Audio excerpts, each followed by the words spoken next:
detention and arrest of American citizens, and you're okay with this because you think that those in which are being illegally arrested and detained by these individuals that do not have the legal right to function as law enforcement officers, or because they broke the law first? Well, see, it's tough. It's tough.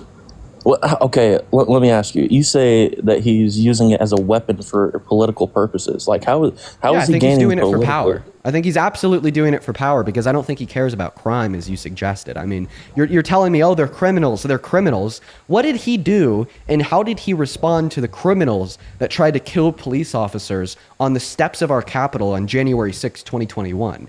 He gave them full presidential pardons and labeled them as patriots. I think those were people that were wrongfully arrested on it, though. Well, that's not true. One man that he Like, gave a full presidential pardon to. Like, I agree. Like, I'm totally Trump supporter, but I agree with it. Let me clarify here how you're wrong, because you just said he pardoned people that were wrongfully arrested. Explain to me how, for instance, one of the individuals that he pardoned, whose name is DJ Rodriguez, was wrongfully arrested when he was caught on Officer Fanone's body camera driving a stun gun into his neck, and then Officer Fanone left that situation experiencing PTSD and a heart attack that he had to go to the hospital for, and then the FBI got a hold of Officer Fanone's body camera, identified the individual who drove the stun gun into his neck as DJ Rodriguez, then arrested DJ, then DJ pled guilty to the FBI and was sentenced to 12 years. And then Donald Trump gave him a full presidential pardon. You argued that the only individuals he pardoned were those that were wrongfully arrested. Explain to me how a man who admitted that he was guilty of what he was accused of was wrongfully arrested. Okay, I guess I didn't see that story, though. Where did that story come from? That came from court documents. That came from the FBI. That came from multiple media publishers simply publishing on these court documents the arrests and convictions surrounding January 6th. Then, of course, the presidential pardons that were extended by Trump to him and many, many others to his first day in office, right? But I think what I'm saying here, it goes to show that Donald Trump doesn't really care about violent crime, or else he wouldn't have extended those full and complete presidential pardons, which I think proves that him directing the National Guard to these cities isn't about stomping out crime. It's about an exertion of power and control. And the fact that he's ordering these military members to commit crimes in the process by arresting citizens, which is something they legally cannot do, only further proves that I'm right here. Okay, that's fair. I'll give you that. Good point. Right. I appreciate you for that. That is incredibly kind of you, right? And now that you've given me that point, I want to ask you, well, where do you stand and how can you still support Trump as president? Because this isn't like a small point. This isn't like a minuscule concession that you're making about your views on American politics in support of Trump. This is a massive concession, which, at least in my mind, should completely shift your mindset insofar as how you view the president, because it demonstrates that he is antithetical to what I would consider to be presidential, and is rather a wannabe authoritarian leader who has a disregard for the rule of law, doesn't care about federal law nor the Constitution, and is actively deploying our own military against our citizens as an exertion of power and control. I would say this is a president that should be kicked out of the White House immediately. If not for any other reason, this reason is sufficient.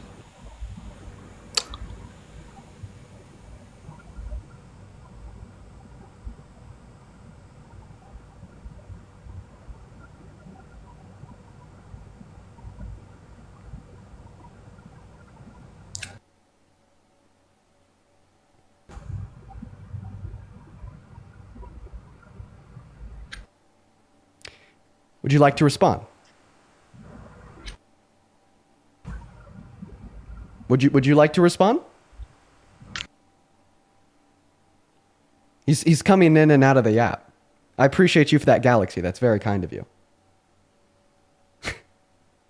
I think he left.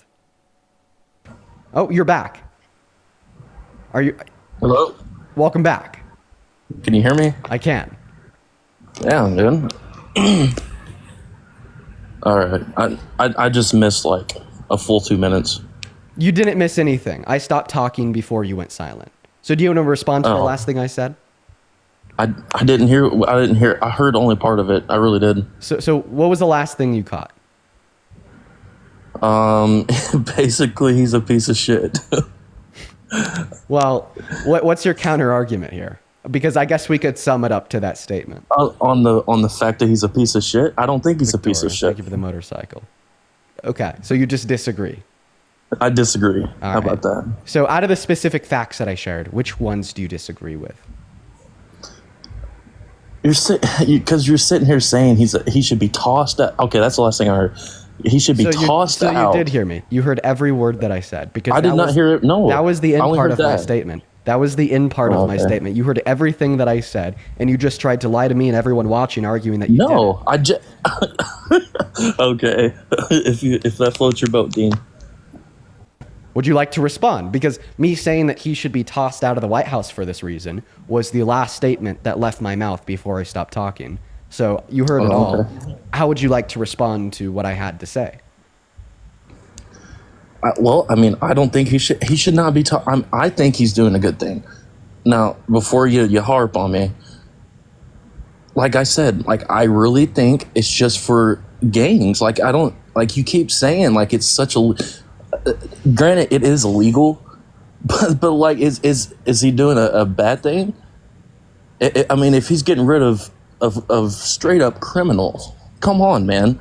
People running, these are rapists. These are, they're pushing drugs into our cities. They're killing people. So that's why he calls it the criminals from within.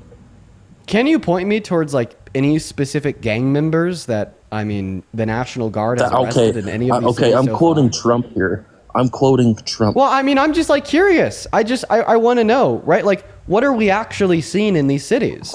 Like, because when I'm looking at like Chicago right now, when I'm looking at Portland right now, when I'm looking at for instance Memphis right now, I'm not hearing about the National Guard finding rapists and throwing them in the backs of vans to go to prison. I'm hearing about the National Guard protecting ICE to go into apartment complexes, rip naked children out of their beds, and then throw them into the backs of vans. Right? That's something that happened 3 nights ago in a Chicago neighborhood, right? I'm hearing about the National Guard deploying things such as, pepper spray on random citizens protesting the streets. And as of this morning, also pepper spraying local cops of the Chicago Police Department, right? Chicago cops are not violent gang members that are bringing DRUGS into the country, but they are the ones that are catching the brunt of the National Guard so far, right?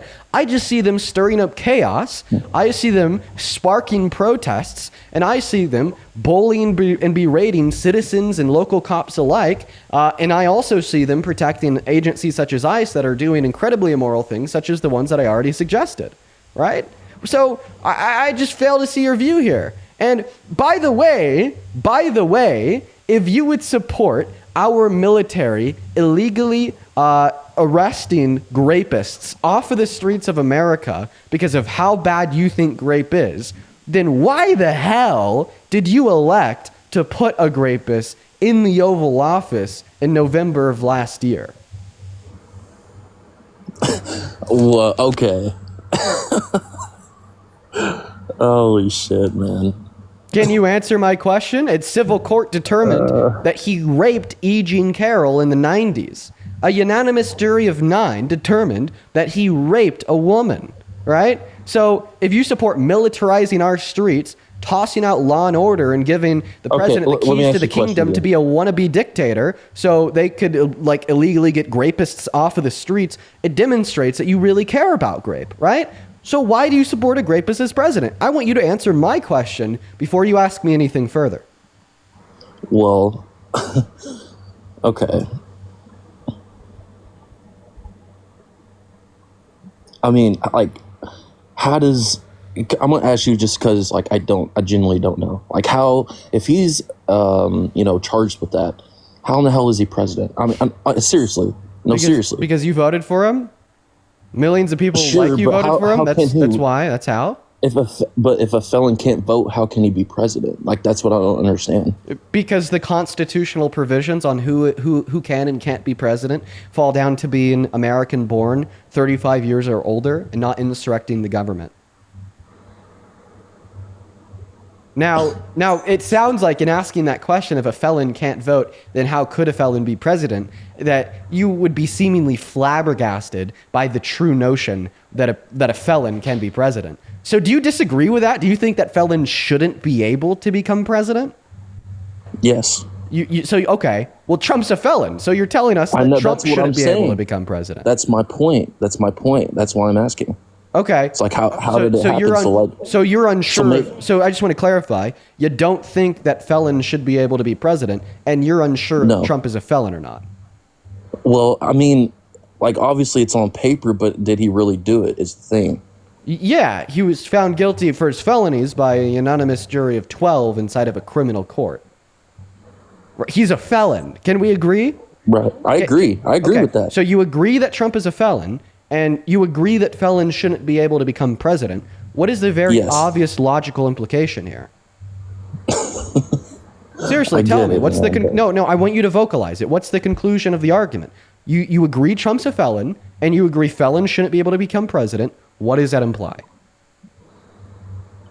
That there's a fucked up system. It implies that you don't think Trump should be able to become president. Yes, 100%. Yeah. If you agree 100% with the notion that Trump shouldn't even be able to become president, he should be disqualified because of his felonies, then there's no way that you could support him without being a hypocrite and contradicting this value.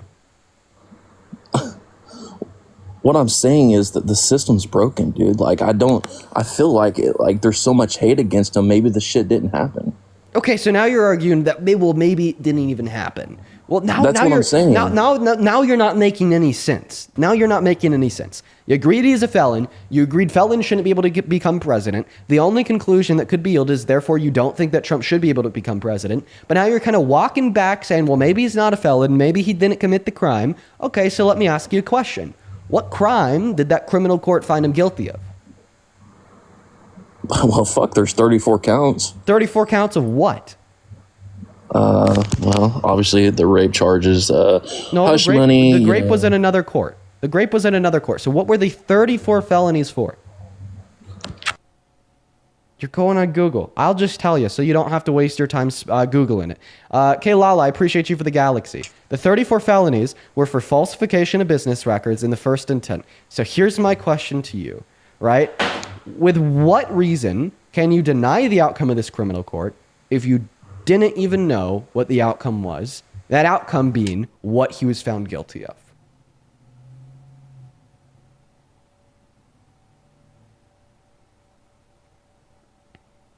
Emmy, thank you so much for the galaxy. Can you answer that question, sir? No? All right, because to me, you denying the outcome of his criminal court without knowing what the outcome was, meaning that you didn't know what the charges were for that they found him guilty on, is like me denying that this restaurant down the street from me is good. Me saying that their food's really bad, even though I've never been there in my life and I have no clue what's on their menu. Right? You know what I mean? So you're on pause right now. You left the TikTok app. In order for me or anyone else to hear you, you have to be able to come back to the TikTok app. You've muted yourself. This guy keeps on going quiet. I think that he's leaving now. All right. Well, while he contemplates coming back, let me go and thank a handful of people. Lola, thank you so much for the $12 over on PayPal. I really appreciate you for that. Love Lola. Lola with the $12 says, are you going to go to the No Kings protest? Yeah, I sure will. I will be at my local No Kings protest. As well as Olivia. Thank you for the $10 on PayPal. Thank you so much. Show some love to Olivia in that chat saying, my mom and I have watched you in every single debate. Love the way that you're doing this. And it helps me feel like there's more people out there that agree with us. Well, yeah, there is. There's a lot of people out there that agree that Trump's a terrible president, right? Thank you for the $10, Olivia. As well as Darius, thank you so much for the $10 over on PayPal as well. And Darius, I'm going to check that one out. Thank you. And then Emma with the $5 on Venmo says it's like talking to a brick wall. Kinda. Mila with the $5. Thank you so much for the love, Mila. Shauna with the $10 on Venmo says, imagine how these guests would act if Biden or Obama had illegally deployed the military against citizens. They would be livid. Dude, they got mad at Obama for wearing a tan suit, you know? And then Olivia with the $5 as well. Thank you so much. All right. So do you want to respond to what my last comment was there? You're obviously back now. I haven't been able to hear you for the last minute or so because you've been gone. So do you want to respond to the last thing I said, sir? What's the last thing you said? Okay, I'll repeat myself. This is the last time I'm going to repeat myself. I need you to listen to me this time. So you said that you think the court got it wrong. He wasn't actually guilty of the felonies. I asked you what the felonies were for. You couldn't tell me. So then I informed you that they were for the falsification of business records in the first degree. And then you left. You were radio silent. And then that's when I asked you, well, how the hell do you know that the court got it wrong when you don't even know what the court determined? Referencing how you didn't even know what the felonies were for. And then I made an analogous parallel to that incredibly idiotic statement by like an example of me suggesting that I think that the food that this restaurant down the street from me serves is really, really bad, even though I've never been to this restaurant and I don't know what's on their menu. Like I'm saying, like, how did he get in, man? Like, okay. You don't get what I'm asking you? So I'm actually asking you a question that you're supposed to be giving. Right. I know, obviously. Right. So can you please answer my question? I have nothing to say to it, Dean. So you don't have an answer to the question. So what does that indicate? I don't. So can't you agree that this indicates your worldview in American politics to be baseless and your support for Trump not being brought out of good, well-reasoned, foundational claims, conducive of logic, reason, and evidence, but rather this trivial, like, emotional feeling that you just have in your heart that he's a good president? Right? Because if you can't contend with the facts, if you can't answer to the arguments, well, then what does that tell us about your worldview? Right? It tells us that it's very weak, it's baseless, and it is evident that it is driven from your feelings. Right? And I'm not trying to be a hard ass on you. I'm not trying to be rude, mean, Dean. I'm just trying to be honest. You're like pulling all this stuff out on me over a simple question I asked you. Well, no, it's over a simple question that I asked you that you just told us you didn't have a response to, and now I'm just trying to be honest like I don't have about the fact that you don't have a response. And what that indicates. Like, okay, Dean, let me tell you this, and it'll make you feel great. You're right. I'll be nice. I'll be nicer. Okay. Go ahead. Well, you're right. Like I don't have an answer. Like I said, I can't answer that. What first and all right, man. Is like if like I was saying, if felons cannot vote, then how the hell do we have a felon as a president? Like, how does that work? Right. Well, listen, I'm going to go ahead and explain that too. Then I'm probably going to move on to my next guest here and just ask you to please be more diligent about investing your time into investigating American politics and being an informed voter. But the reason why the current system works in such a way where in some states felons can't vote, yet a felon can be president, is because the only constitutional criteria for who can and can't be president fall down to, as I already said, being an American-born citizen that is 35 years of age or older and not violating the insurrection clause of the 14th Amendment. Right? This means that literally if Jeffrey Dahmer was alive today, Jeffrey Dahmer could run for president, right? And we can't change, right, those constitutional provisions for who can and can't be president unless we were to pass a new constitutional amendment, right? And the reason why we've likely never passed a new constitutional amendment to ban certain groups of people from being president, like felons, like violent criminals, so on and so forth, is because I don't think anyone ever expected the average American to succumb to such great levels of propaganda to endorse and support a violent criminal as president at any point. You know what's crazy? I keep seeing the chat, and it's like, oh gas. Like, why do you guys just want to make people look stupid versus bring them to the other side? Like, that's what I don't understand. Like, it's your only goal to make the other person feel stupid instead of persuading with actual facts and bringing them to the other side. Well, I think that the nature because really I'm on the fence now, dude. Because Trump has been pissing me. He pissed me off with tariffs. I mean, I'm still in support of him, but it's just you know what I mean? Like, I don't get it. I think that the nature of the internet is very volatile. I think that the chat spamming L guests is like among the nicer things that the chat can be saying, because the chat, that they're volatile, but that's just the nature of the internet. What I'd recommend is just block them all out. Focus on me, King.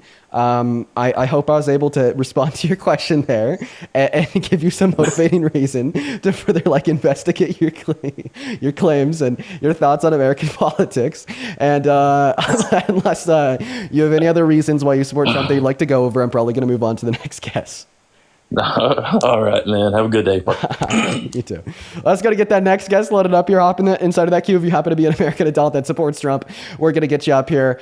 Just keep in mind that we are very specifically looking for American adults that are 18 or older that support Donald Trump as president that are currently MAGA to come up here and debate. Let's go to get that next guest, Scott, loaded in right now, as well as George. I'd love to thank you for the $25 donation over on Super Chat. Thank you for the love, George. George with the $25 says, thank you for the incredible logic and presentation of facts that matter. Thank you so much, George. Dude, let's get 250 George W's down below in that comment section for the $25. That's very kind of you. And if anybody that's watching wants to support me, wants to support what we do here, the independent journalism, the debate, so on and so forth, you can find my Venmo and PayPal in the link tree in my bio on TikTok. I get 100% of those proceeds. They go straight to me. You get a notification at the top of my phone where I can read out your name and any and all attached messages on stream. That VNP can also be found in the pinned comment and on the YouTube stream.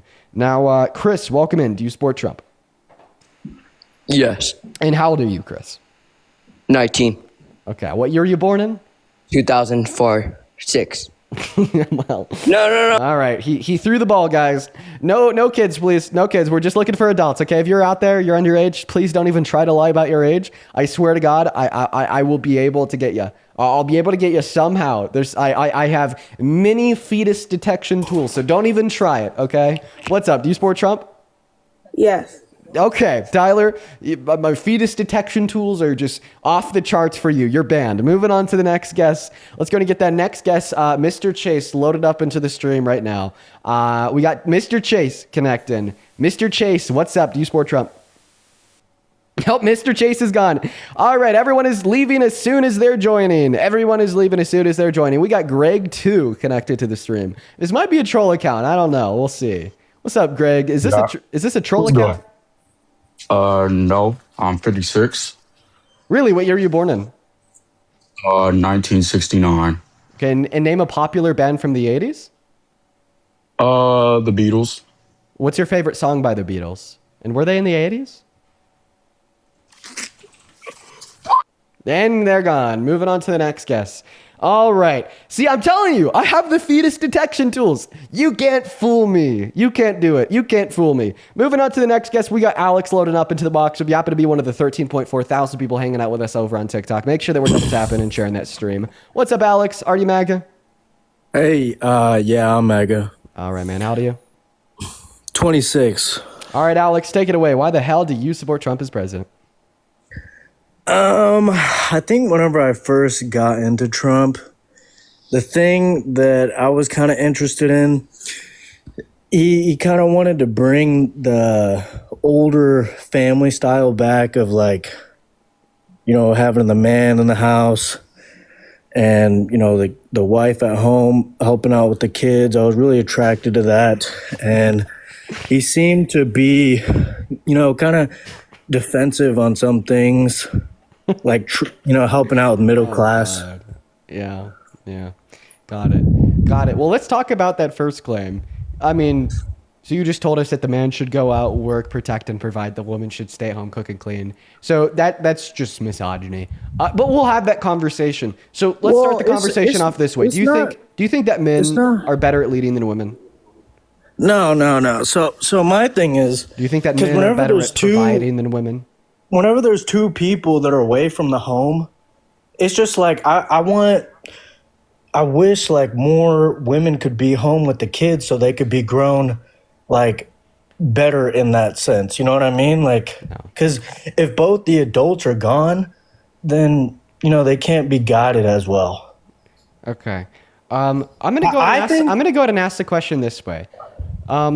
So Charlie Kirk, Ben Shapiro, Trump, prior to the election, they all launched this super big attack on quote unquote DEI, right? And they said that DEI is a tool that's used by Democrats to give people opportunity for jobs, for going to school, for scholarships, so on and so forth, based upon traits such as the color of their skin, race, ethnicity, etc. Right? And the takeaway from people like Charlie Kirk, Ben Shapiro, and Trump or that we don't want a society that's propped up by telling people what they should do because of the color of their skin, and instead we should have a merit-based economy where people work for their job instead of getting it handed to them because of their race. And my question for you is, do you agree with all that nonsense gibberish rhetoric? I mean, I feel like if people are qualified, then they should have the job. I don't know if... Right, but the argument was that the left and DEI was supporting giving people jobs not based upon their qualifications, but rather based on their race. And I'm curious if that's like rhetoric that you agree with, that, you know, we shouldn't be giving anyone a job based on race. We should be doing it on merit and qualifications only. No, yeah, merit qualifications for sure. It's like having somebody that, like, let's say it was for airplanes or something like that. The dude's not qualified and he's just getting hired just because he's like Indian or black or something. I don't agree with that. I think you know, people's lives are at stake. You know, your qualifications matter the most. But yeah, well, guess what? The only true example of this sense of DEI, where we're telling people what they should do, not based on their merits or qualifications, but rather based upon some immutable characteristic of their being, isn't in hiring pilots, but is rather in exactly what you just described, which is telling women that they should stay at home, cook, clean, and raise the kids, right? Yeah, that is the only time, right, in modern American history where we have seen a political group openly endorse and support the discarding of merit and qualification with a larger preference and support of instead telling people what they should or shouldn't do based upon immutable characteristics of their being, such as race or gender. And the only time that this is occurring is within the dialogue that we're having right now, where you're saying that, well, we shouldn't determine maybe which parent, if a parent at all, wants to stay at home and raise the kids based upon, you know, their place in the workforce, their abilities, their aptitudes, et cetera, and so on and so forth, but it rather has to be the woman because of her gender.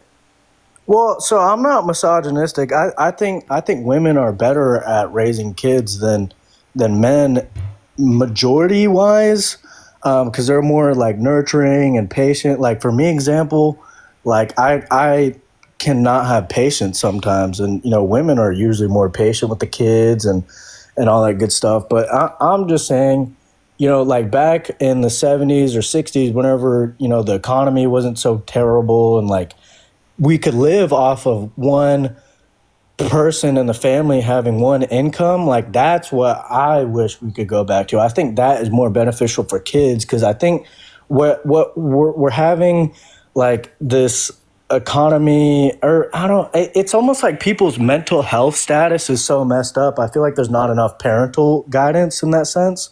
Well, I just want to be clear, right, that arguing that idealistically one parent should want to stay home to help raise the kids is separate from arguing that the woman should stay home to raise the kids, right? So you are now secretly equivocating even within your own argument, right? And we could have a conversation about what the best family dynamic is and what it should be.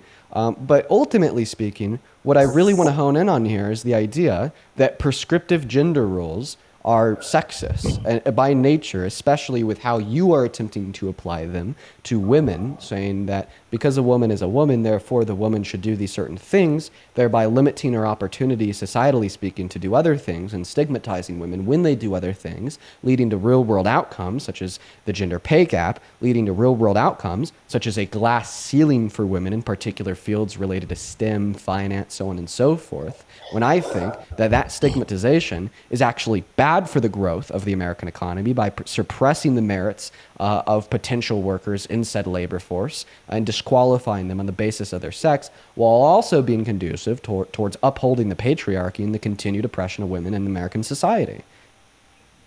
I mean, yeah, you got a point with suppression, I guess. I'm just saying, I guess I'm more so like, oh, we should have better wages to where, you know, one person could stay and be with the kids. I mean, I feel like the society was better back then. And, you know, women are great. There's a lot of smart women out there. I mean, it's not to say that, you know, some men could stay home and be with them. I'm more so, I think how the economy is right now, both parents are having to work, and I think it's messing it up. I mean, there's good dads out there too that could help raise kids. So are you now shifting your claim to the idea that you want wages to be higher to open the door for the availability For one person to parent stay home. if they want Yeah. to? Yeah, I think. Okay. And plus, like, see, think now, about now it. you've refined your claim to a point where I could agree. All you're saying is that you want wages to be higher, right?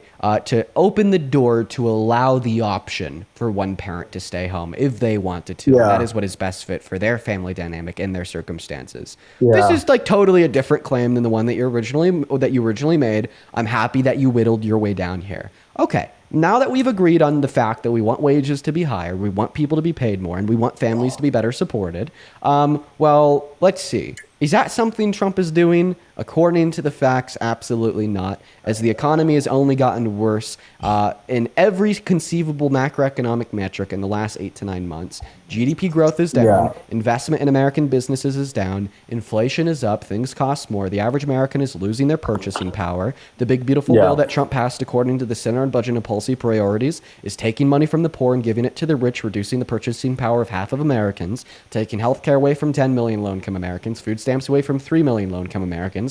Meanwhile, Donald Trump's tariffs are only aiding and abetting and further reducing the purchasing power, acting as a regressive tax that disproportionately affects you the less money you make, as the tariff is passed off to the consumer by increasing the price of goods and commodities, and the less money you make, the more of your income you disproportionately spend on goods and commodities. So even if we could agree that wages should be higher because of everything I just said and more, you still shouldn't support Trump because he's helping put pressure on doing the opposite, which is making wages lower and making your dollar be less valuable. Yeah, I mean, I know there's some things that aren't, you know, totally working out according to plan. I was saying that's why I supported him, but yeah, I think things aren't playing out as planned for sure. Another thing that I supported about him. Well, keep in 'cause mind, the question being proposed is, what do you support about him today? How do you still support Trump? Not necessarily I why did you still- support him in the election, but why do you support him today? So I'm Hispanic, and I still support him, like, you know, securing the border. Yeah. I mean, I know a lot of people were coming in and, you know, seeing the demographic. It looked like there were a lot of males, younger age, like military age, coming in that we don't really like, you know, keep tabs on very well. And so from my standpoint, as a man and, you know, being in this country, I want the country to be secure. If there's too many people that are coming in that we don't know about, and they could be coming from another country and they're like militarized, and, you know, they could be terrorists and, you know, trying to, you know, harm kids and just our everyday way of life, and they have ill intentions for the country. I don't like that. I think a majority of like good countries, they have good secure borders. I mean, I like that he's really trying to push, like, yeah, if you want to come in, you got to be legal, that sort of thing. But, you know, all of the people that were, whenever the borders were just straight up open, I did not like that. Right. Well, I mean, what you believe here, this notion that undocumented immigrants could be violent, could be terrorists, could be murderers, could be rapists, that's all coming from Donald Trump's harmful stereotypes surrounding undocumented immigrants. I mean, he's literally posted TikTok saying that they're poisoning the blood of the country, they've escaped mental asylums, prisons, so on and so forth. But that's absolutely not true at all. Okay, undocumented immigrants are 2.5 times less likely to commit violent crimes on American soil than American citizens. Undocumented immigrants are 3 times less likely to commit property crimes on American soil than American citizens. Undocumented immigrants are 3.5 times less likely to commit petty crimes on American soils than American citizens. If you had to opt for being alone in a room with a citizen or an undocumented immigrant, a rational mind would reasonably conclude that you'd be magnitude safer with an undocumented immigrant in that room. All right, let me give you- Not to mention that undocumented immigrants account for 1% of all violent crime in this country. Meanwhile, American men account for 92%. So if you care about violent crime, if you care about rape, if you care about murder, if you care about violence, well, then you should probably start with addressing that 92% statistic coming from men that were born in this country, that are citizens, that are actively committing 92% of it. Okay, let me give you a back argument, right? So let's say I was a man and I didn't like Italy, for example, and I wasn't a citizen there. I wanted to go and, cause a stir up. I mean, it would be easier for me to, sneak in undocumented, do my crime, and get out, right? And so, because they don't have me on record. And so that's why I'm saying, if people are coming in, I wish that they would be documented in that sense and tracked better, I guess, so it could be more secure. Okay, so you're just saying that you want more people that are coming into the country to be documented. I don't think that anyone disagrees with that, right? Like, I don't want undocumented immigration to this country either, for the safety of the immigrants, as well as what is causing that undocumented entry, that being neglected, slow, and expensive legal means of entry, right? But the solution to undocumented entry is not to play fascist and scare new undocumented entry away by violating both the human and constitutional rights of immigrants that are already in the country, such as Trump is today, but it is rather to focus on the legal means of entry to this country, to fix them, so it's no longer taking 10 to 15 years to become a citizen, making it unattainable for so many people, but rather just a handful of months, right? That is what is causing undocumented immigration into this country, and that's what we need to fix, and that's something that Donald Trump has never even done as much as spoken at a podium and at a mic at a podium in the last 10 years suggesting that he might want to fix it. Right? Like, ask yourself this question. What good policy has Donald Trump passed in the last 8 months to reduce undocumented immigration into this country? What good policy?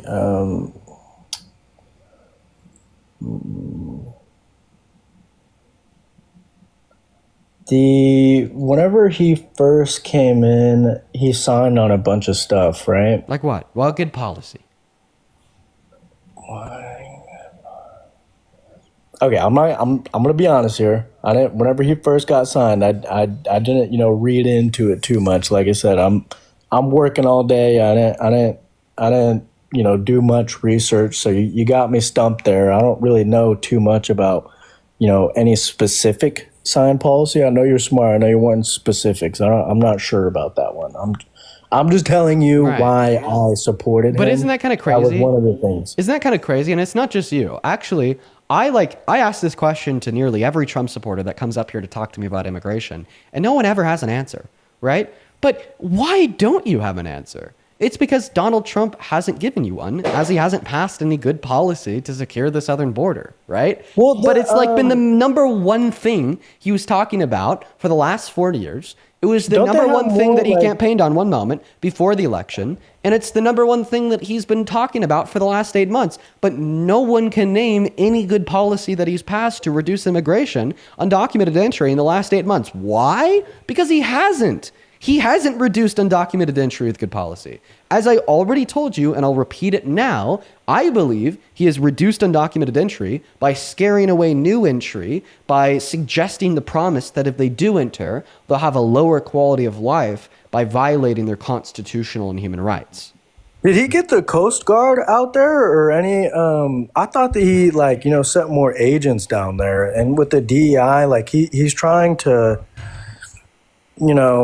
send back the people that they think are criminals. I think that's good. That the DEI they're trying to figure out or DEI. What is it called again? ICE. Yeah. I guess I think they're trying to find the criminals that did come through. I think that's kind of a policy that he's trying to do. Is they're trying to weed everybody out of all the people that came in. I like that. I think sometimes they're deporting undocumented immigrants with prior violent offenses at lower levels than the Biden-Harris administration did. Yeah, I mean, I like I said, that's something that I haven't looked into too much statistically. But I'm saying I think how can you support? So you're telling us that you want undocumented immigrants with prior violent offenses to be deported. Okay, the Biden-Harris administration was deporting them at higher levels, meaning that you should prefer Kamala Harris's policy over Donald Trump's, right? And the difference between the deportation policy of Harris and Trump is that Harris really only wanted to focus on undocumented immigrants with prior violent offenses and pretty insane nonviolent criminal offenses. Meanwhile, Donald Trump has instead shifted his scope of deportations to every undocumented immigrant. And obviously, because of the larger scope of Donald Trump's deportation operation, we will naturally expect lower levels of specific deportations for undocumented immigrants with prior criminal offenses. Well, whenever a Democrat was in office recently, Biden, I mean, the border was bad. So, I mean, if I see a Democrat in power and things look bad, I'm going to think, hey, should we try the other guy and see if they can do better?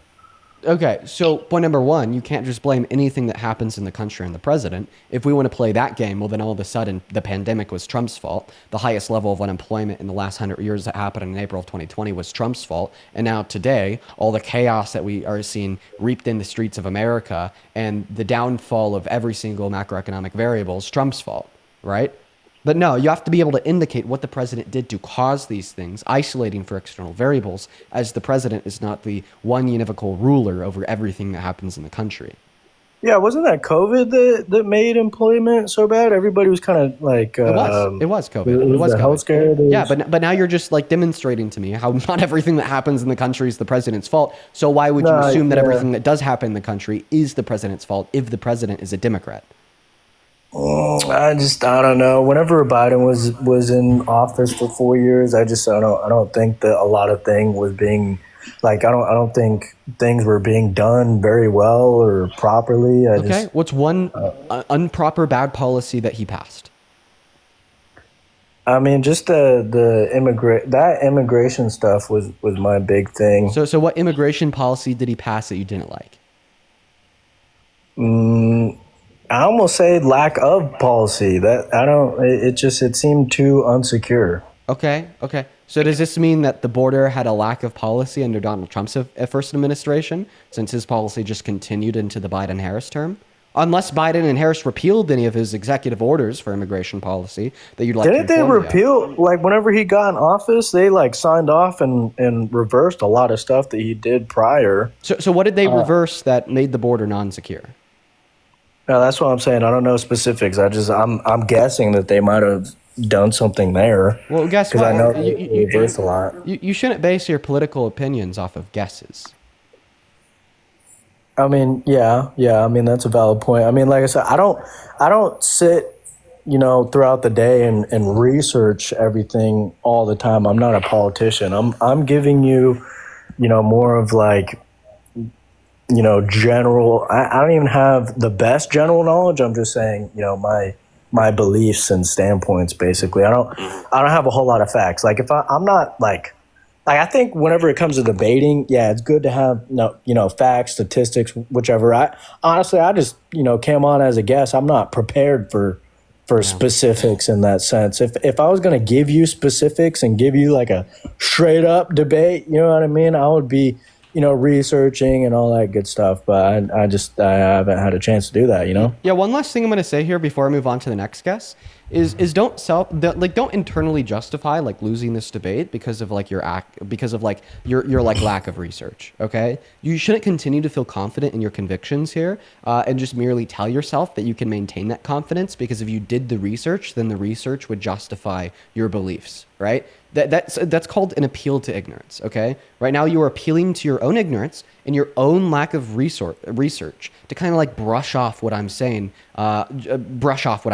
right? Because I'm coming at you with research, I'm coming at you with my facts, my opinions, my arguments, and then you're saying, although Dean, right, you were overwhelmingly winning this debate, you were overwhelmingly giving really good reason why I'm wrong. I'm just gonna kind of brush it off because maybe if I did the research, I could find facts to prove you wrong. So don't do that. But I'm going to go ahead and end the conversation here. I appreciate you for the little bit of intellectual honesty, just kind of rehashing the fact that you don't know as much as you think you do, and that you could learn more. That's a good stepping stone to actually learning more. So now put the work in, become politically educated. It is so incredibly important for the future of this country. All right. Yeah. No worries. Appreciate it, man. Yeah. Have a good one, man. Have a good one. Let's go to move on to the next guest. Hop inside of that queue. If you happen to be an American adult that supports Trump as president, we're going to get you loaded up here. But guys, do just keep in mind, if you hop in that queue and you are not an American adult that supports Trump as president, you will be very and quickly banned. Donald, thank you so much for the $20 on Venmo. Donald with a 20 says, keep doing what you're doing. Thank you so much, man. Show some love to Donald down below in that chat, folks. 200 Donald W's. As well as Wendy, thank you so much for the $10 over on Venmo. Saying, I won't read that. Oh, I'm sorry, Wendy. I'm so sorry. I'm so sorry. Guys, show some love to Wendy down below in that chat for the 10. I'm sorry if I've missed like other donations. Thank you so much. As well as Amanda, thank you so much for the $25 on Venmo, saying thank you for everything that you do, Dean. One of my best friends is a Trump supporter, and he always refuses my reasons for disliking Trump. Get him on the stream, Amanda. Appreciate you for the $25. Please show some love to Amanda down below in that chat, folks. We have maybe like 5 or 6 more donations that I'd like to read off. But before we do that, Annie, what is going on? Welcome into the stream. Do you support Trump? Annie, you are muted. Hey! Hi, Dane. My name is Anne. Anne. And yes, I do. Okay. All right. Sounds good. Anne, before we hop into our conversation, I'm going to go ahead and just thank, like I said, a good like 4 or 5 more people here. Jason, thank you for the $1 on Venmo. Jesse, thank you for the $2 on Venmo. Kyle, thank you for the $5 on Venmo. And Krista, thank you so much for the $20 over on Venmo. Thank you so much for the love. Hey, Krista, thank you. Seriously, please show some love to Krista down below in that chat, guys. That is Krista, as well as Lindsay. Thank you so much for the $44.44 over at Venmo. Lindsay, that is so fucking kind of you. Holy shit. Lindsay with a $44 says, love the points you make. Thank you so much. All the love to you. Let's get 500 Lindsay W's, as well as 150 Daniela W's, saying, hey, Dean, I'm not mad, but I have a question. Why is deporting undocumented immigrants bad if they're undocumented? I would say it's because of the negative humanitarian outcomes, such as like human rights abuse on behalf of ICE, as well as like the negative impacts that has on our country, economically speaking. And I'm sure that that'll come up like some point in like our next few conversations. As well as Chiara, thank you so much for the $7 on PayPal, and Rosie with a 7. And then one more here from Josh with the $10 on Super Chat. Thank you so much, you guys. Please show some love to all of our donors down below in that chat. And once again, if you want to support me, you can find my Venmo and my PayPal in the link tree in my bio on TikTok and in that pen message on YouTube. Now go ahead and take it away. And why do you support Trump? I support Trump because I'm not so much concerned with his personality or the abrasiveness of him as an individual, as much of how he is in process introducing conservative values back to modern America. I appreciate the fact that he's taking a hard stance on certain cultural norms that I think is part of the moral decay of our country. One example, I could be wrong, but I think there was Medicare defunding of gender-affirming assignment surgeries to people under the age of 19. I do not think that children should be able to medically transition. I think they were also, and I could be wrong, right? But in general, it's not necessarily Trump, the figurehead. It is the return to conservative core principles in general that I appreciate. Okay. So could you give me like a list of like these conservative principles? Sure. First and foremost, there is a commitment to constitutionalism, limited government, living within your means. So one example of that would be making the real effort to develop oneself without having external influence. Conservatives also want to live in a world where freedom is absolutely protected, but so is the structure that ensures freedom doesn't move into chaos and anarchy. Conservatives also appreciate the modern, or the family unit. They think that the family is the number one unit for society's existence. And so conservatives would really want to make sure that families are protected, children are protected. There's a lot, right? There's a lot. I would also say conservatives encourage people to use the benefits of America, where your status is not fixed, but it's immutable if you make good decisions, if you are disciplined, if you are goal oriented, you too can become something. And I think Donald Trump represents that ideal. Okay, I just wrote all those points down. So I want to be clear. There was maybe 2 points there that I don't think made any sense. So I just kind of want to scratch those off rip. You said something about how conservatives encourage people to live by their means. I wasn't really sure on what you meant there. So hopefully just kind of ignore that, because you made a bunch of other points that I did know what you meant. For instance, the other points that you made were you support Donald Trump because of his commitments to constitutionalism, commitments to limited government, absolute freedom, as well as the protected structure, as well as the protection of the structure in which guarantees us freedom, the family unit, protecting families and children, and then encouraging people that they could be something, anyone. All right. So are those the points that I could respond to? Because I'm going to have fun with this one. I'm glad that you're gonna have fun. I can clarify, right? I would argue that when I say the first point, it's essentially removing unnecessary regulation, the going to a very simple tax-based system, encouraging self-governance, right? Not having extreme federal overhead, because there is a belief that the individual can and should govern themselves. Okay. And that requires also having just limited government overreach. Okay, can I start responding to all these points now? Yeah, okay. Absolutely. So you gave me 1, 2, 3, 4, 5, 6, 7, 8, 9. You gave me 9 different reasons why you support Trump there. What's that? May I give you one more? For sure. And then also rule of law and order. Okay. All right. Let's see if we could group any of these together, because having going over 10 different points seems like a lot. I bet I could group the Constitution with rule of law and order. Fantastic. Okay. So no, Donald Trump does not protect the Constitution. The GOP are currently spineless cowards, right, in response of nothing to Donald Trump's attack on the Constitution. I would argue that Donald Trump is the greatest threat to the American Constitution in modern American history.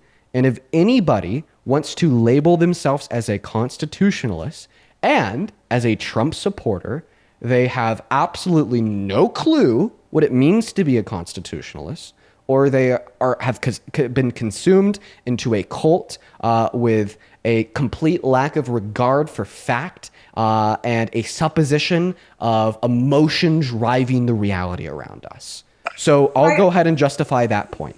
Donald Trump is the greatest threat to the American Constitution in modern American history because he has infringed on the First Amendment, the Second Amendment, the 14th Amendment, and the 22nd Amendment in the last 8 months. Let's go through it. His attacks on the First Amendment include arguing that it's illegal to criticize him in the media. His attacks on the First Amendment also include passing an executive order to attempt to ban the burning of the American flag when SCOTUS ruled that was protected under free speech in 1989 in the Texas v. Johnson SCOTUS court case. His attacks on the First Amendment also include labeling entire news organizations as illegal, such as CNN and MSNBC, or federally defunding news organizations that he disagrees with, like PBS or NPR, while saying that journalists are the greatest threat to America, or that all of these news organizations report so negatively about him, they're not allowed to do that, and he's going to pull their licenses, or them threatening to sue Disney and ABC when they brought Jimmy Kimmel back on air, or launching trivial lawsuits against CNN, MSNBC, against YouTube, against the New York Post, against the Washington Post, against the Murdoch family, against anyone and everyone who ever speaks negatively about him ever. So there's Trump's attacks on the First Amendment.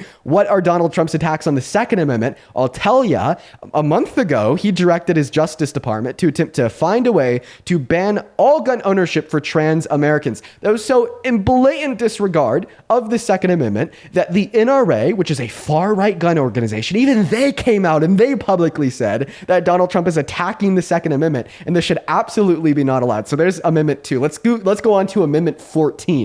So on Donald Trump's first day in office, he passed Executive Order number 14160, okay? And this was an executive order that he signed into law to take away birthright citizenship from the children of undocumented immigrants born on American soil. But if you know anything about the first section of the 14th Amendment, then you would know that birthright citizenship is guaranteed to the children of undocumented immigrants born on American soil, and that is a status quo that has existed in this country since the 14th Amendment was ratified by Congress in 1865, then explicitly adjudicated in 1897. All right, moving on to the 22nd Amendment. The 22nd Amendment is clear. No president may serve for more than 2 terms. Donald Trump has perpetually re-suggested since the beginning of his second term that he might want to run for a third, and there's many ways to do it. So we're going to stop there. I swear there is so much more, like him now telling the National Guard to arrest people. That's breaking federal law. He can't do that. Like him,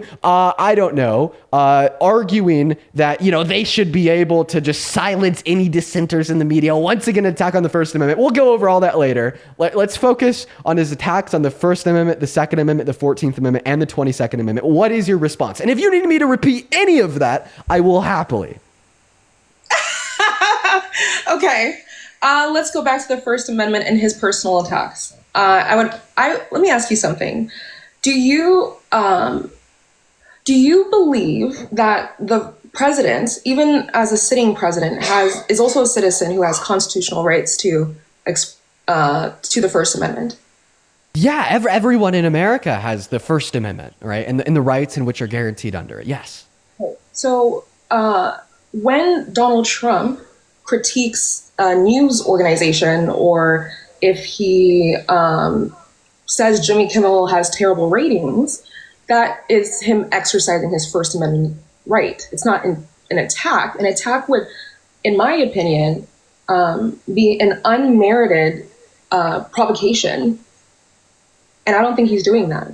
Oh, okay. So point number 1, I said the more specific attack on the First Amendment was when he said it was illegal to criticize him in the media, right? That is an individual with a position of authority serving as the acting commander-in-chief of the American government, making an explicit statement that it's illegal to criticize him. Can you provide the source? Yes, of course. He said it in the Oval Office to about 12 journalists. I think it's and who was there? Because you said something interesting about defunding certain news organizations that were critical of him. If that was true, and I'd like to see if that was actually true. Don't they still show up to the press conferences? Aren't they still present? I heard. Yeah, the ones that he banned from the press conferences, that was AP News. That was another one. But there's another room that you can go to.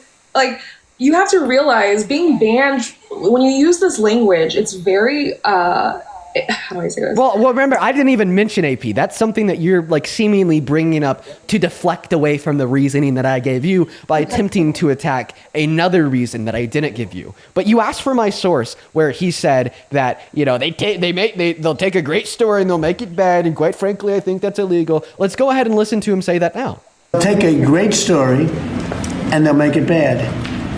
See, I think that's really illegal, personally.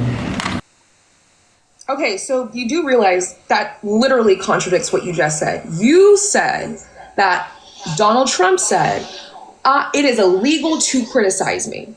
Right. Obviously, but that's what you said. What we just heard was his opinion on news organizations who abuse their journalistic duty to sensationalize and lie and manipulate the public. And he is saying, from his perspective, that should be illegal. As a journalist, you have a duty to the American public.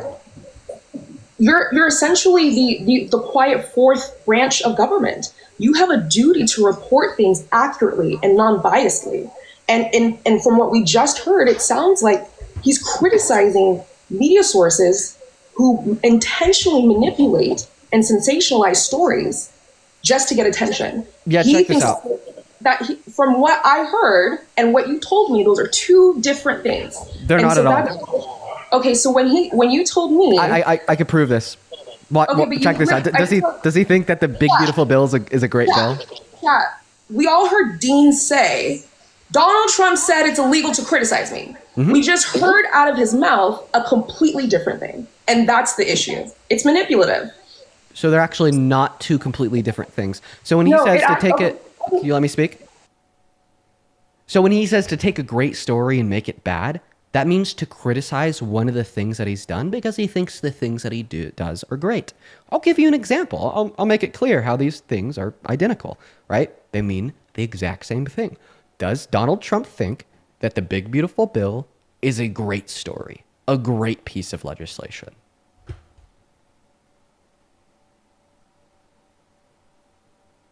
You could unmute and answer that question. A yes or no will suffice. Yes, he does. Okay. Donald Trump thinks that the big beautiful bill is a great story, a great piece of legislation. So I, as a journalist, disagree with him. I think that the big beautiful bill. One moment. If you allow me to finish speaking here, one moment. Please just allow me to.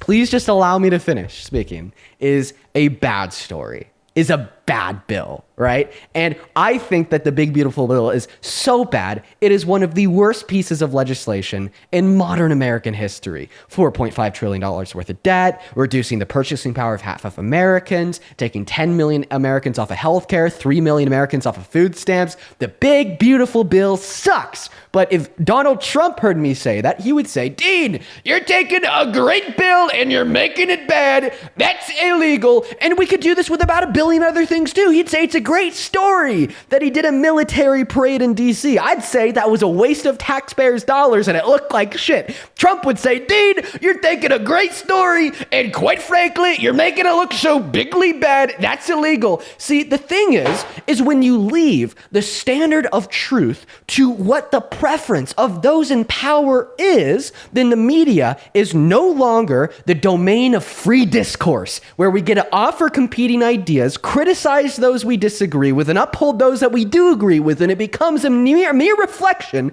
of the preference of the wannabe king, right? So in your defense, you suggested that he's simply targeting misinformation. He thinks he is the standard of misinformation, which is problematic on its own, but even misinformation in most circumstances outside of defamation and slander are also covered by the First Amendment, right? And we absolutely should never have a univocal body of one man determining what is fact and what is fiction. Which is exactly why Jimmy Kimmel got booted. He works for ABC, which is a private company, and to use that platform to somehow spread misinformation about Charlie Kirk's assassination is not only defamation and culturally insensitive, but it continues to perpetuate these lies. And I don't think when I say lies, what I mean is we do not have all the facts, and for a person to use their platform and their power and the backing of ABC to somehow make it seem like Donald Trump and MAGA supporters are somehow part and involved for Charlie Kirk's assassination is an abuse of the First Amendment. Mm-hmm. And Donald Trump and the people who support ABC firing Jimmy Kimmel recognize it's not because it's because he is abusing his power and his platform to perpetuate misinformation and mislead the public, which goes to the bigger point, right? I agree with you to that regard that a king or someone with enough power and influence should absolutely not use their power to just self-grandize themselves. That I agree with. The issue that I have with you, Dean, though, is you don't see how literally you are contradicting in my opinion, contradicting yourself. The only individual contradicting themselves here is you, because once again, you're continuing to re-suggest that you're okay with Donald Trump deeming anything that he wants to as misinformation, then calling it illegal, and you don't recognize how large of an attack on the First Amendment this is, and how clearly it makes him out to be not a president that wants to play by the rules, but rather a wannabe all-powerful authoritarian leader that wants to make the rules, right? In the same way that you were calling what Jimmy Kimmel said misinformation, Trump would also call me saying that he is the largest threat to the American Constitution and modern American history, or me saying that he's a fascist misinformation. So in the same way you actually support the government using their authority to take Jimmy Kimmel off air, would you also agree that it should be illegal for me to call Trump a fascist in front of 20,000 people live on air right now? No, wait, would you say it's misinformation to call Trump a fascist?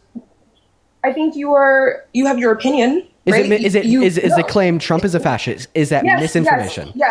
Yes. Oh, okay. I thought that you just said that misinformation should be illegal per Donald Trump's own admission. To be clear, may I clarify? Yes, but no, please clarify, because right now I think you're contradicting yourself, because in one breath you're suggesting that Donald Trump merely said that misinformation about him should be illegal in the media and that you actively support that, but now you're telling me that I shouldn't be thrown in jail for calling Trump a fascist on air, even though you just reaffirmed that you think the claim that Trump is a fascist is misinformation. Clarify that for us. We're all very confused.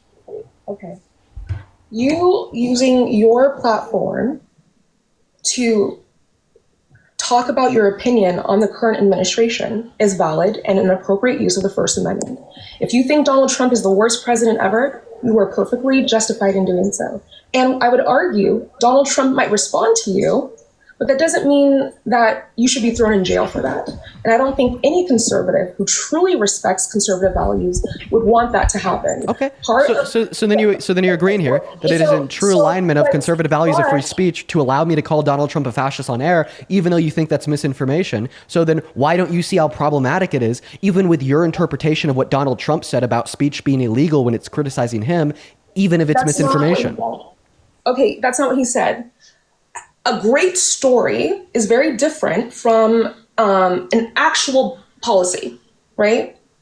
Could you agree with that? Well, I think when he's saying they'll take a great story and make it bad, I think that they're just talking about any headline. That headline being Trump passes the big, beautiful bill to make it bad, saying that Donald Trump passes the big, ugly bill that's fucking over America. Or it could be something simple as... it could be something as simple as even what you just did. It could be as simple as using what happened to Jimmy Kimmel as an opportunity to prove your point about fascism and all of these things, but that's not the whole story. Okay, so then are you saying that Donald Trump thinks it should be illegal for me to use like different data points, such as Donald Trump's suggestion that it should be illegal to take a great story and make it bad, and what Donald Trump's FCC did to Jimmy Kimmel? Are you saying that me like saying that on live should be illegal?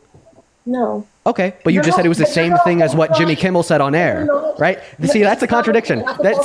We need to clear up on this, okay? I'm continuing to say things that you continue to deem as misinformation. You're deeming it as misinformation when I say that Donald Trump is a fascist. You're deeming it as misinformation one moment when I say that Donald Trump is an authoritarian. You're deeming it as misinformation when I say the big, beautiful bill is bad. You're deeming it as misinformation when I say that Donald Trump is a threat to the Constitution. You're deeming it as misinformation when I say that Jimmy Kimmel like for instance, was attacked by Donald Trump's administration and the FCC and taken off air, and that's a threat to the First Amendment. You're deeming everything that I say as misinformation, yet you continue to reaffirm that what I am saying should not be illegal, and what I am saying should be protected by free speech, and if any true conservative values free speech, they should agree with you, while in the same breath, what was your argument in support of what Donald Trump said when he suggested it should be illegal to criticize in the media? Your argument was, well, Donald Trump is strictly talking about misinformation, and you agree with him that media organizations and independent journalists are not within their rights to disseminate misinformation, and that should be illegal. So which one is it? Should misinformation, according to your perspective, be legal, or should misinformation, according to your perspective, be illegal? Because at this point in time, you're perpetually contradicting yourself, so let's clear it up. Which one is it?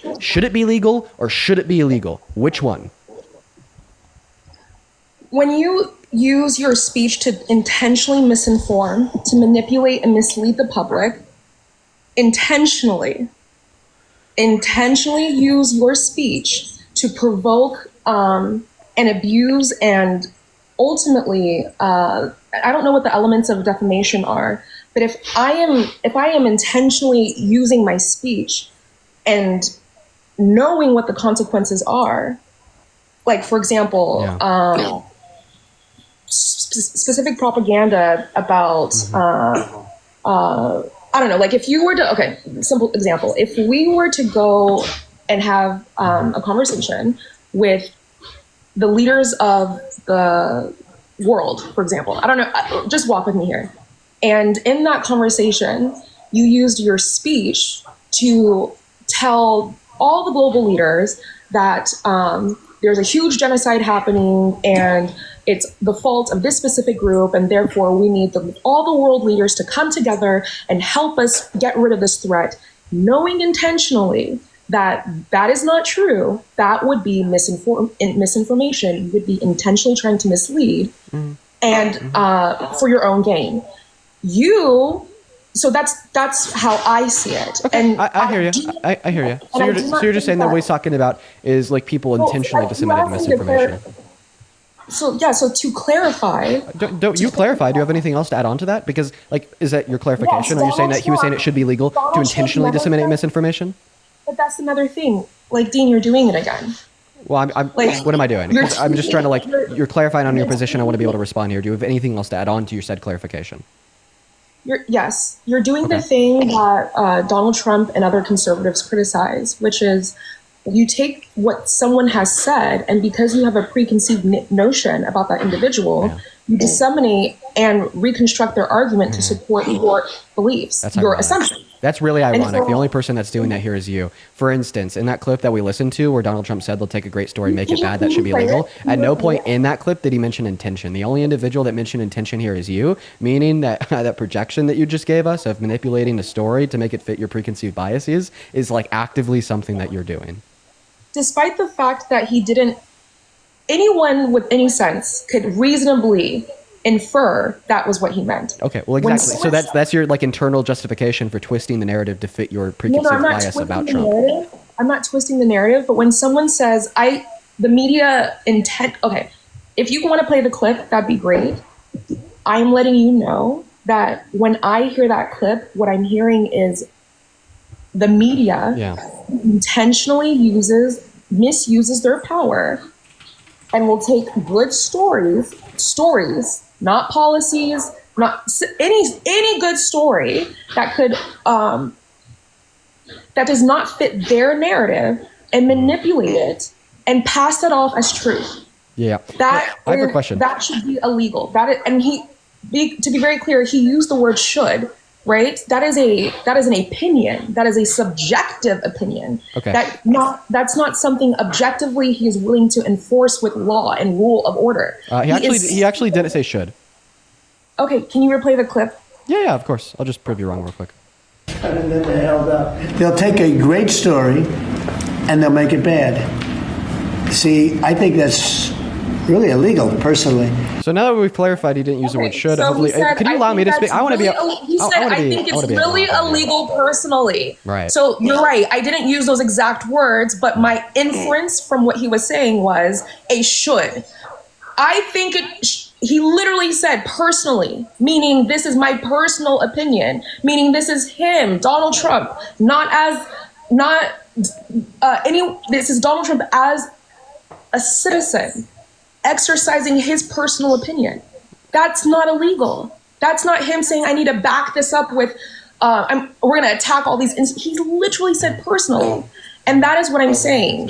When someone says should, they are coming from their own subjective interpretation. He didn't say should. When I said when people use statements like should, that is he said personally. He said personally. He didn't say should. Right.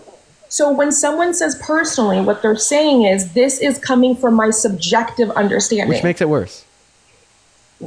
Okay, so I can explain to you how. You're actually doing. Listen, can I talk? Can I please hop in here, please? he has every right to express his subjective perspective. And I just want to say you're doing the twisting thing. Okay. I think that you're doing my job for me right now, because in this like perpetual resuggestion from yourself that he's just simply stating his opinion. Well, you're just kind of like you're silently affirming that his opinion isn't fact, and it's not actually illegal to like criticize him in the media. Right. And it's not. Will you allow me to finish?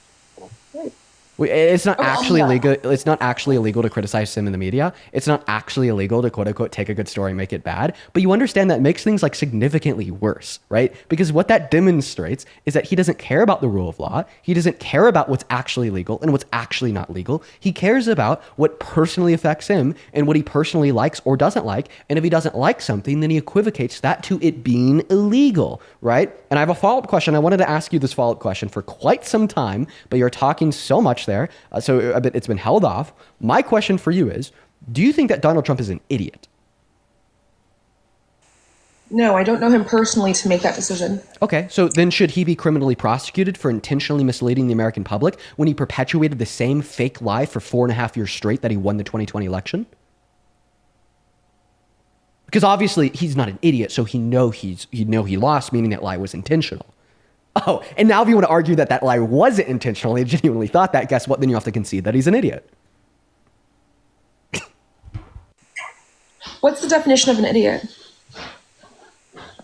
Well, I guess in this sense, we're just saying an incredibly unintelligent person. An incredibly unintelligent person. How can we measure that? Well, I mean, like based upon a various plethora of attributes, being wrong frequently, not doing research to be right commonly, having like false depictions of reality, not like coinciding with the reality, basing like your fundamental beliefs off of like emotion compared to like reason and logic, so on and so forth. But like hopefully you could like stick to the meat on the bone here. Like, should Donald Trump be criminally prosecuted for intentionally lying and misleading the public, for telling them that he won the 2020 election for 4.5 years straight? And keep in mind, if you want to argue that he didn't do so intentionally, and you just be conceding that he's an idiot, right? Because only idiots think that. No, I wouldn't. I wouldn't concede that he's an idiot because I concede. Okay. So then he did intentionally lie to the American public, right? All right. Again, you are trying to take a great story and conversation and make it bad. So what I'm saying right now should be illegal according to Trump? Sorry, what? So what I'm doing right now should be illegal according to Trump, since it's apparently taking a great story and What making it I'm bad. saying- No, wait, whoa. Let's listen to what he said. He No. literally said they take a great story and they make it bad. In my opinion, that's illegal. You just told me that I'm taking a great story and making it bad. Let's listen to the clip. And they'll make it bad. And they'll make it bad. Sorry, I gotta come on. There you go. They'll take a great story and they'll make it bad. See, I think that's really illegal, personally. Okay, you just told me that I'm taking a great story and making it bad. According to Trump, what I'm doing right now is illegal. You told me that Donald Trump stands for the Constitution. You told me that Donald Trump stands for like individual liberties and rights. You told me that Donald Trump stands for freedom. You told me that Donald Trump stands for law and order. But now you're also reaffirming that Donald Trump literally thinks that the debate I'm having with you right now should be illegal. What kind of fucking authoritarian tyrant bullshit is that, ma'am? It's not that he thinks that it's not that he thinks the conversation is legal. The practice of you intentionally being manipulative is dangerous. That's the issue. It is what you are performing and doing, not the disposing perspectives, but the way in which things that exist naturally as they are, you intentionally misconstrue. Yeah. I'm gonna keep it real. You can't put me in jail because I've hurt your feelings, Miss Fascist. No. Okay, again, you are doing it again. We're having a conversation, and now you've labeled me. You've misconstrued this conversation and labeled me a fascist simply because I disagree. No, because you just told me that it should be illegal because you think I'm manipulating you and you think that should be illegal. Dude, yeah, that is kind of fascist. I'm gonna be honest. I'm not gonna hold that one back. That's a fact. Okay, but you're not listening, Dean. You're not listening at all. Him saying the process of taking things that are good and intentionally misconstruing them is bad, and in his opinion should be illegal, is absolutely in alignment with the First Amendment and general conservative values. We should not, because fascists actually do that. They intentionally take good things and they you misconstrue, or they cherry pick, or they do all these manipulative things to emotionally get people to support their perspective which is not founded in reality, and that's dangerous. It is very dangerous. That we have plenty of examples in society where those those misunderstandings have led to unalivings. And my argument is his criticism of that process where people have said Black people don't deserve humanity, right? They've said all types of different things, and they've founded it in their own.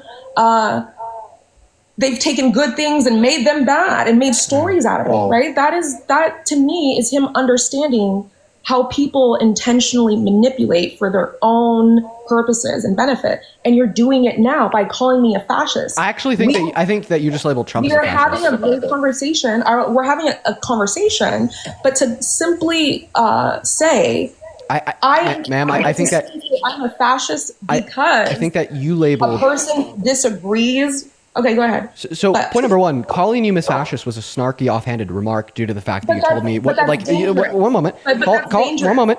Calling you Miss Fascist was a snarky, offhanded remark due to the fact that you told me it should be what I'm doing right now to you should be illegal because you think I'm manipulating you. I never said that though. That's manipulation. Okay, well, You said that. there's 22,000. Well, that was what you There's said. 22,000 That's fact what you checkers. said. There's 22,000 fact checkers in this room. The way that the dialogue went is that you told me that I was taking a great story, then making it bad. Then I was like, oh, so what I'm doing right now should apparently be illegal according to Trump. Then I played the clip of Donald And then Trump you called saying, me Miss taking a great Fascist, right? story and making it bad, therefore it should be But illegal. that's- And then but you that's told me that you your agreed with Trump, perception. implying that because you think I'm taking a great story and making it bad, which is something that you explicitly said, that therefore you think what I'm doing right now should be illegal. That is obviously like fucking insane. That's authoritarian. Maybe the word Miss Authoritarian would be better than Miss Fascist. Now, if you would allow me to just finish my sentence, I would be so meaningful to me. I would love it so much because at the end of your last statement, you actually made a suggestion that Trump is fascist, and I'll tell you how, right? No, I didn't. Because yes, you did it. Allow me to explain. That's what the debate's before all we move about. forward, can you Come on. define fascism, please? Just for those who don't know. Yeah, I think that fascist. Because we're using it really loosely, and I think that's dangerous. Okay, well, if I define fascism as like ultra-nationalist, ultra-authoritarian regime, which I like to understand through tenets as described in literature. We could go through and break down the 14 tenets of fascism as described in the literature if you'd want to understand how we can typically observe, right, this ultra-nationalist, ultra-authoritarian regime throughout history and today, right? Typically, these 14 defining tenets break down. Tyranny. Simply tyranny. Tyranny is a mark of fascism. However, like the But 14 tenets like break down into how we can observe tyranny, ultranationalism, and ultra-authoritarianism in like a fascist governed society. Okay, could you give the three top, just so we have something to qualify when you bring up this argument of fascism, right? Let's see if that's what's happening here. Okay, so I can give you the tenets of fascism. Before I do, can I actually break down to you how you like implied that Trump is a fascist? I'd like to do that. And once we get into the tenets of fascism, that's going to be a long convo. Sure, but how can? But I think it's important to define the terms before you simply say this is what he is. Okay, whatever. Let's define the We'll terms, break and down the then we 14 can- tenets. We'll break down the 14 tenets. So yes, let's define the terms, and then your claim of him being a fascist. Now we can actually qualify whether that's true or not. Okay, so Based off of the terms. once again, we loosely understand fascism to be an ultranationalist. No, you're giving me the 9 tenets. Dude, I'm going to get there. You have to let me speak.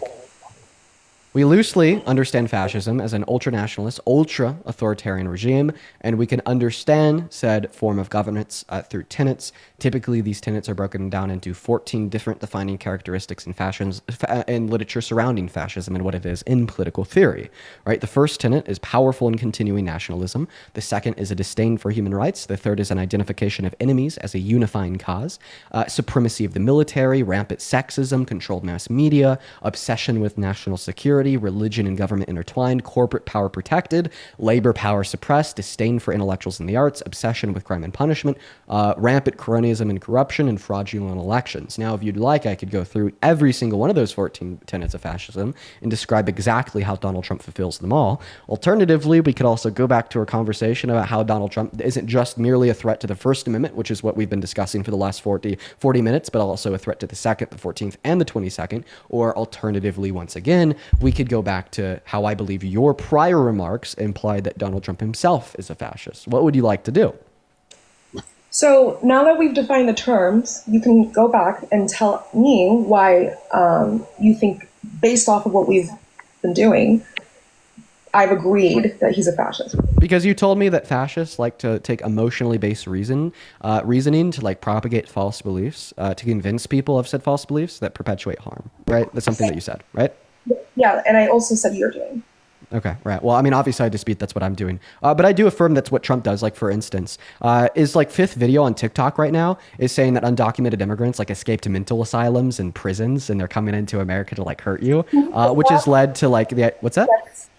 You need to, when you make these claims, please provide the evidence, because it's clear that you can, I think you're misconstruing a lot of things to, Is it possible for me to provide the evidence for the claim after I finish making the claim? Sure, but I mean, I would prefer if you provide the evidence first. Okay. I'm obviously going to have to make the claim first before I give evidence for it. You've made the claim that he did this, and I asked, can you play the video? I wasn't done with my claim because you interrupted me midway through. Okay, I apologize, Dean. Go ahead. Thank you. Okay? I appreciate that. So, once again, Donald Trump is incredibly guilty, right, of like reasoning not based in fact or logic, right, and instead baseless emotion to convince others of like these same lines of dialogue in order to garner support for himself while also perpetuating harm.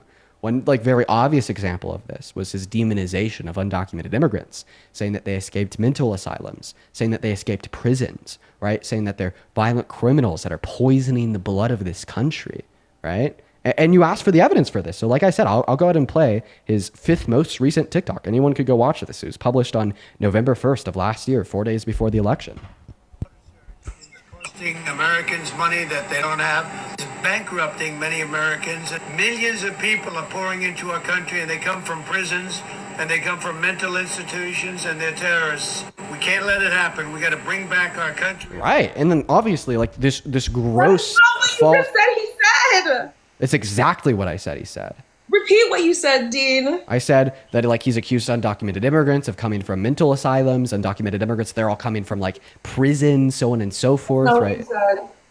What the fuck? Yo, listen, I'll replay it. Yo, listen better this time. What That's the hell? what he said, but okay. Americans, millions of people are pouring into our country, and they come from prisons, and they come from mental institutions, and they're terrorists. We can't let it happen. Shit, he said more than what I said. Like he also said, and they're terrorists. Like, oh, what? Did you hear that? Did you hear that? Do I need to play it again? Are you okay? I'm listening. You're still making your claim. I'm listening. So him saying that is fascism, based off of what you shared. Oh, no, based on what you shared. So you said it's like fascist to like engage in like lines of reasoning that are not like rooted in reality and just like purely emotion to convince people to like support you in like also perpetuating harm. Like you actually like gave like a good example, right, of this. Like the demonization of black individuals, right? Like the promotion of like false stereotypes that black individuals are violent, aggressive, so on and so forth, right? And how that's not rooted in reality, and how the perpetuation of that is fascist by nature, right? For the reasons that you gave. Well, like guess what? This is also the perpetuation of a false stereotype about undocumented immigrants that isn't rooted in reality, that ultimately serves to that same purpose of demonization of black individuals, which is painting undocumented immigrants to be violent, painting undocumented immigrants to be aggressive by literally saying that they're coming from mental asylums, prisons, and that they're terrorists. It is like categorically the same. I could see how that could be true. And this might make people uncomfortable, but there is statistical evidence that supports that while foundational Black Americans in general are people, there is evidence that supports that, No way. You just said it was fascist to perpetuate these stereotypes of black Americans. And now that you've learned that Donald Trump has done a categorically identical thing by stigmatizing undocumented immigrants, you are now defending said fascist premise of the stigmatization of black Americans. what I'm saying is, if things are not founded in evidence, like the stigma of certain racial groups, including Black people, that would be absolutely wrong. However, I'm also saying if there is evidence to support something statistically significant is happening, then it is not fascism to therefore say we must be mindful of this thing. You're the that's one happening. that said it was fascist to stigmatize But black you- Americans as violent and aggressive. You're the one that affirmed there's no evidence for that. Why are you now A affirming that there judgment might not be founded evidence in for that? evidence, if it's not founded in evidence, It's not. then it's problematic.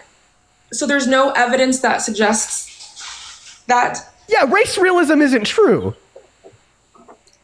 Okay, I don't want to go back and forth on this, right? Am I gonna have a debate about the validity of race realism with you? Is that like what we're gonna get down to? Are you serious? We can. Oh my god, ma'am, what the fuck are you saying? Like, I'm sorry. You understand these concepts were used for hundreds of years to subjugate people that look like you, black people. You're a black woman, to be treated as subhuman and it made into like property of white people, like per like all legal texts in this country and globally through the transatlantic slave trade. And now you want to defend the proposition that these ideas might actually be true? No. Okay, then what are you saying? I hope I'm confused. I think so. And I hope someone clips this out of context. Okay. What I mean is, two things can exist simultaneously, right? And I think it's dangerous for us to pretend that we can't be mindful of, we can't have these conversations if evidence supports something that might be uncomfortable. So the truth of the matter is, Black American people are people and human. And there has been historical evidence to perpetuate lies about that. And then I also would say there is evidence that supports that certain groups, whether they're Black or whether they're poor or whether they're uneducated or etc., have a higher correlation than others and different others who all things being equal, to be dangerous and violent, right? And so I wouldn't say all poor people or all Black people are criminals. I wouldn't say that. I would say, though, there is a correlation when you are poor and you are of color to experience crime more than any other group, to be either a victim of it or an arbitrator of it. That is what I'm saying. I can't believe that, like, this is probably the first time ever on my life I've considered kicking a Black woman for perpetuating such violent anti-Black stereotypes. How? But I'm going to go ahead and hopefully give you some of the Just facts. did the thing Because again.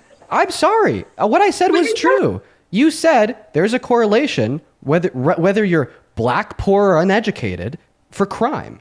That's like insane. I hope you know that, right? But I mean, I'll give you some of the reasons why that's insane. So hopefully you're not convincing anybody watching the stream, right? So one reason why that is absolutely insane is because, for the most part, it's rooted within the 14-55% statistic, saying that Black Americans account for 14% of the population. Meanwhile, they account for 55% of arrests in this country. And guess what? That is an anti-Black racist dog whistle, because although Black Americans account for 55% of the arrests in this country, they also account for damn near 85% of the exonerations in the American criminal justice system, meaning they are significantly disproportionately over-arrested when compared to white Americans. Next fact. We see an incredibly strong correlation between poverty and crime. The lower your socioeconomic standard is on average, the higher statistical likelihood that you have of engaging in crime, not just in America, but on the global stage. And guess what? Because of slavery and its aftermath, systemic racism stemming from slavery to Jim Crow era segregation, to redlining, to societal stigmatization, so on and so forth, the average Black American today has A, less generational wealth, and B, a lower socioeconomic standard on average when compared to white Americans. And this is only further emboldened and perpetually and perpetuated for America today and in the future due to the fact that the average white student in school is funded twice as much as the average black student in school in America today, right? These facts and more lead to the conclusion that, as I already stated, therefore the average black American has a lower socioeconomic standard on average compared to the average white American. So when we factor in for the fact that black Americans are significantly more likely to be exonerated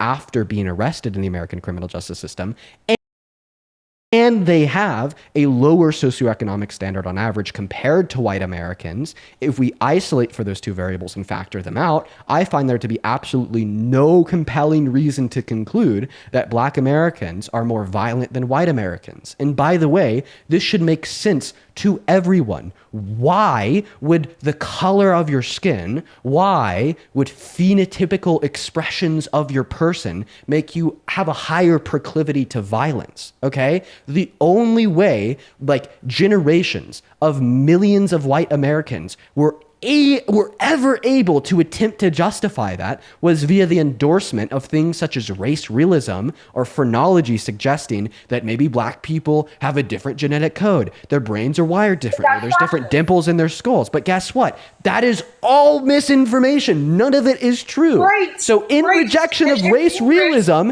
and in considerations of systemic racism and factors including the over-arrest rates of black Americans and lower socioeconomic standards due to slavery and its aftermath, there's no reason to conclude that black Americans have a higher proclivity to violence compared to white Americans.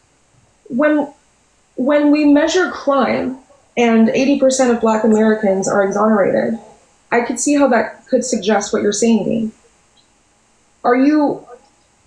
I think also we have to narrow it down a little bit and focus on how there's different types of crime. There's property theft, there's rape, there's all different types of crime. When we're talking about violent crime, I'm talking about things like murder. I'm talking about the intent to violently harm someone, like murder.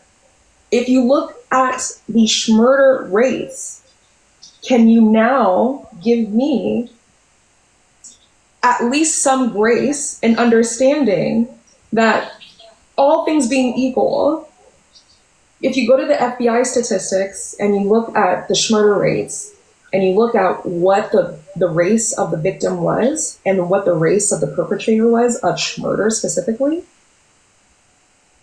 disproportionately, black people have unalived more black people and more white people than white people have unalived black people or white people comparatively. Why would I give you grace for ignorance that results in real material harm against black Americans?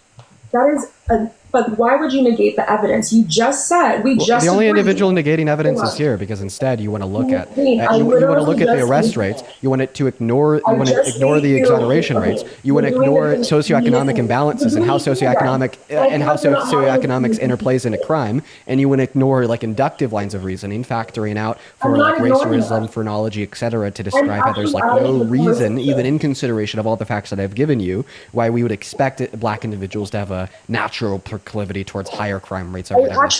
Like, why would I give you grace for ignorance that results in real material harm against black people? The thing that it's difficult to have this conversation is because you have added and assumed a multitude of things about me that are inaccurate and in bad faith.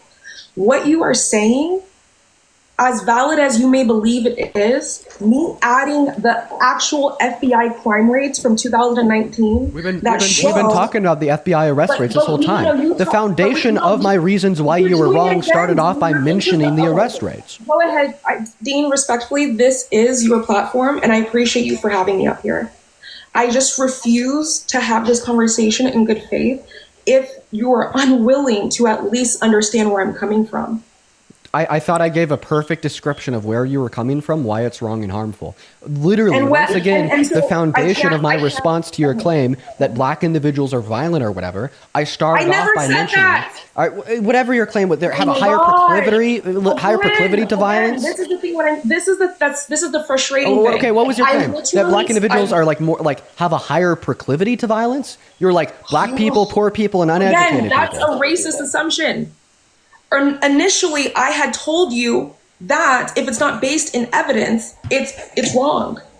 It's a racist assumption to then take what I said about what the FBI has actually been studying, the evidence, the reality, and then to take that, and when I bring it to you, Dean, and say, these are the numbers, and you now... remember, and you my now argument... just- My Okay, argument hold on, was how like the arrest okay. rates don't prove that Interrupt black me again. individuals have a higher proclivity to violence. Okay, and then this is the thing.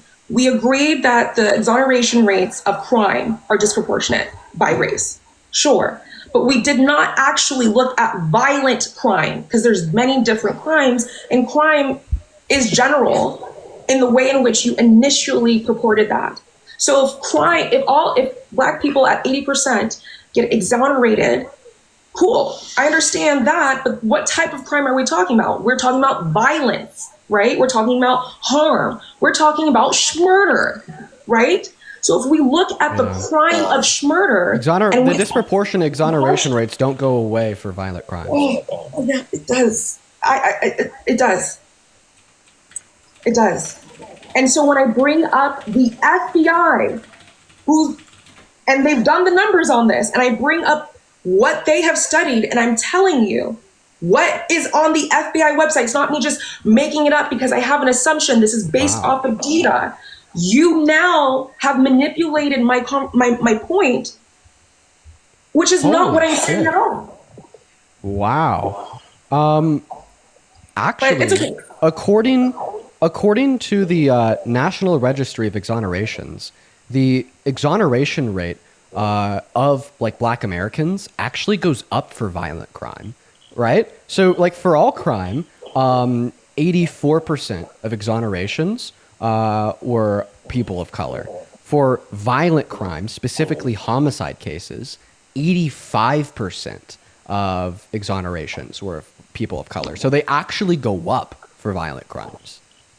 Can you provide the link or the website? Is it exoneration national registry.org? Yeah, so it's deathpenaltyinfo.org. If you just go and you look up National Registry of Exonerations, annual report finds majority of exonerees are people of color and official misconduct is the main cause of wrongful convictions. But there's multiple websites. So which one specifically are you looking at? So this is once again National Registry of Exonerations annual report finds majority of exonerees are people of color and official misconduct is the main cause of wrongful convictions posted by Death Penalty Information Center. Okay, I'm literally going to that website. Mm-hmm. All right, I'll read it off for you. This week, the National Registry of Exonerations published its annual report on exonerations that took place in 2023. According to the report, nearly 84% were people of color. Nearly 61% of the exonerees were black, while most frequent factor in the wrongful conviction was official misconduct. 75 homicide cases, 85% of homicide exonerations in 2023 were marred by official misconduct. So someone just mishandled the case? It was just like when that could literally be someone didn't turn in a specific paper or sign it, and now it's been thrown out of court. So, I mean, like it could also be procedural. It's not necessarily that they're innocent, you know? Like, what does that mean? So typically courts don't tend to make procedural mistakes in the favor of black people disproportionately. It's usually the other way around. That is part. Are you serious? So now you're trying to argue that like exonerated black people are still guilty of their crimes. Where that? If you What are the unable, fuck? no, I'm talking about legal procedure. If you are unable, or if there's somehow God, dude, I'm talking about legal procedure. Is it possible to not be laughed at? I'm Or sorry. is I'm it- sorry. I am laughing at this because of how ridiculous it is. Like, just give me 20 seconds and I'll give you the mic, right? So I give why you is it- source. why I is give it you source to ridiculous? demonstrate the vast disproportionate honestly- exonerations of people of color in the American criminal justice system, even in like instances of violent crime and homicide. And then your response is to suggest, well, they're probably still guilty of the crime and it was a procedural mistake. You just said why they were exonerated. Wasn't that you said what was the word? What was the word specifically? Official Why were misconduct, they- which makes sense. Official misconduct. Yeah. What does official misconduct mean? It can Well, according to them, this would encompass falsifying No. evidence, coercing witnesses, and withholding wait, exculpatory slow down. information. Hold on. Slow down one more time. What does that mean? According to them, they define official misconduct to encompass falsifying evidence, coercing witnesses, and withholding exculpatory information. Exactly. Yeah. Exactly. And when I just said, Dean, that Oh, can mean a and then lot. like the other like 15% were like Okay, wait, inadequate wait. legal defenses, mistaken witness identification, and perjury or false accusation were also causes of wrongful conviction. Right. And so when I tell you that can mean a lot of things, there could be some procedure that was like there could be some procedural failure, and they list the procedural failures, and that means that case gets thrown out, and that doesn't necessarily mean they're innocent. It's a procedural failure. Then you take what I say and misconstrue it. That's fucked up. Like that's messed up.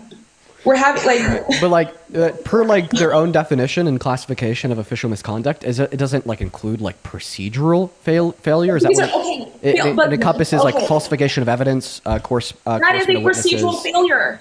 Oh, That okay. is a procedural failure. Yeah, but When like you're doing falsifying discovery- evidence in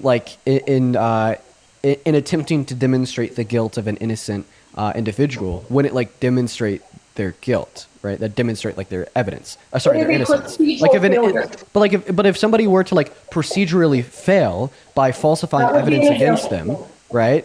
Well, then Yeah, of that would course be they're an example. innocent because the evidence that they were guilty was falsified. It just means that there was a procedural failure. But the evidence to suggest their guilt was like literally like falsified. So of course they're innocent.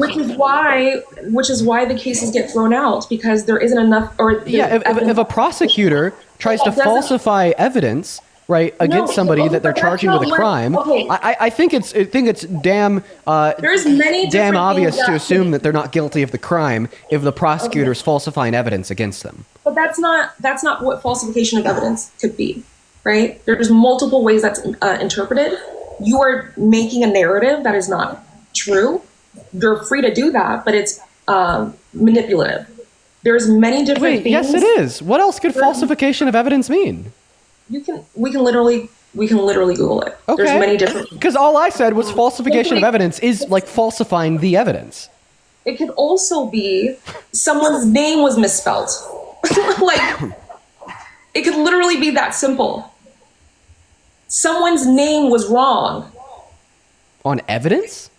Yes, that's what I'm talking about. These Okay, like, yeah, if somebody's name is it wrong on doesn't- evidence, But what I'm saying is, right? it doesn't always mean a prosecutor abused their power and then tried to lie about evidence. It could simply be that the evidence that was presented, you guys said it was this man, and that is not his name. Therefore, that is invalid evidence. We cannot conclusively determine that So, this individual is legally- the same person. So legally, These are what I'm legally saying, speaking, there's- legally Dean, speaking, Dean, legally speaking, the Dean, falsification of evidence refers to the illegal creation, alteration, or suppression of evidence with the intent to influence a legal case's outcome. Okay, Right? Because falsification of evidence is a crime. correct. But I'm just trying to correct. I don't disagree. I just don't think it's fair to assume a prosecutor is intentionally doing all like what you just said is not accurate and it's just not accurate. What did I say that's false? You said a prosecutor would intentionally take evidence and falsify it, a prosecutor, to win a case. Yeah, I mean, who else is That gonna is why like? the person- Who and that's why else the is gonna like person- illegally create, alter, or suppress the evidence? Maybe like the prosecutor, somebody working with a prosecutor. It's gonna be like the prosecutorial Implication team. of what you're saying. All I'm saying is, Dean, can you consider that there's many different ways in which misconduct can happen? Yes, because falsification of evidence isn't like the only way official misconduct could occur. Yeah. And so Like, when he's I'm like, oh, telling like you- cops falsifying evidence too. Yeah, the prosecutor, Sure. the Well, there's many prosecutorial team, things. including But like you the cops understand- for sure. But correct. But what I'm trying to convey to you is that it's not a black and white thing. It can be that, and it can also be simply not providing evidence on time. So not providing that's- evidence on time is not like. Like when you're in the process of discovery. But and that you're trying to I don't think that's official misconduct.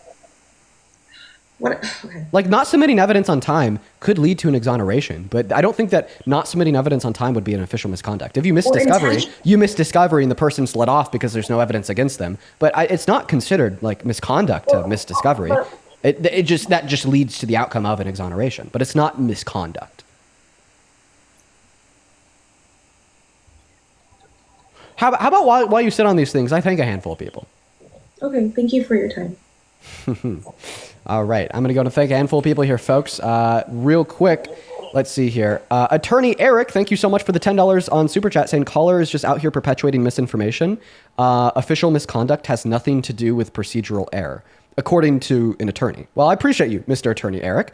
I would also like to thank RP Helps for the $10. Thank you so much. I appreciate you for the love. RP Helps, just some love to RP. As well as Spencer, thank you so much for the $20 on Venmo.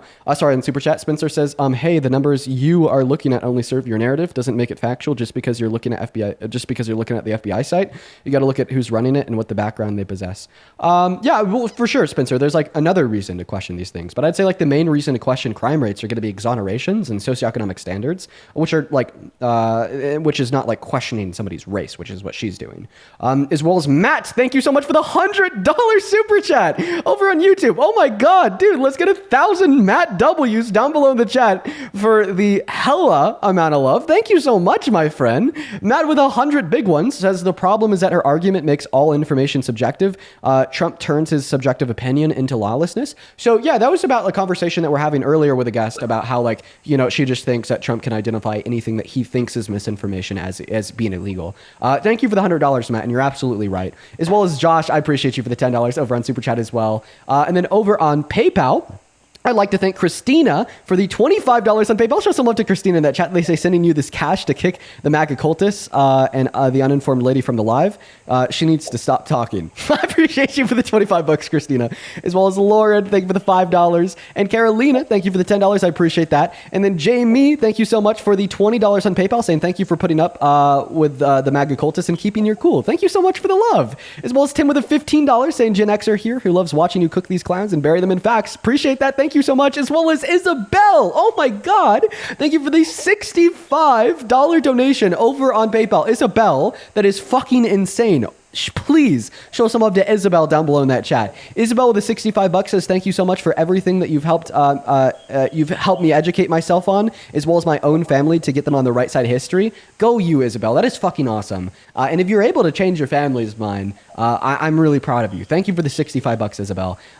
As well as, let's see here, over on Venmo. Kennedy, thank you for the $5 over on Venmo. Brooklyn with the $10 as well, saying thank you for what you do. Thank you, Brooklyn. Sammy with the $10, 20 minutes ago, saying just donating so that you could call her a cultist. She's a cultist. Thank you for the $10. Then Sarah, 37 minutes ago with the $10. Then Carissa, an hour ago with the $10. Then S, an hour ago as well with the $15. Thank you so much for the love. I really do appreciate everyone so much for your kindness. If there was anybody that I missed, just know that I do apologize. I think that I was able to get everyone. If you're watching and you would like to support me, you could find my Venmo and my PayPal in the link tree in my bio. But anyways, back to you. I actually just want to ask you like wait, may I say something too? Thank you also for the people who've like sent me gifts throughout this conversation. I was a little shy, and I just appreciate the support. And thank you, Dean, for letting me be up here. And even for those who think I'm a clown, thank you. Like at the end of the day, I think the fact that we can even be here and have this conversation in and of itself is evidence that this is a privilege. So thank you. Go ahead. Earlier you said I was doing something that should be illegal. No, I didn't. You did. Question. One last thing here, right? But thank you. Back to the Constitution. One thing that I really wanted to ask you about Donald Trump's attack on the Constitution that is undeniable. There's no way to put a twist or a spin on this. So I'm curious for how you're going to respond because you've attempted to put a twist and a spin on literally just everything else. invalidated my. Okay.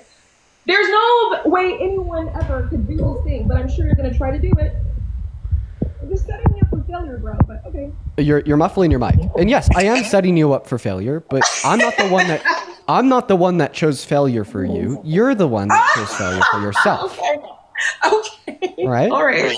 I don't think think I'm gonna lose. So you said that Donald Trump is a constitutionalist. He defends that doctrine, right? No, I said conservatives value. And you said that he was like inputting conservative values into America. And obviously, Correct. conservatives value Trump. And if conservatives value the Constitution and Trump, this must imply that so does Trump.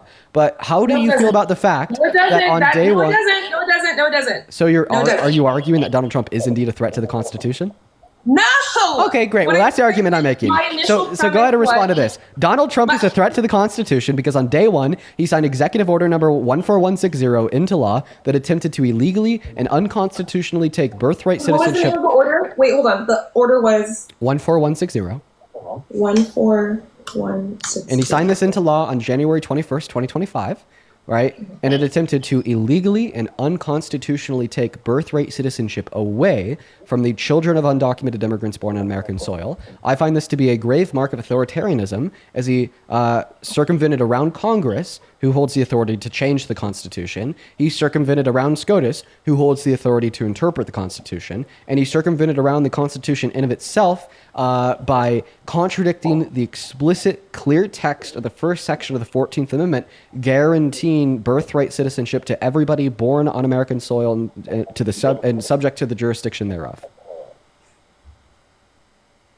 Right. So I do think it raises I think it's interesting because it sounds like he's trying to redefine certain terms, not essentially get rid of the Constitution. He doesn't have the ability to do that. The only individuals that have the ability to reinterpret what the Constitution already means would be SCOTUS, not him. So the text of the 14th Amendment says, the Citizenship Clause specifically, all persons born or naturalized in the United States and subject to the jurisdiction thereof are citizens. Yes. And historically, this, or at least this was to grant citizenship by birth because slaves and their children did not get legal status in this country. If your mother was a slave, you were going to be a slave. And so this amendment was specifically to guarantee Black Americans, or at least the descendants of slaves, had full citizenships. That's what the intent of the law was. In constitutionalism, there are originalists, there are people who believe that it's a living document that can evolve, right? But the understanding that it is that is the moral founding of our country, conservatives value. Okay. So point number one, that wasn't the only intention of the 14th Amendment. Let me actually ask you this question. Do you know when the 14th Amendment was ratified? Ratified? Okay, I could be wrong. I want to say, was it in 19? I could be wrong. Because I'm thinking about a Supreme case with the Supreme Court against. You're right. It was in 1865. So Okay. the 14th Amendment was added to the Constitution in 1865, right? Well, you said And it was. they ratified That's the 14th That's Amendment. the ratification. Yeah, they ratified the 14th Amendment into law to protect the citizenship of Black Americans. You're right about that, because this immediately followed the Dred Scott decision from SCOTUS that determined Black individuals do not have a birthright to citizenship. But that wasn't the only reason. If you read the congressional records, right, for the congressional debate on the floor of the Senate and the House in Congress in 1865, right, when they were ratifying the amendment, right, it is a case that they specifically debated if this amendment should apply to immigrants, and to which they agreed that it should, right? And then the notion that it should also apply to immigrants was then challenged in the U.S. Supreme Court in 1897 in the U.S. versus Wong Kim Ark case, right? And in the U.S.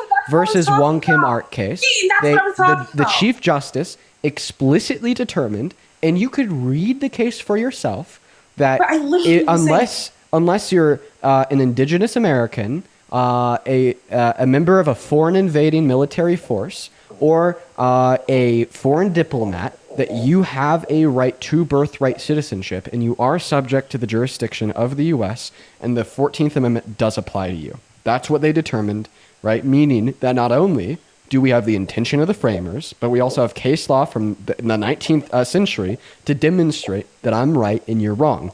One last thing I'll say here is I don't think that you should look at the intention of the framers to dictate what the constitutional amendments mean. Because if you just want to base, right, the scope of constitutional amendments predicated on what you think the original intention of the framers was, well, when they drafted the First Amendment, freedom of speech was either publicly spoken or was pinned on parchment paper. Does this mean that freedom of speech shouldn't be covered for us all on Twitter today? Right? When they were drafting the Second Amendment, right? The only firearms we had were muskets that could shoot, 2 times a minute. And now we have ARs that can fire 30 rounds in 5 seconds. Does this mean that ARs aren't covered under the Second Amendment today? Right? Are you now going to reject these core conservative values because that wasn't the original intention and framing of the creators of the Constitution? I think the valid, right? But I would argue that the framers understood that this was supposed to be a document that would be the foundation of our country. And if at any point we felt as citizens that it no longer served us, it was our duty to fix that. And they essentially made that possible. Right. With they gave pathways through Congress and the Supreme Court, not by a president signing an executive order into law, reaffirming that this is a mark of authoritarianism on behalf of Trump, since he attempted to illegally change the Constitution through an improper consolidation of power to one branch and one man, compared to the ratification of a new amendment through Congress requiring 75% of a vote from close to 500 people. I think if you may let me finish, the founders gave space for changes to be made intentionally. And they were mindful of the fact that if the populace did not believe that the current constitution fit the populace's needs, it was our duty to adapt it and made ways for that. Therefore, Trump doing what he's doing is in his power, arguably, because from his perspective,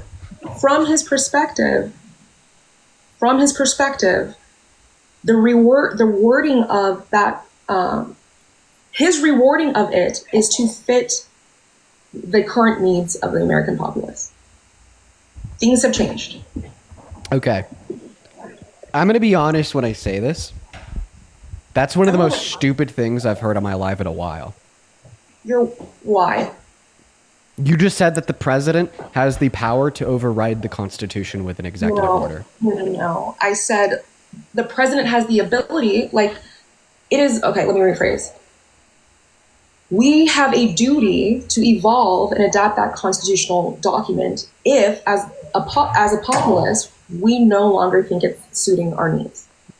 Donald Trump and his desire to make those amendments arguably is not incorrect, because that's exactly what the founders made space for. No, you're wrong. That's also really stupid of you to say. So the founders did make space for the Constitution to change, right? In fact, the Constitution is defined as a living, breathing document that is supposed to change as society. Arguably. Not arguably. It is. That's what it says. It's supposed to change as society changes, right? But with the founders accounted for this by creating very specific legal frameworks for the Constitution to change. Okay? And as conservatives, that's what we value. The very specific legal framework for the Constitution to change, right, would be for Congress to add a new amendment to it, or for SCOTUS to reinterpret it, right? Not for the president to issue an executive order, right? Correct. You can't change the Constitution through an executive order. An executive order has just as much authority, legally speaking, to change the Constitution as me going on Twitter and saying we should get rid of the Second Amendment has legal authority to change the Second Amendment. No, you may not, because you said that arguably the president has the authority to override and change the Constitution through an executive order, and you are dead wrong. When Donald Trump signed Executive Order number 14160 into law, that was an attack on the 14th Amendment and an illegal attempt to coup the protections in which it guarantees onto those in which have them, including the children of undocumented immigrants born on American soil. Is there any way you could tell me I'm wrong? Yes. Do it. Executive orders are, they're directives. They cannot change the Constitution amendments. The fact that he did this was a political strategy to bring it into the court so the Supreme Court can make their decision. They already have. So that's my point. It's not him trying to be authoritarian and subvert the process. He's intentionally doing this so the courts make a decision. They already have made the decision. But what I'm saying is, okay, great, but it's that strategy is very different from what you're trying to suggest. Okay, let me ask you a question. If when Biden was president, he signed an executive order into law that said the Second Amendment is null and void, okay? No American citizen has the right to buy or own any gun whatsoever, and if you do, you will be imprisoned, right?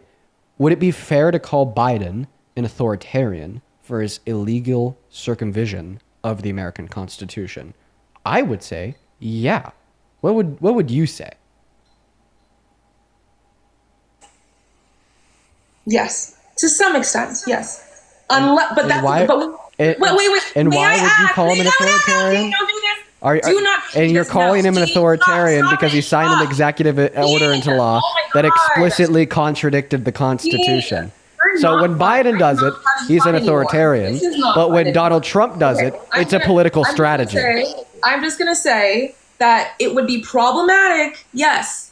However, a conservative would understand there are checks and balances that allow this to be challenged legally, which is part of the process and what conservatives want that to continue. That's it. So we can, because the framers understood that humans are flawed. They're ambitious, they're power hungry, they're dangerous.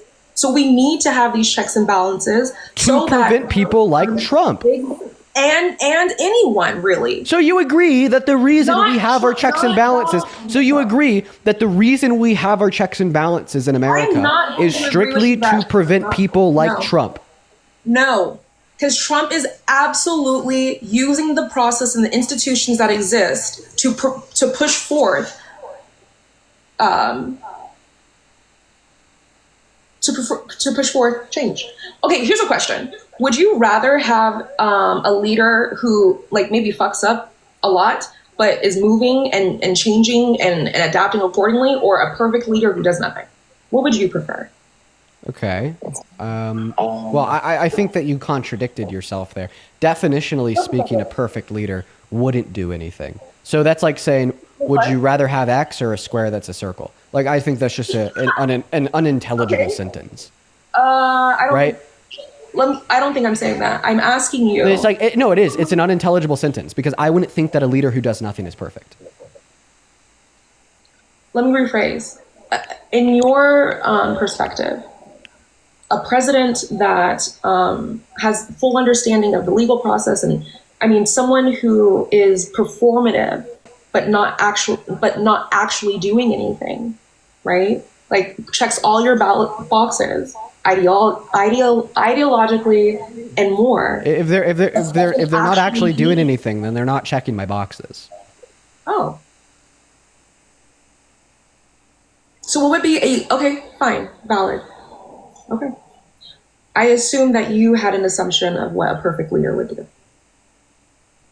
Anyway, a perfect leader would implement good change. Okay, anyway, the point is, would you rather have a flawed individual who's making mistakes but is moving and trying, or someone who is cautious, takes their time, and oftentimes does not move because of procedural not procedural, but because of it's just a way slower process to implement change. Like, would you rather have an individual who tries to go through the procedural routes, makes mistakes, corrects themselves, but keeps moving forward, or someone who's very cautious, measured, doing the same process, but doesn't actually get anything done? What would you rather have? Right now, the person that doesn't actually get anything done. I can explain why. It'd just be less harmful for the country. It'd be better for the country.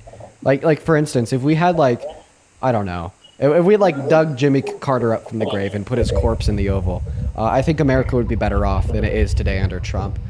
Because if Jimmy Carter's corpse was president from the Oval, you know, then the big beautiful bill wouldn't have passed and 10 million people wouldn't have lost health care. If Jimmy Carter's corpse was in the Oval, then we wouldn't have, you know, like a declaration of war on American cities with a directive for our military to illegally arrest citizens in the street. Okay. Well, regardless, right? This is still creating a form of civil duty, I think. There are people in general who may have not cared, who are being active. Courts are active. Ultimately, the system that we have works. And that's why, regardless if you agree with Donald Trump as a person, it's actually creating a society where civil engagement is higher than it's ever been. Mm-hmm. Younger people are being more active and concerned about their future and doing the work. You have this platform. So despite you not liking Trump personally, at the end of the day, we are doing exactly what our founders want us to do in order to be civil. I'm sorry. This is just a terrible line of thought. I'm gonna have to go, but yeah, I'm gonna end the conversation after this. This is such a terrible line of thought. Okay, the world would be better off if I didn't need to have the platform that I do. The world would be better off if there wasn't a president of lawlessness and disorder in the Oval Office to incentivize me to come on here and do these debates. All right, you know what I mean? Like think about like all of like the historical names. One moment. Think about all the historical names of really important advocates for rights, right? And ask yourself, would the world be better off if they never had the incentive to advocate to begin with, which was the tyranny? And the answer is yes, right? You know, right? If Rosa Parks didn't have to sit at the front of the bus and get arrested because it wasn't because in this hypothetical reality, right, black individuals were not legally and socially disparaged, would the world be better off? Absolutely. You know, if Martin Luther King Jr. didn't have to advocate for all of his life and then be murdered because of systemic racism in a fight for equality, right, because black individuals in this country had equality from the get-go, would the world be better off? Yes, right? So by you attempting to tell me, right, that Donald Trump is doing a good thing by politically activating so many young Americans and advocating against the bad things he's doing, right, it's just inconceivably terrible, right? Terrible argument. No, but unfortunately, I'm going to go ahead and end the debate there, and we're going to go ahead and move on to the next guest at this point. Go ahead and hop in that queue if you happen to be MAGA. Wow, what a conversation, folks. Geez, let's go to move on to the next guest, guys. Hop in that queue if you happen to be. You guys, that one lasted for like a little over an hour. My God. If, like I said, you're an American adult that supports Trump as president, go ahead and hop in that queue for me and we'll happily get you up here. We got IB loading up in right now. There's also a handful of people. Hello? All right, they're not even here, so we're going to go to kick them. Go ahead and put a me with your age down below in that chat if you happen to be an American adult that supports Trump. We'll happily get you loaded up into the live for our debate. And like I said... And I would like to talk to you about this conversation. Yeah, just quickly. What time is it for you? Actually, I don't support Trump. I hate Trump. Oh. Based, Andy. You have a good rest of your day. We're just looking for people that support him. Let's go to get that next guest up here. And like I've said a handful of times, I'll just go to repeat it again. If you want to support me, if you want to support what we do here, you can find my Venmo and my PayPal in the link tree in my bio on TikTok, as well as in that pin message over in that YouTube stream. I get 100% of those proceeds. They all go to me. And I can even give you a shout out and read off any and all attached messages to those donations. What's up? Do you support Trump? I just wanted to say thank you as a black man. I'm proud, of you, and I'm happy that you are saying all these good, positive things, and it's helpful to have somebody know. Thank you for your. I'm out of words. But thank you for everything you're doing. Listen, bro, I appreciate you for coming up here. I hope you have a good rest of your day, and thank you so much for your kind words. You take care. What a nice guy. I appreciate that, man. What a nice guy. W guest. However, I will request to please only keep the guest requests to Trump supporters. But the guy was a big W. What's up, Jackson? Do you support Trump? Yes, I do support Trump. And how old are you? 18 years old. And what year were you born in? 2006. What month? June. You'd be 19. Moving on to the next guest. Let's get that next guest connected. We got Miss Anderson loading up into the live. Josh, thank you for the $10 over on Super Chat. What's up? Do you support Trump? Dad! I'm up here again! I'll go ahead and take that as a new. Moving on to the next guest. Guys, please follow the rules. I would really... You realize what they are, right? Like, they're like... Okay, Jake's doing something else. He's talking to someone. We're going to get that next guest up here. Victoria, thank you for the galaxies. Thank you so much, Victoria. As well as, let's see here. What's up? Do you support Trump? Hey, what's up, man? Do you support Trump? Are you MAGA? Yeah, I do support him. Okay, and how old are you? I'm 26. 26 and pro-Trump. Awesome, bro. Real quick, Natalie, thank you for the $5 on Venmo, saying I work night shift as a CNA in a hospital, and I truly don't know how you could support Trump and claim you're passionate about people. I agree with you, Natalie. Thank you for all the work you do as a CNA, and appreciate you for the $5. Go ahead and take it away, man. Why the hell do you support the worst president of your 26 years of life, Mr. Donald Jimothy Trump? Well, I felt that I was down to two choices, and... Because you were. I didn't... In the last vote, and I didn't want to support anyone else. You know who I mean by that, Kamala Harris. He's done some tax reforms, tax cuts, job acts in 2017. Mm-hmm. He did prove to increase the stock market in the last presidential campaign. Also, I felt that Kamala Harris she didn't know what she was talking about. She was very slow when she was talking. She spoke slowly? Yeah. So usually speaking slowly is a sign of like higher intelligence and a better understanding about what you're speaking of. That's not what I'm saying. I'm not saying slow. It's like when she would try to come up with arguments, and when someone asked her a specific argument, she would just blank out. And did you know that they edited a campaign that she did where when you said that she was like talking slowly, like it would take her a while to respond to a question or something? She processed her response slowly? To process a good response, yeah. So are you? I'm so sorry. I'm just lost. You're using like the word like slow, like derogatorily there. Yeah, don't use like derogatory language. Like that's yeah. Like I would. bad. Yeah. Okay. I wouldn't say derogatorily. I would just say that she. Like, did you know that they made a whole thing on CNN or Fox or something where she answered a bunch of questions, and then they edited that for other people that support her, so that it looks like she's actually answering them very smartly. Okay. You have no fucking clue what you're talking about. It wasn't CNN, it wasn't Fox News. You're talking about the 60 Minutes interview. Yeah, the claim from the right, I'll just go ahead and fill in the blanks for you since you don't know your own argument. As it was like cut up and chopped up to make yourself look better. When in all reality, they just cut out the ums, ands, and buts, and they've actually done that for every single 60 Minutes interview they've ever done with any candidate for the presidency in the last 65 years. Not to mention that they offered the same interview. They offered the same. They offered the same interview availability to Trump to go on in 60 Minutes, and he's actually the first presidential candidate in American history to decline it. Right? What's next?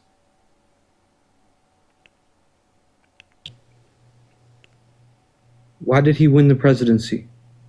Why did Trump win the presidency? Like descriptively, I think he won the presidency because a lot of people were succumbed to his propaganda, especially surrounding the misinformation about how the Biden-Harris administration caused a lot of the negative economic outcomes of the pandemic. But keep in mind, the question isn't descriptively why did Trump win the presidency, but rather why do you support him as president? I support him because I had to choose between two different people, and he was the better option. If a better Democrat came... So why do you think he was a better option? Kamala Harris. Kamala Harris. she was slow. She wasn't slow, Dude, but I told you, everything- stop referring to people as slow. That's derogatory. It's like you shouldn't do that. Like, dude, what the fuck? Okay, Especially just Kamala think about it Harris. like this. You said, have you ever watched an entire debate that she went through, like a whole thing from end to end? Yeah, I watched the totality of the debate that she had with Donald Trump, where she stomped on him so unbelievably hard that he left with such a bruised ass. He started espousing various conspiracies, ranging from accusing her of having an earpiece where other individuals were feeding her answers, and to colluding with the two ABC moderators and getting the questions beforehand. It was Okay, that's a brutal conspiracy for him. That's a conspiracy. He calls her Crooked Kamala, but just think about it with an open mind. He only puts names and labels to try to gain people's attention. When he actually does support good things. Like, think about all the things that he was the first president in the inauguration speech that had like a lot of different arguments a lot of different things that he would do as soon as he became president, and he did do them, did he not? Yeah, no, he actually fell through on like vast majority of his promises. How about this? You tell me a promise that he fulfilled, then I'll tell you a promise that he didn't fulfill, and we'll see who runs out first. Go ahead. Okay. He fulfilled a promise where he said that he would change the Gulf of America, to the Gulf of America. Did he even promise that before the election? I mean, chat, can you like weigh in on this? I don't know if he promised that before the election. If he did, like, sure, I'll give that one to you, and we'll just continue to go. No, it looks a little divided. Yeah, I don't remember him promising that before the election. Can you show me where he promised that before the election? I can pull it up, I guess, but that's all right. That's not. Yeah, no, do it. Do it. Pull it up. That's just a small one, I guess. We can move on to a different one. Okay. So I'll take it. You actually can't pull it up. I'll look it up right now. I just verifiable promise he made. Did he promise to Gulf of America? While you're looking that up, Claudia, thank you for the $15 on Venmo for my next coffee. Saying your next coffee on me. Thank you for fighting the good fight. Thank you so much, Claudia. I fucking love coffee. So that means a lot to me. Thank you so much. Let's show some love to Claudia down below in that chat for the $15.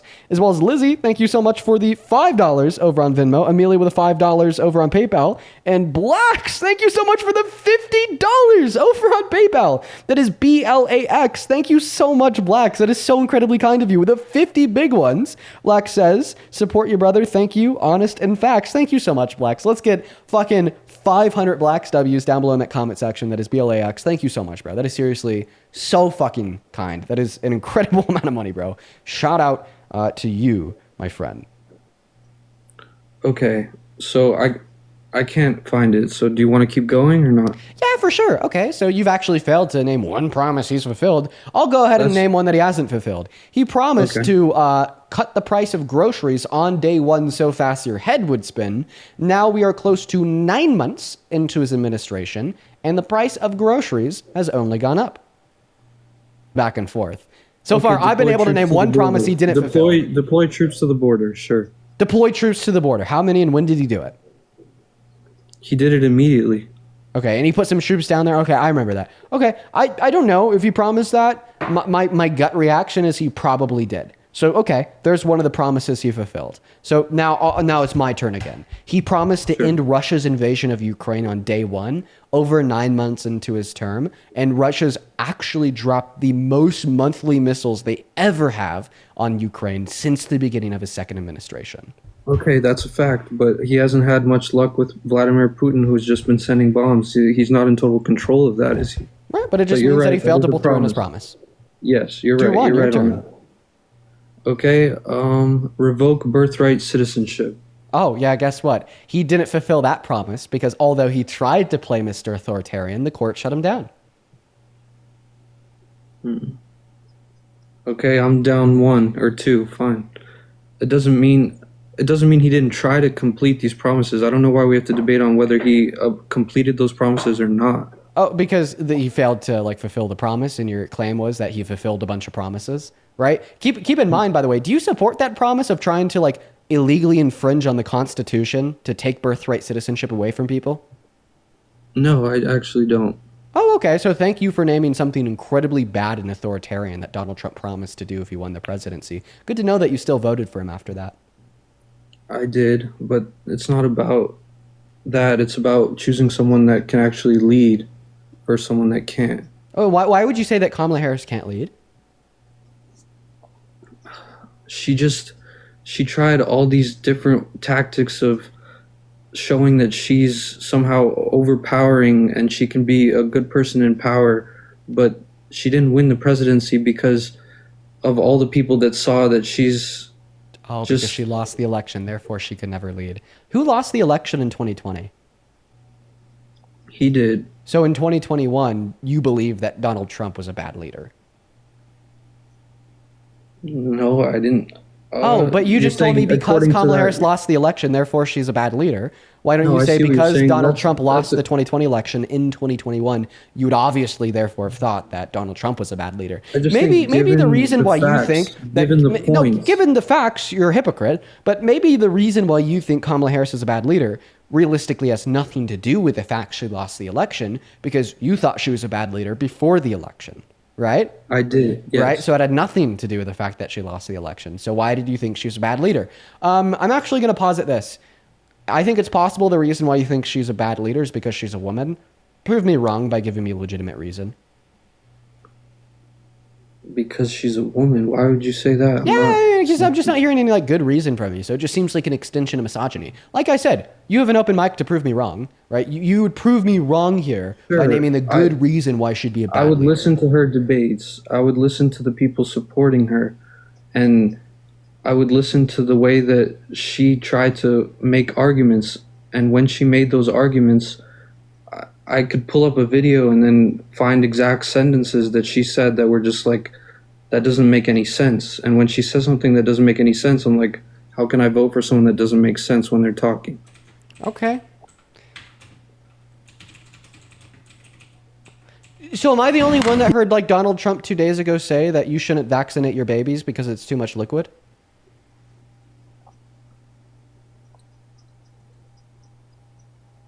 Are you asking me that? Yeah. Did you hear that one? Well, he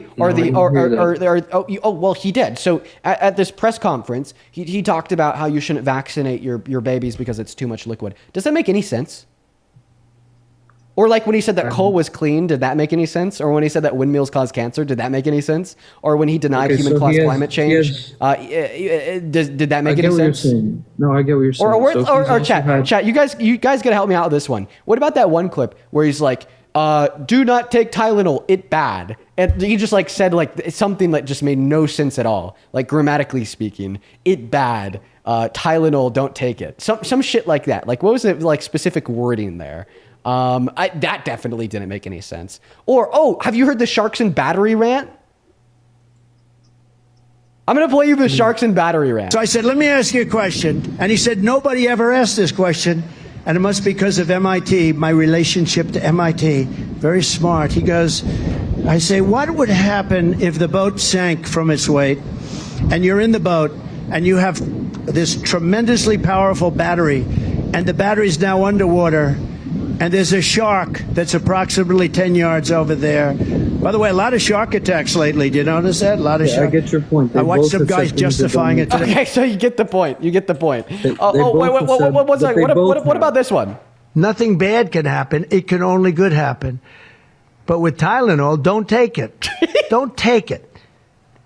And if you can't live, Okay, so do you think that Donald Trump is a bad leader because of like the various different clips and instances that I just either referred to or played for you on live of him just making no sense at all? That's a valid point, and I still think he's a good leader because they make mistakes when they're talking. They do both. Okay. So then you arguing that Kamala Harris is a bad leader because you could find a clip about her talking about like coconuts and falling out of a tree or whatever the fuck, right? It's just completely null and void and invalid, right? You're right.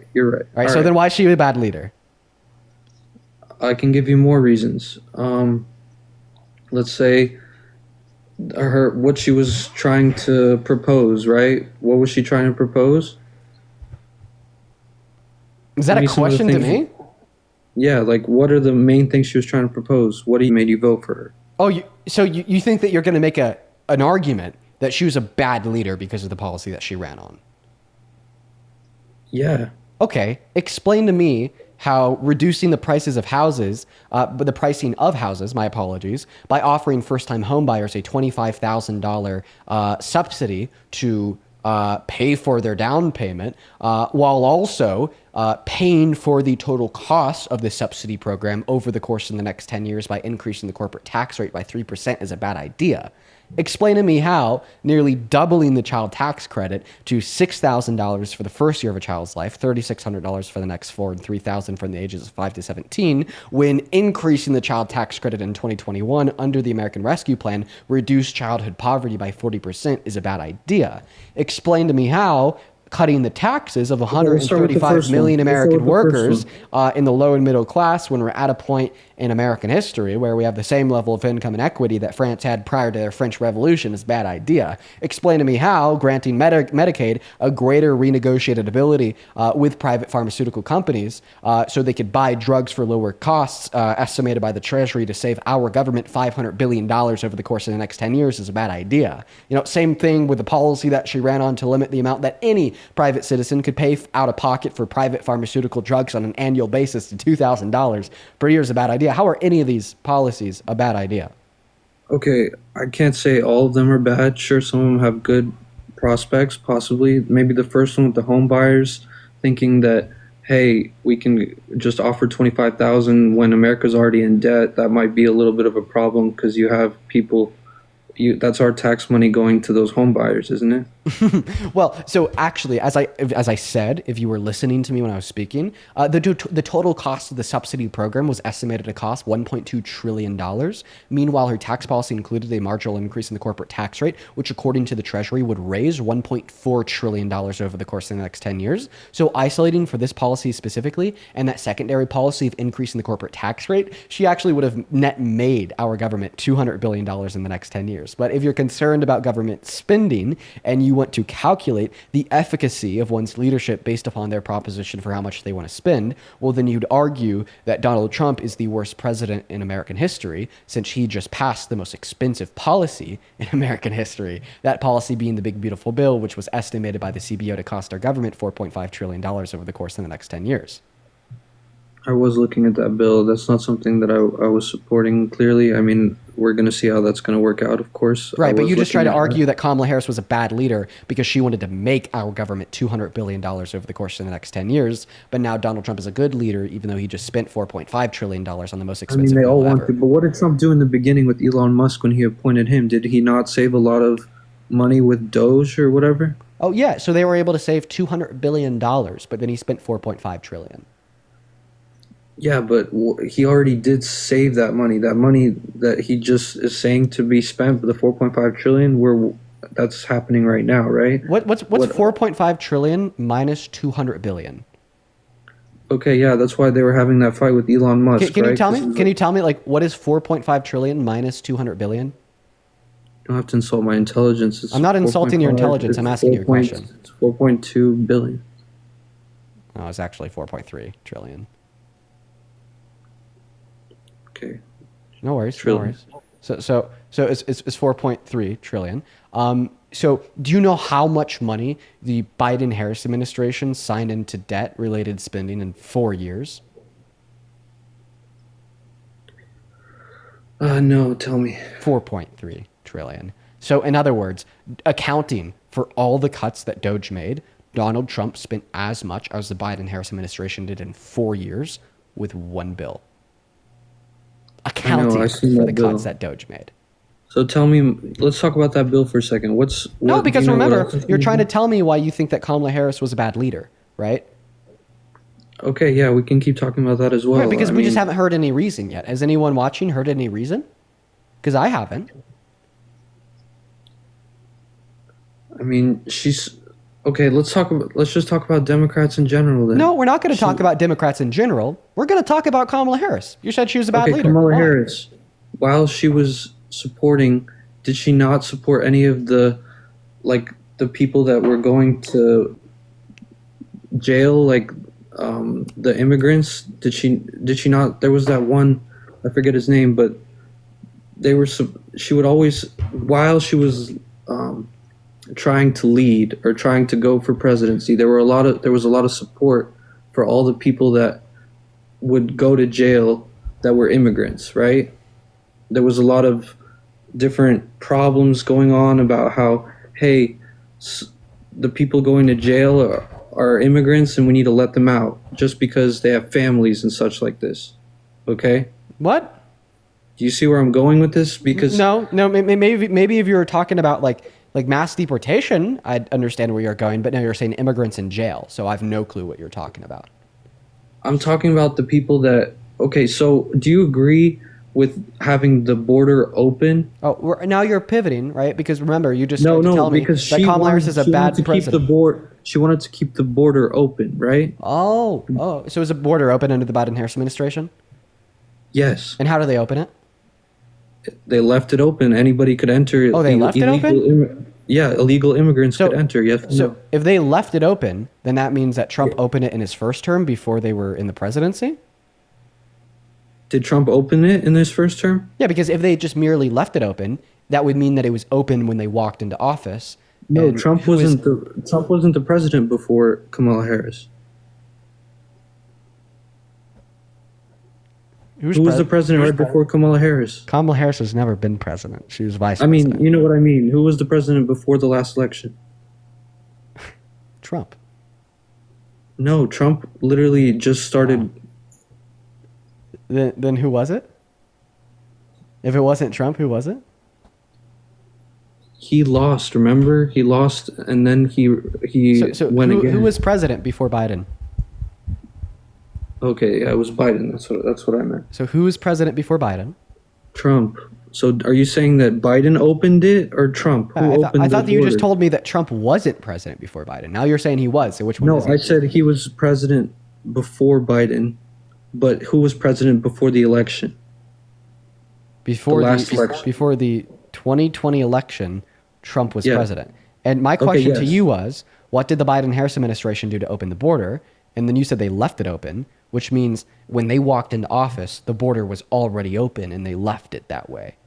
Right? Okay, well that's not true. I thought you meant. Okay, so let's just get the facts. Opened the border? Let's just get the facts clear here. When Biden and Harris walked into office, was the border opened or closed? Closed. Okay, so that means that they had to change something to open it, right? Yes, they opened it. And and how did they open it? Right, and what did they do to open the border? I don't know. They passed policies or whatever to open the border, Which and they allowed ones? illegal. Which policies? I mean, we can look it up.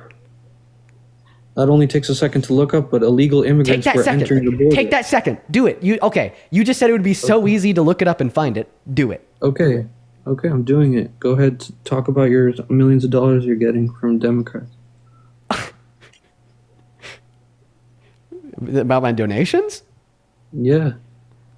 Do that while I'm doing this. With pleasure. Rachel, thank you for the $5 over on Venmo. Thank you so much for the love, Rachel. Rachel says, is Kamala Harris not making sense, or is what she's saying just beyond his ability to understand? I'd shoot for the latter. Thank you for the $5, Rachel. As well as Leah, thank you so much for the $20 over at Venmo. Show some love to Leah down below that chat, folks. Leah says, keep finding the good fight. I really appreciate you for that love, Leah. And then REI, thank you for the $20 on Venmo as well, saying, in a world where critical thought is dwindling towards extinction, you are such a breath of fresh air. Please keep doing the good work. Thank you so much, REI. That is so fucking kind of you. Let's get 200 Leah and 200 REIWs down below, as well as Brandy. Thank you for the $25 donation on Venmo, saying for fighting against the cult. Thank you so much, Brandy. Victoria with the $10 saying, thank you for making me feel sane. Well, thank you so much for being here. I appreciate you for supporting me. I appreciate you for supporting the stream. Thank you for the $10. Seriously. As well as Catherine. Thank you so much for the $25 on Venmo, saying this is for you to treat your beautiful girlfriend. Dude, I got a soft spot in my heart for the donations geared towards her. Thank you, Catherine. Seriously, let's get 300 Catherine W's. That is so fucking kind. As well as Jess, thank you for the $10 on Venmo, saying your patience never ceases to amaze me. Thank you, Jess.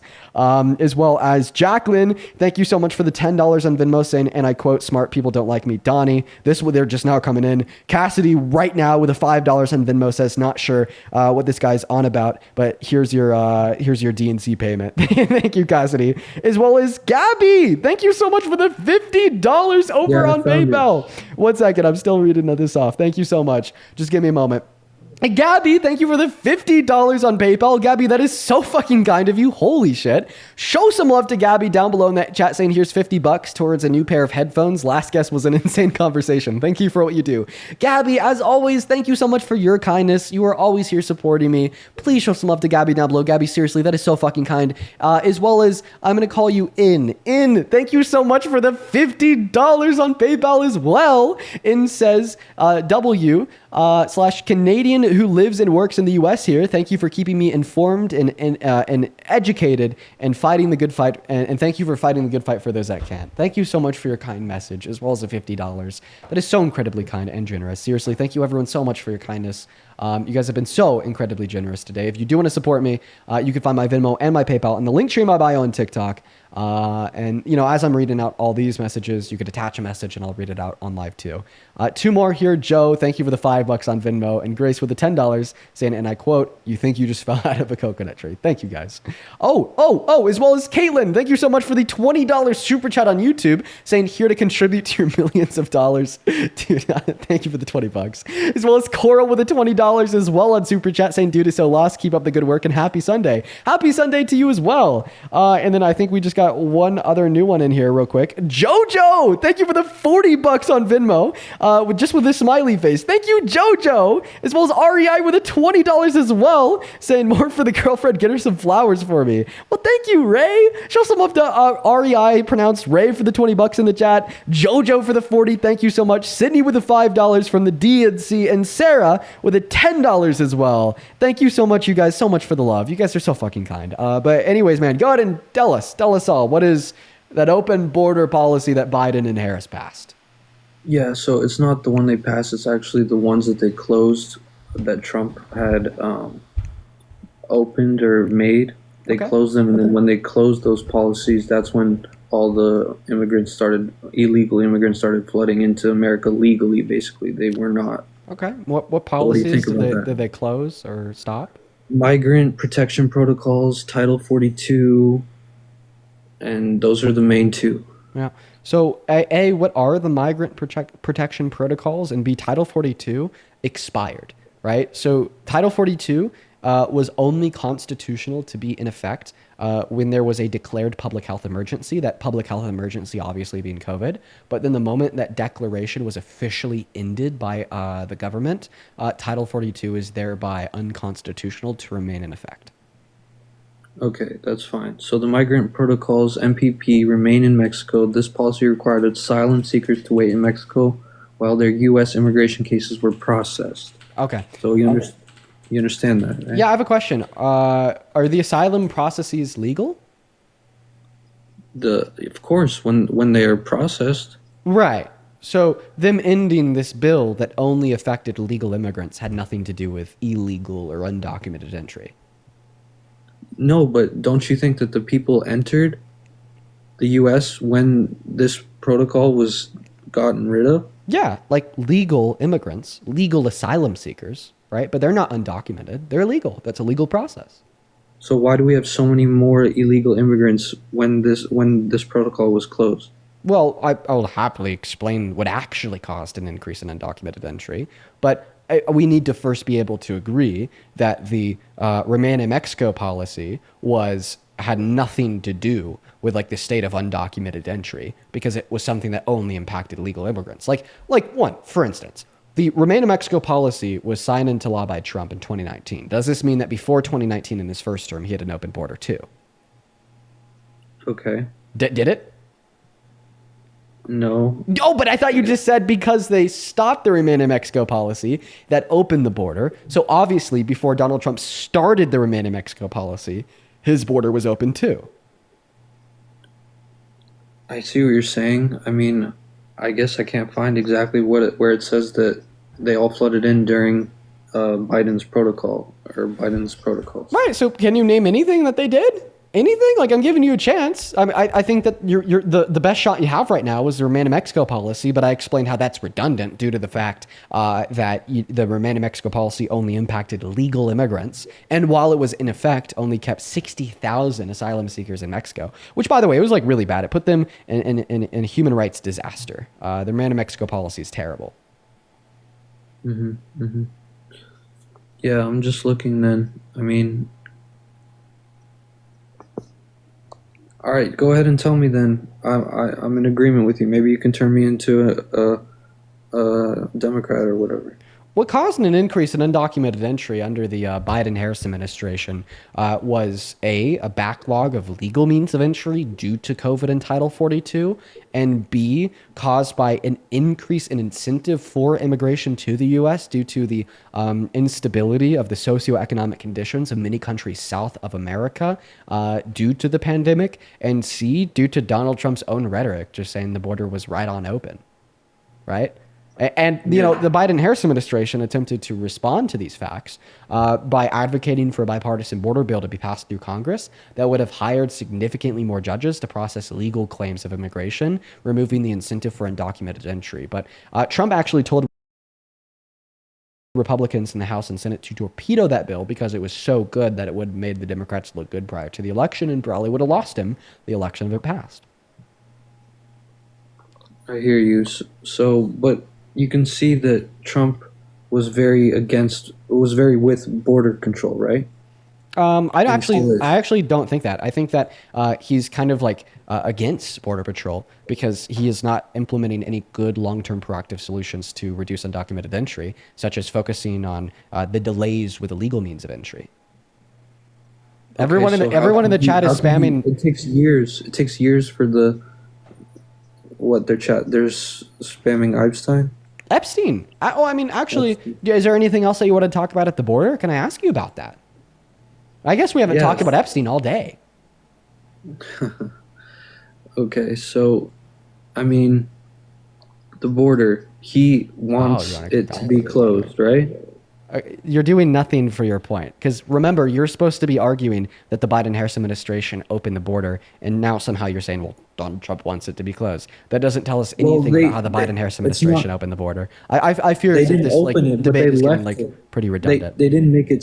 They left it open though. They weren't going to do anything about closing. You said that. What did they say that they said? Wait, I thought we just went over the bipartisan border bill that they pushed for, gained populist support for, that Trump torpedoed. I thought that we just talked about that bill. Okay, but how come when you associate your ideas of Trump, don't you think, hey, he's the guy that's trying to... No, Brett, don't pivot. Where you just said that they did nothing to attempt to fix the issues at the border. I told you that they advocated for this bipartisan border bill that was really good, and then Donald Trump torpedoed it. Don't move off of that point so easily. Respond. All right, so he torpedoed a bill that said what?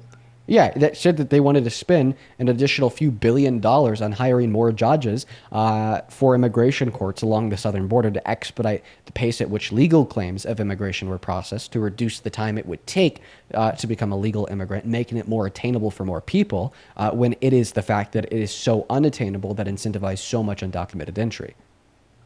Okay, so you're saying that because it was a timely matter, because of the timely matter of getting into the U.S. legally, that's why people were entering illegally, right? Yes. Okay, but what about the people entering illegally because of this? He wants to stop that completely by just cutting off the border, right? I have no clue what you're saying. No, literally no border. He wants to keep the border as controlled as possible. But remember, we're not talking about Trump. We're still talking about your claim where you said that the Biden-Harris administration did nothing to help fix the issues at the border. I don't understand why you keep I don't understand why you keep bouncing back to Trump. You bounce back to Trump again, this conversation's over, right? Because right now, what we're supposed to be debating has nothing to do with Trump, and it has all to do with your claim that they did nothing to help fix the issues at the southern border. I described a policy that they tried to pass. I'll agree with you. They did something. They did something to make it timely. Okay. Yes. All right. So then, once again, this all wraps right back around to your original point of the fact that you support Trump today because you thought Kamala Harris was a bad leader. So far in our conversation, you have given no reason for me to believe that. Any other reasons why you think she's a bad leader? You started off with the way that she spoke, proved you wrong. You then went to her saying things that didn't make sense, proved you wrong. You then went to her ability to debate, proved you wrong. You then went to her having bad policy, proved you wrong. You then went to her endorsing an open border proved you wrong. Do you have any other reasons why you think that she's a bad leader that made you support the 34-count felon adjudicated rapist that was best buddies with Epstein and sending him letters depicting the picture of a naked woman, or in my mind, a naked girl with a statement, "May every new day be another wonderful secret," who is now trying to cover up the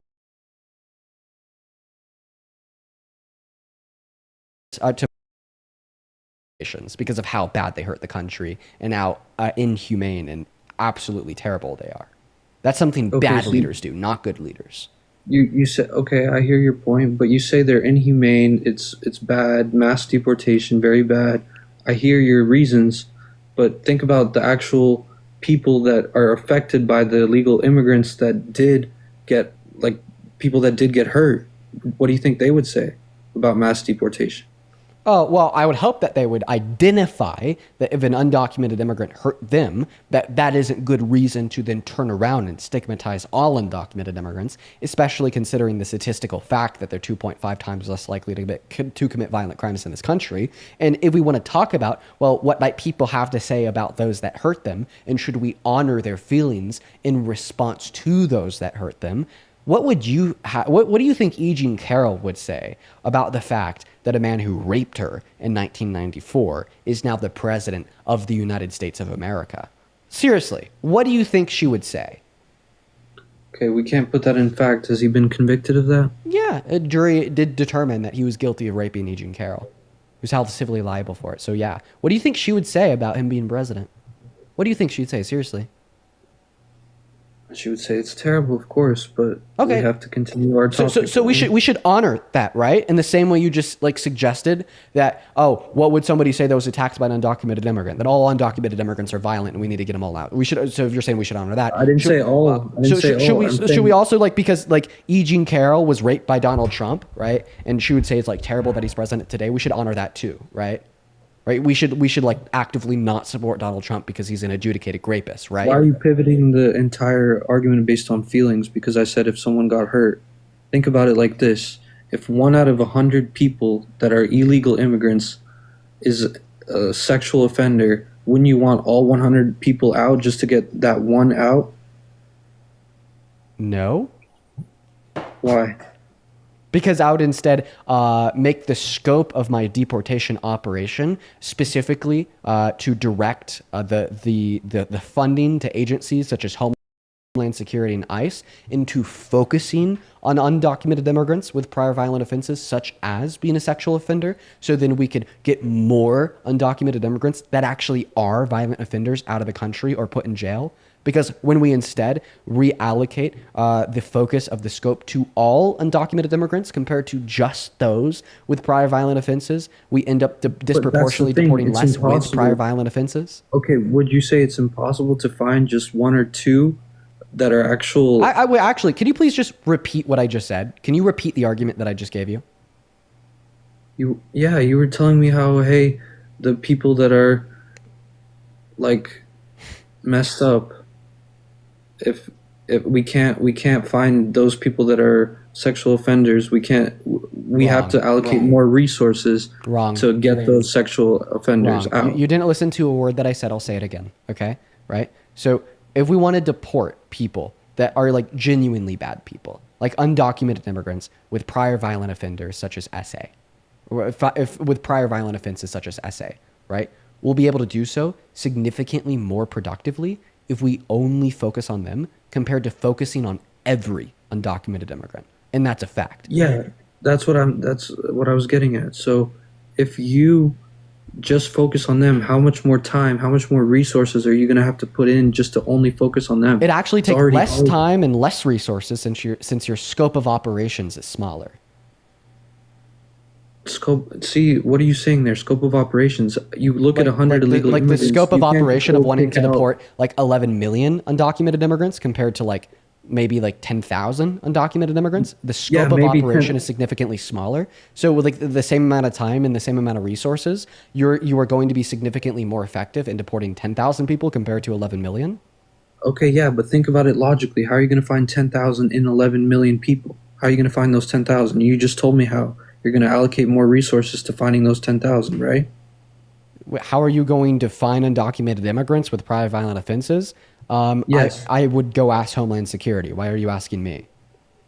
No, so that's your argument that you would go ask Homeland Security, but the problem is right now they're having this issue and they're like, we don't know what to do.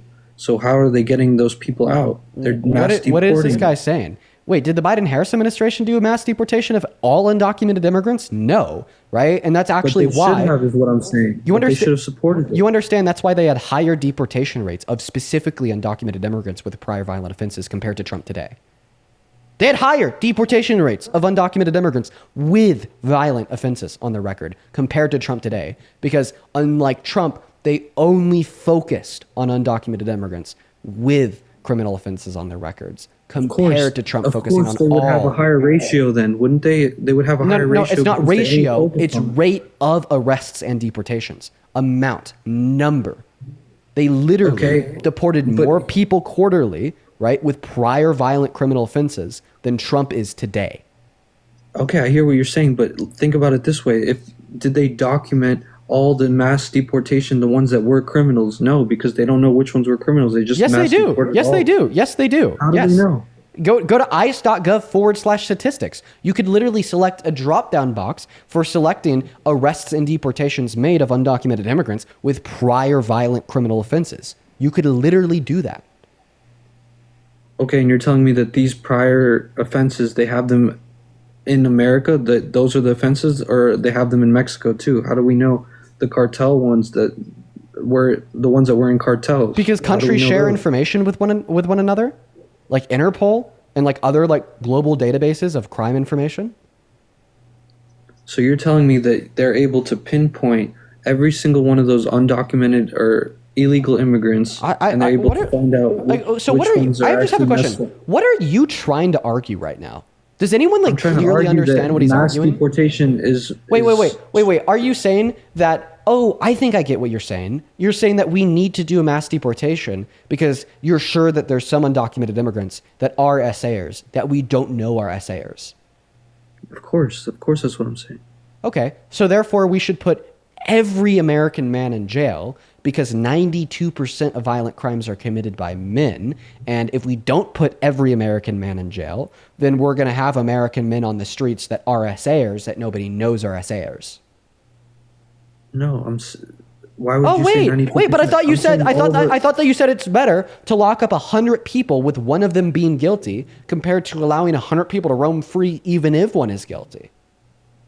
But only the illegal immigrants of that. Oh, it's only okay to like violate the human rights of 99 innocent people if the 99 innocent people are undocumented immigrants. But if they're citizens, then all of a sudden the law changes. Yes, because they violated Bruh. because they came in illegally. They came in illegally, so yes. Oh, but guess what? If we deport every undocumented immigrant in America, we'll actually have more crime in America since a lot of crime is consequential of poverty. And following a mass deportation, we'll have more poverty due to the economic Okay, destabilizing you just effects lost your of. argument. You just lost your argument because why would we have more poverty? That's just a hypothetical. I was actually explaining it, and then you interrupted me in the middle of my sentence. You Okay, explain impatient to man-child.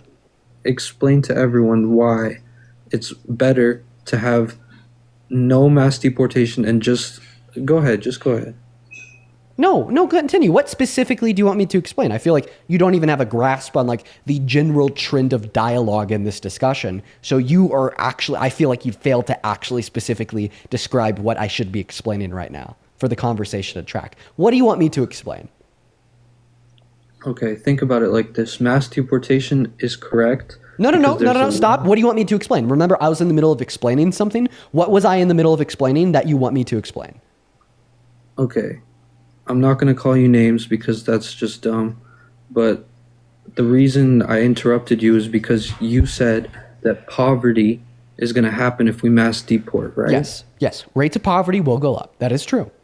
And what is that based on? That is based on the fact that today in the American labor force, there are 8.3 million workers that are undocumented and 11 million consumers that are undocumented. And per the American Immigration Council, undocumented immigrants input a total of $1.1 trillion through $1.7 trillion into the American GDP per year. right? While also paying $100 billion in taxes per year on the federal, state, and local level, according to the IRS. Okay? So when you remove the 8.3 million workers, when you remove the 11 million consumers, when our GDP drastically drops by trillions and our government revenue goes down by billions, hundreds of billions, by the way, the outcome of that will be a destabilized economy that is functioning at a lower level of productivity. Right? And with a more destabilized economy that is functioning at a lower level of productivity, we would naturally expect higher levels of poverty, as the average American would be worse off.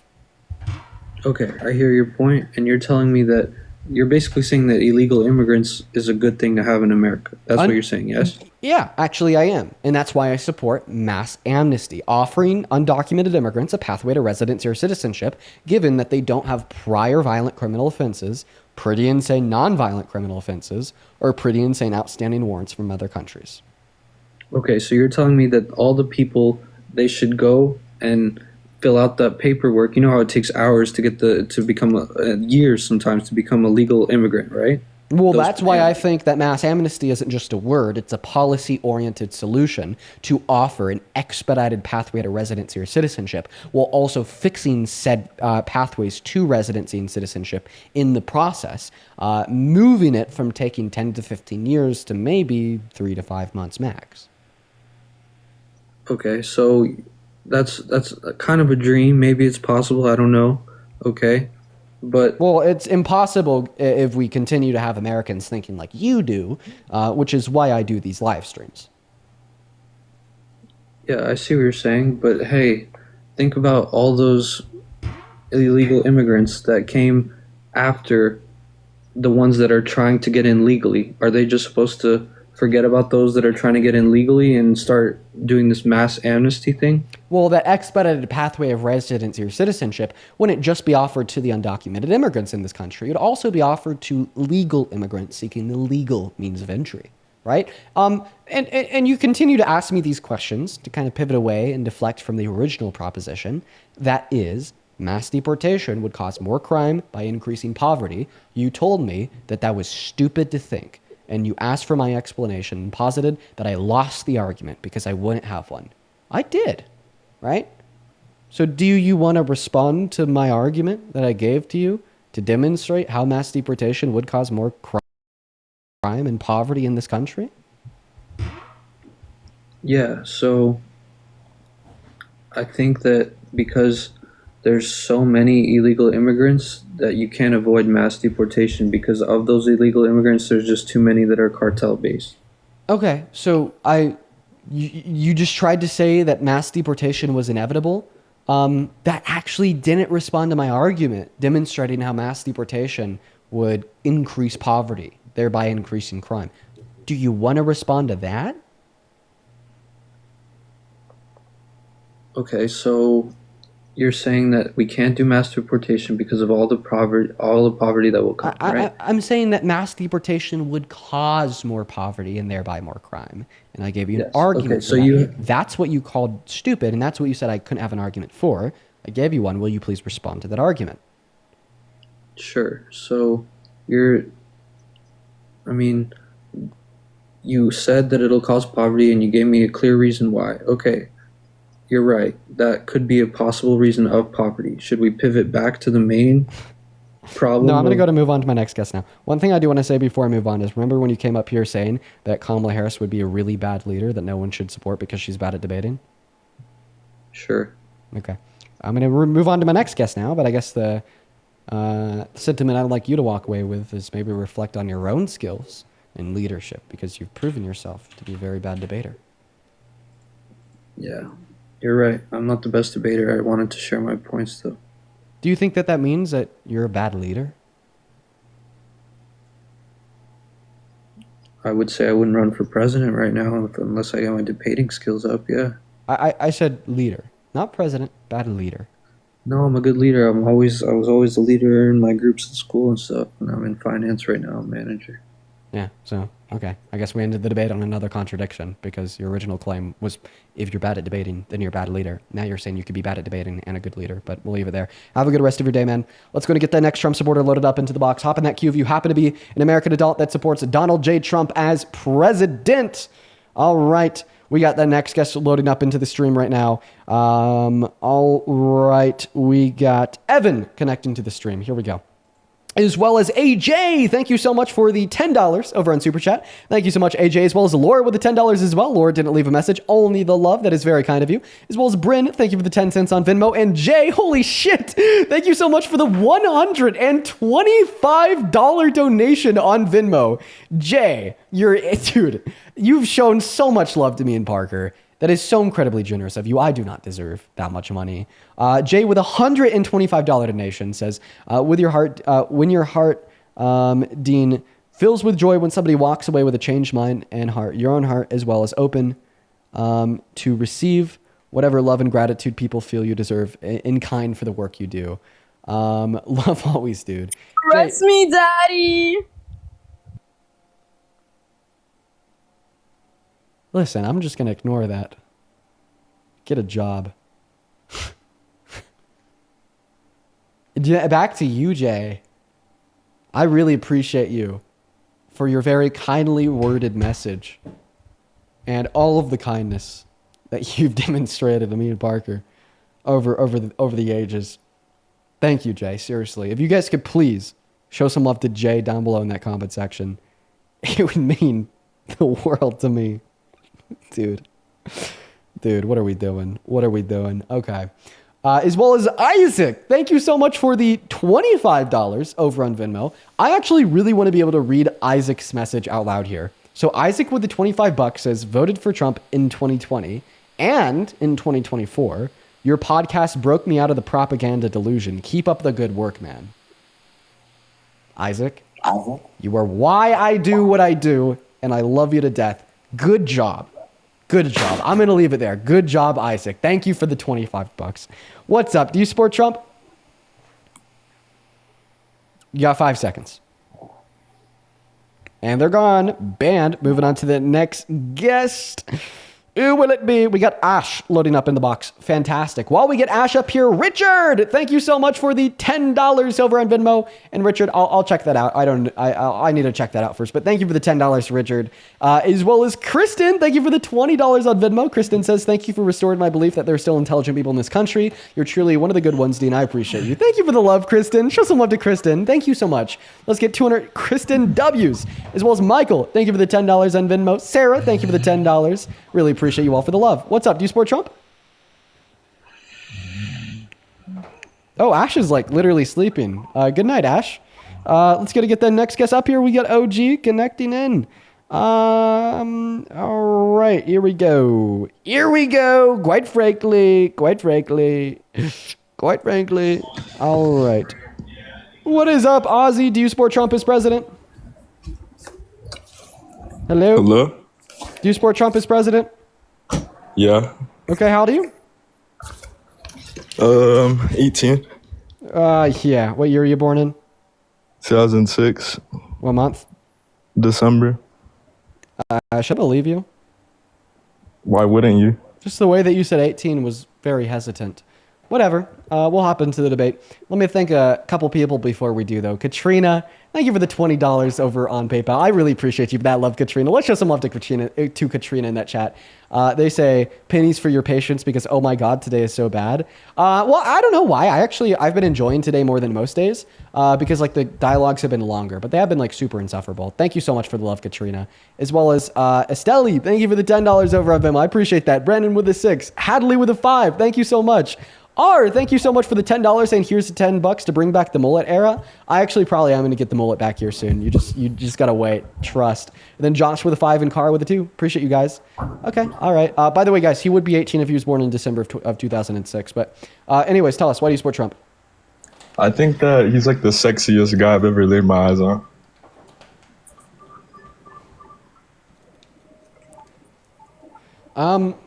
Let's just go ahead and 1 second. Hello? Yeah, hey, don't worry. I'm here. That's why I support Trump, because he's sexy. Just give me a second. I'm just going to pull up the thumbnail from my... You think he's sexy?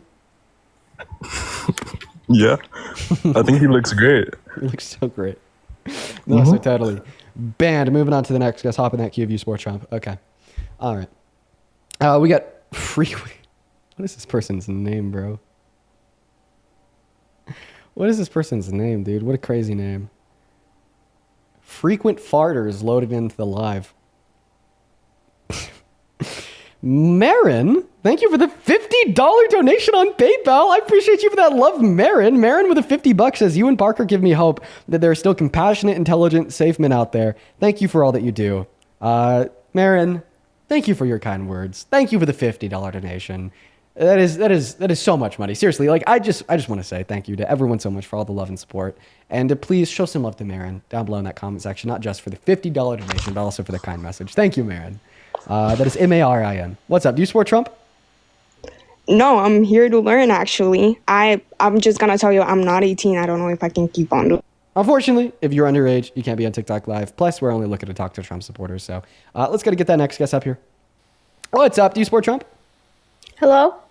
Age? 18. What year were you born in? 07. What month?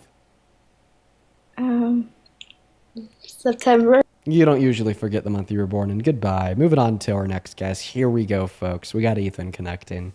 Hey, Ethan. Do you support Trump? Yeah, how's it going? It's going all right, Ethan. Have we spoken before? You sound familiar. No. No? Okay. How old are you?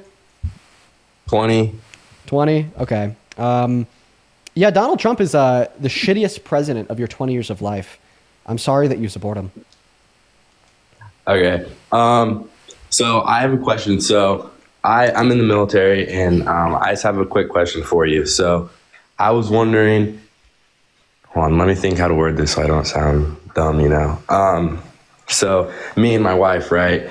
Do you think it's fair that we're going to have to pay our rent and buy our groceries off of loans because the Democrats decided to shut down the government? How did the Dems shut down the government? Because they wanted to give millions of dollars to other countries and illegal aliens, and they couldn't decide to put the American people first. So we shut that down, and I just was wondering where you stand on that. Okay. Could you point me towards like a single like Republican representative in either the House or the Senate that has said that the Dems shut down the government because they wanted to give millions of dollars to other countries? Because that kind of just sounds like something you made up on the spot. No, I didn't make it up on the spot. So who have you seen say that? I heard JD Vance, our phenomenal vice president, say that. Okay, and like what money did they want to give to what country that they caused the shutdown? Bro, I don't know. You don't know? Can you like even show me where JD Vance said this? Like I've seen the undocumented immigrants part. Nothing about wanting to send money to other countries. I'm not even sure that like the annual budget bills does that. So like this annual budget bill funds our government, our agencies, our services, right? But meanwhile, like foreign policy and funding for other countries, that's passed through like monthly or quarterly appropriation bills, not through the annual funding bill for the American government. Okay. So that's not the reason the Dems shut the government down. So what was?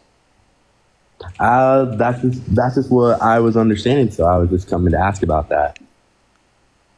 Okay. And then you said your other reason was they wanted to give money to undocumented immigrants? It was that, and then it was like just like weird amounts of money for like weird things. Let me ask you this. Do you know what the Personal Responsibility and Work Opportunity Act is?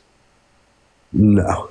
So that was a piece of legislation passed in 1996 that established restrictions on welfare eligibility based on immigration status. Meaning that right now, social safety nets in this country are only legal to be given to citizens and legal residents on the federal level. So no, the Democrats didn't want to include funding for undocumented immigrants within the federal funding bill, as that is illegal for like many reasons. Okay.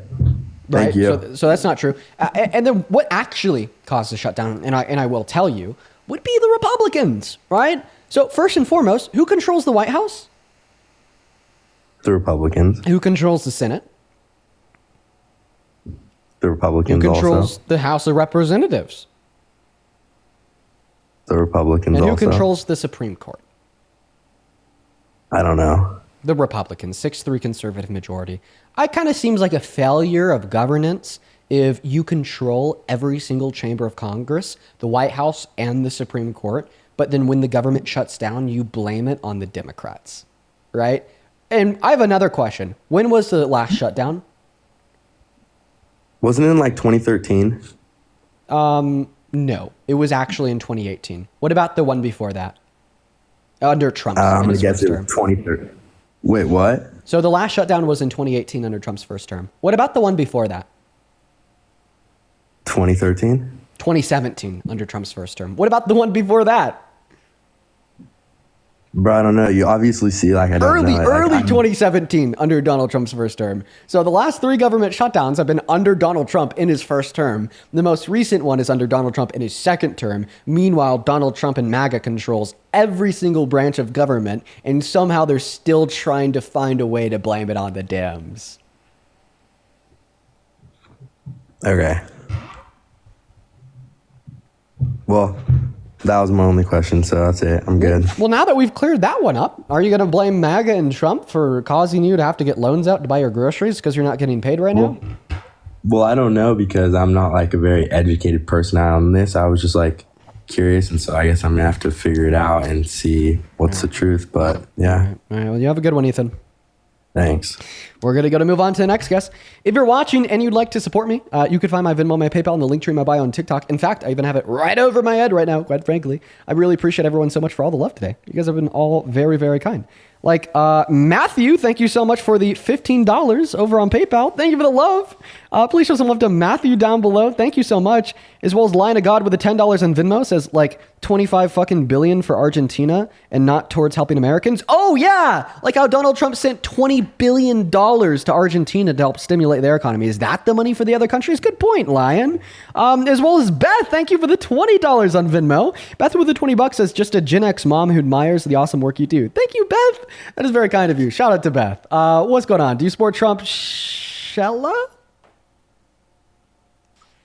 Yes, I do. Okay, how do I pronounce your name? Sheila. Sheila. Okay, my apologies, Sheila. So why do you support Trump? Because I feel like he's the best president so far for America and the work he has been doing. And he's also a full Christian. No, he's actually not a Christian at all. I could prove it.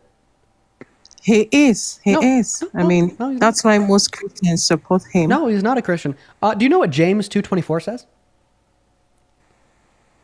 No. Faith without works is dead, right? So in order to be a Christian, you don't just need to have faith that Jesus is God. You also need to do the works. What works, may you ask? Typically, Christian denominations will agree on one fundamental work that you must do in order to maintain a relationship with God and be Christian. That work would be repentance for your sins. Do you agree or do you disagree? I do agree, but also he has been preaching about Christianity since We'll get around to day that. one he got into the office, and he has also. We'll get around to that. We'll get around to that. You just agreed, though, that you need to repent to God for your sins in order to be a Christian. He said he's never Yes. asked God for forgiveness for any of his sins in his life, meaning he's not a Christian. Slam dunk. When did he say that? 2018 at a concert, at an expo that he was sitting down on the panel at.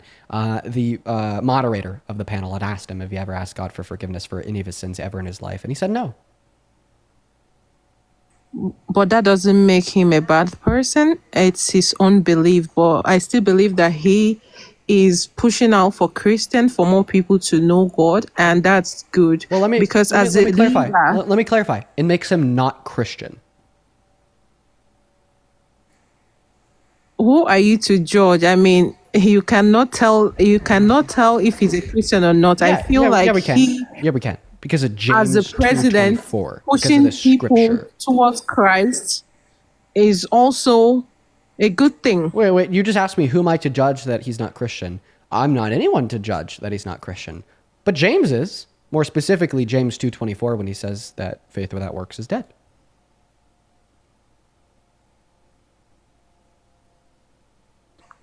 Hello, can you hear me? Yeah, can you hear me? I just told you that I'm not anyone to judge who is and isn't Christian, but the scripture of the Christian Bible is an authority of the church, and the scripture says that faith without works is dead, and that necessary work is repentance for your sins.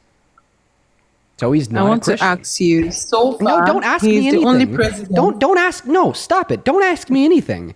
I agree or disagree because he says that he's never asked God for forgiveness for any of his sins in his life, and a necessary work in order to be a Christian would be repentance for one's sins. Therefore, Donald Trump is not a That's Christian, between right? him and God. It is between him and God to ask for forgiveness for sins, but he's the one that consented to sharing that personal information publicly when he said that he's never asked for God for forgiveness for anything in his life. I believe everyone makes mistakes. Stop. You're moving off topic. What are you doing? Okay? A simple argument. In order to be Christian, you must repent for your sins. Donald Trump says it's not something that he does, therefore he's not Christian.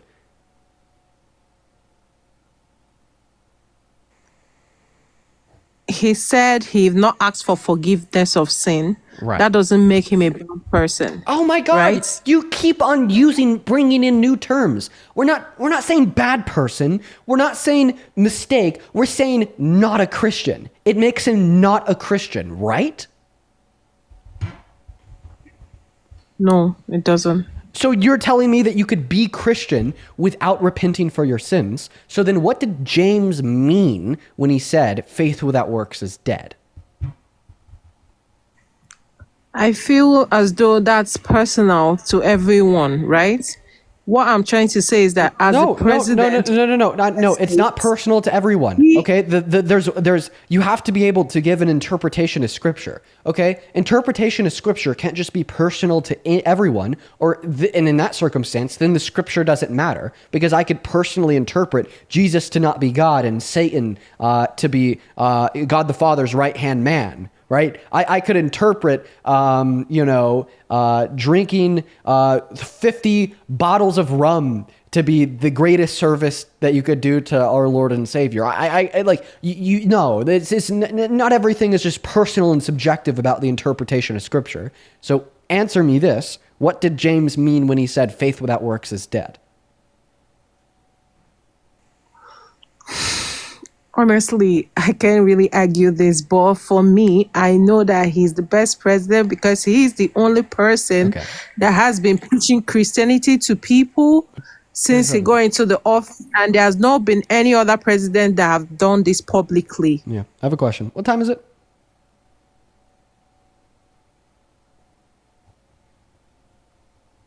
What time is it?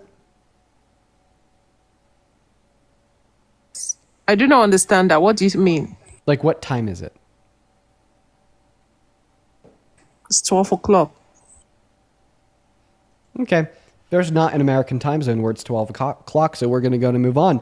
Hop inside of that cube. You happen to be an American adult that supports Trump as president, folks. We got Angela loading up into the box right now, quite frankly. All right, here we go, folks. Hop in that cube. Your MAGA will happily pull you up here. Yo, Angela, thank you so much for the $15 on Venmo. Angela with a 15 big one says Trump didn't put his hand on the Bible during his inauguration for a reason. He knew he'd be struck down. He's not a Christian. Yeah, no, he's not at all. As well as Valerie, thank you so much for the $5 on Venmo. And Bailey with the $5. Caitlin with the $5. Thank you guys so much for the love. You guys are very, very kind. Let's go and get that next Trump supporter loaded up in here right now. Quite frankly, I did take a while before I asked her for the time, just because I wanted to be able to finish that incredibly compelling argument.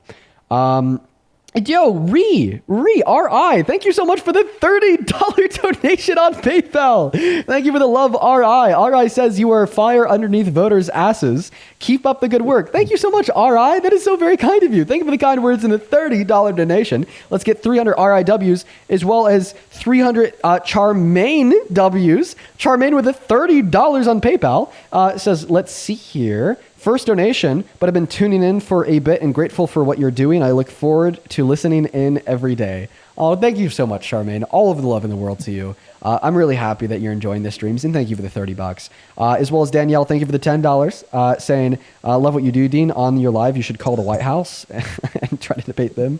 That'd be funny as hell. As well as Brenna, thank you for the $15. Brenna didn't leave a message, only the love. Thank you so much, Brenna.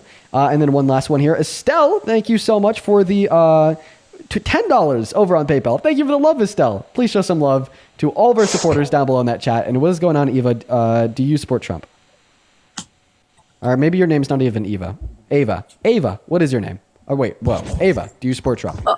Oh my god, I'm so sorry. I forgot that I requested. I literally, so sorry. Kick me. Okay, have a good one. Moving on to Martha. Make sure if you're in that queue, it's because you support Trump. We're going to go to get that next guest loaded up in here right now. Hello, hello, hello. Do you support Trump? Hello? Are you here? Nope, not here. Goodbye. Moving on to the next guest, we got Martha loading in. Yo, where are like the crazy MAGA like grandmas at? Where are the crazy MAGA grandpas at? What's up, Martha? Do you support Trump? Martha's not here. What's up, John? Do you support Trump? John, hello? Do you support Trump? Yes, I do, in fact. Okay, and how old are you? I'm 25. I can't believe I'm meeting a famous person, bro. Today is so shocking. Your mic sounds interesting. I mean, I don't know if I'd classify myself as famous. Well, I have my AirPods in right now. I have my AirPods in. If you take the AirPods out, I might be able to hear you a little bit better. Okay. So, ooh, bro, this is crazy. You're like Rick Ross.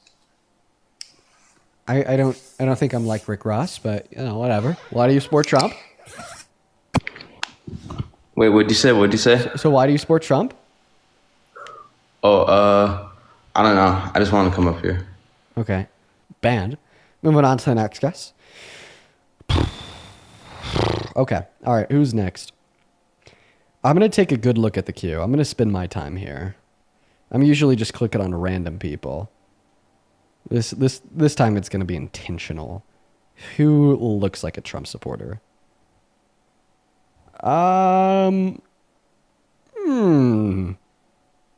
Cameron. Is Cameron? I feel like that's a right coded name. I feel like Cameron is a right coded name. Hey, what's up? Do you support Trump? Cameron? Are you MAGA? Nope. Goodbye. Moving on to the next guest. We got that next guest connecting into the stream right now. Guys, go ahead and put a MAGA with your age down below in that chat if you want to come up here and have a conversation. If you want to support me, you can find my Venmo, my PayPal, and the link tree in my bio. What is up? Do you support Trump? Oh, they're all gone, bruh. All right. It looks like MAGA's gone extinct. We've debated all the Trump supporters there is. None are left. Isaac, thank you so much for the $10 on Venmo, saying would love to hear your opinion on the quote-unquote Faith of Donald Trump by Scott Lamb. It, along with other books, propagate the opinions of Trump being a Christian. I mean, I'll check it out. I've never read it. I mean, this is my first time becoming familiar with it, but I'll check it out. As well as Olivia, thank you so much for the $15 donation over at Venmo. I appreciate that, Olivia. Olivia with the 15 big ones says, hey, Dean, I'm currently enrolled in a poli-sci course, and it's filled with many people who have the same views as your guest, so I appreciate you so much for educating so many people, including myself. Listen, Olivia, if conversations ever start in that class, you know, maybe take some of the things that we talk about here on live to them, see what they have to respond. But I appreciate you so much for your kind words. Thank you, Olivia. Show some love to Olivia in that chat while we are still looking to get that next Trump supporter up here. Like, there's just literally like none left, okay? Oh my God. What about Ellie? Ellie has crosses in her name. Maybe that means that she's a Trump supporter. I don't know. What's up, Ellie? Do you support Trump?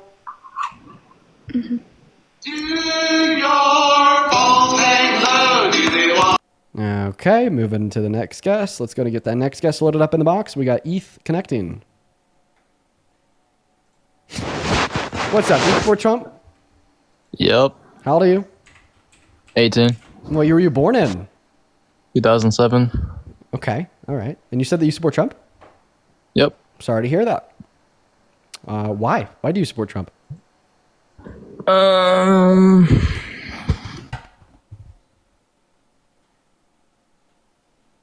So I actually can't hear you when you leave the app. So you have to be like on app in order for me to hear you? Seth, He's gone. Bye, Seth. Rose, thank you so much for the $30 over on PayPal saying, thank you, Dean. You give me hope. Rose, that is very kind of you. Thank you so much, Rose. I'm really happy that you enjoy the streams and that they give you hope. I love hearing that from people, guys. You know, just knowing that the streams have a positive impact is so meaningful to me. Like, that is like truly what keeps me going, you know? Mac, what's up? Do you support Trump? Yep. How old are you? 18. 18, what year are you born in? 2007. And what time is it? And he's gone. Oh, he's back. What time is it? 7:21. 7:21? And what state are you in? New York. And what's the capital of New York? New York. Nope, it's Albany. You tried. Goodbye, Mac. Moving on to the next guest. Okay, we got Liam Times loading up in the box. Here we go, folks.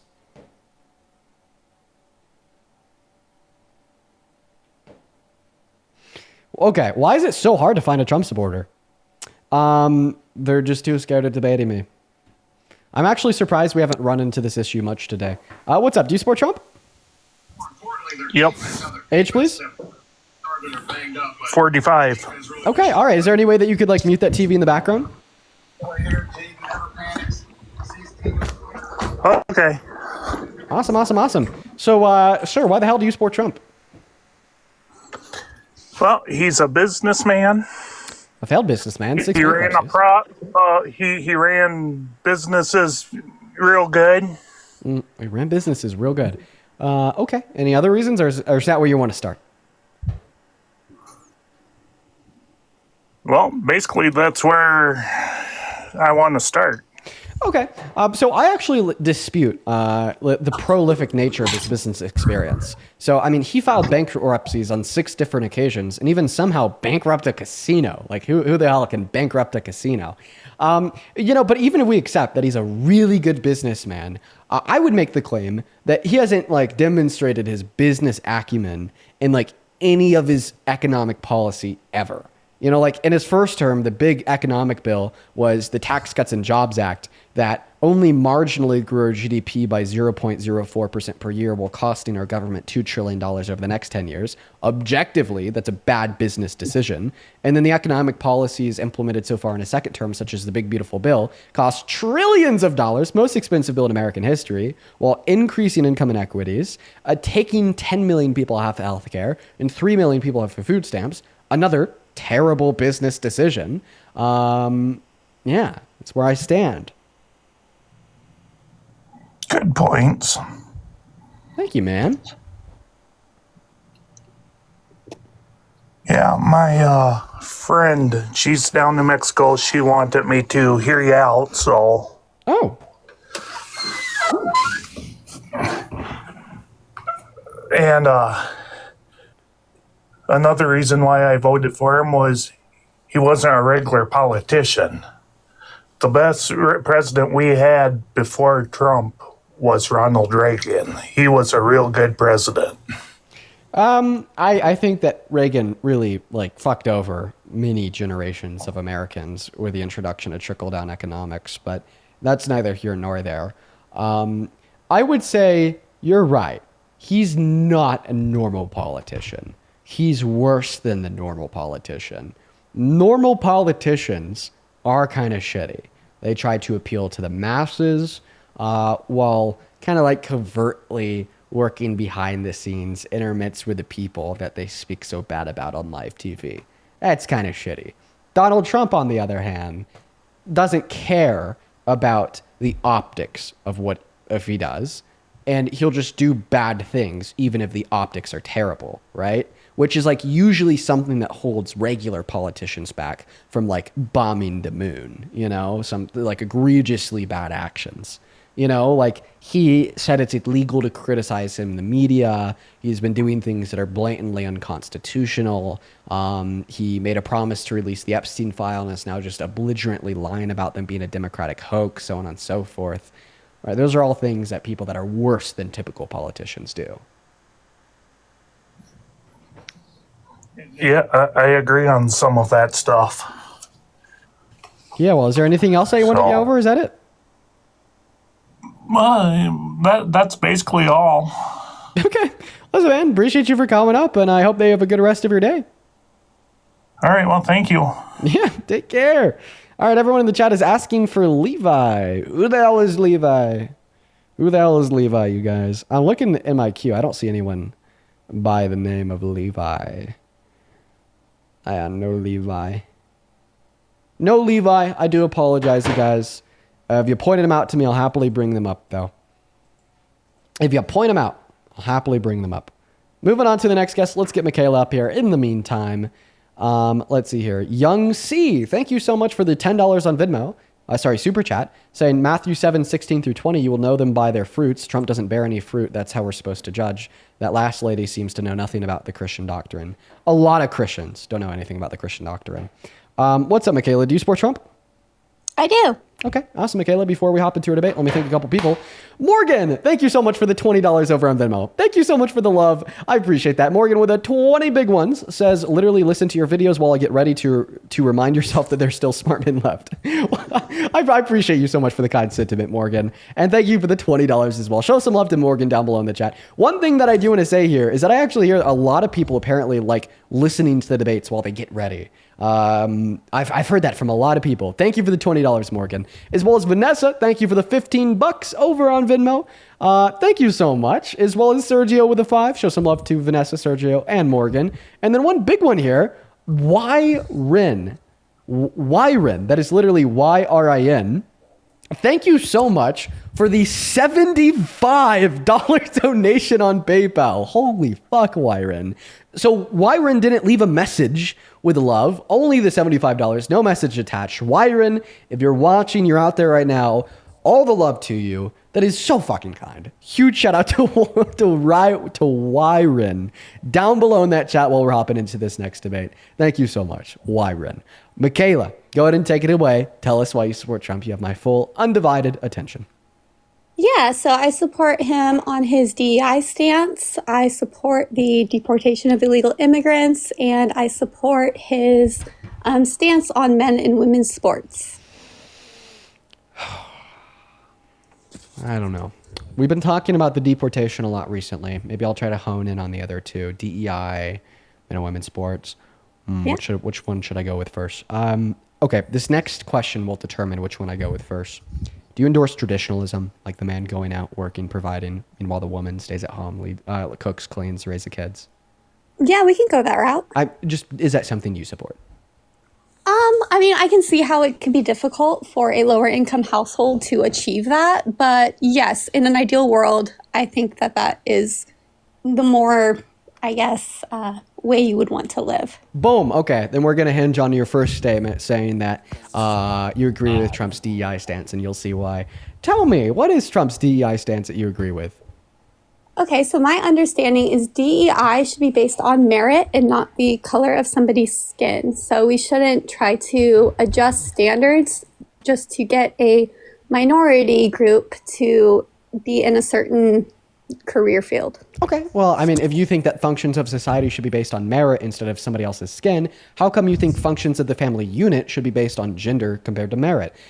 In fact, I would argue that the only real world application of this notion of DEI, opting to value somebody's race or gender over their merit or qualifications, the only time that's actually true is within conceptions of traditionalism that tell you, regardless of your qualifications, if you're a man, you should be the one working and providing, and regardless of your qualifications, if you're a woman, you should be staying at home, cooking, cleaning, and raising the kids. That's just a lifestyle preference. That's not saying you have to do it that way. That's just a couple's lifestyle preference and how they choose to live. Well, I mean, you said that would be the most optimal lifestyle preference for families. Yeah, but that's just my preference. I'm not saying that everybody has to have that preference. I actually reject that was what you said, because you started off your statement by saying, I understand that it'd be difficult for low-income families, but hopefully at some point in the future, we could get to this optimal family dynamic, meaning that you weren't just specifically talking about yourself, or else you wouldn't have made an acknowledgement of how difficult this would be for low-income individuals. Okay, I'll go with your argument. Then yeah, I think society functions better when men are the sole provider and women stay at home. Right, exactly. See, I don't know why you just didn't come out of the gate swinging with that, given that you already told us that, right?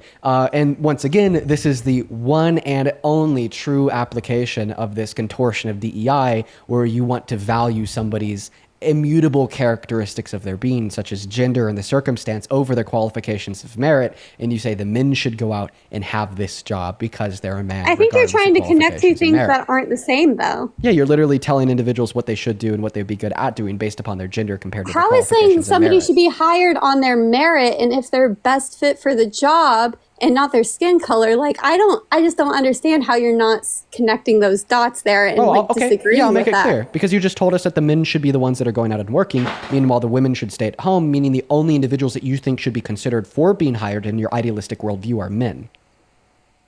Yeah, correct. Right, exactly. Right? Do we see how that works? So you're saying the barrier for consideration for being hired on a job should Because start if off a with man is meeting this better at a qualification job, of being then a yes, man he should regardless of get the the job. qualifications? No, it has nothing to do with being better at it and all to do with the fact that they're a man. No, it has 100% to do with being better at the job. So do you what think do you that, mean? Do you think that men are, like, for instance, better at leading than women?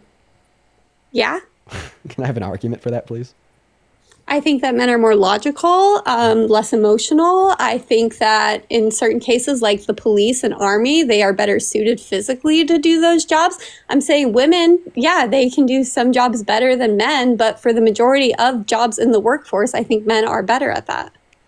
Sure. We're going to go ahead and start off with your first two claims, stating that you believe men are more logical and less emotional than women. I'm going to be very clear when I say this. You are wrong. And here's why. When we, look at IQ scores, women have a higher IQ score on average compared to men. What this means is that they're better at logical functions of thought processing, right? And we see that this is true by observing empirical outcomes in society, such as Do you the think fact... that one women moment. are more Wait, emotional wait. than men, though?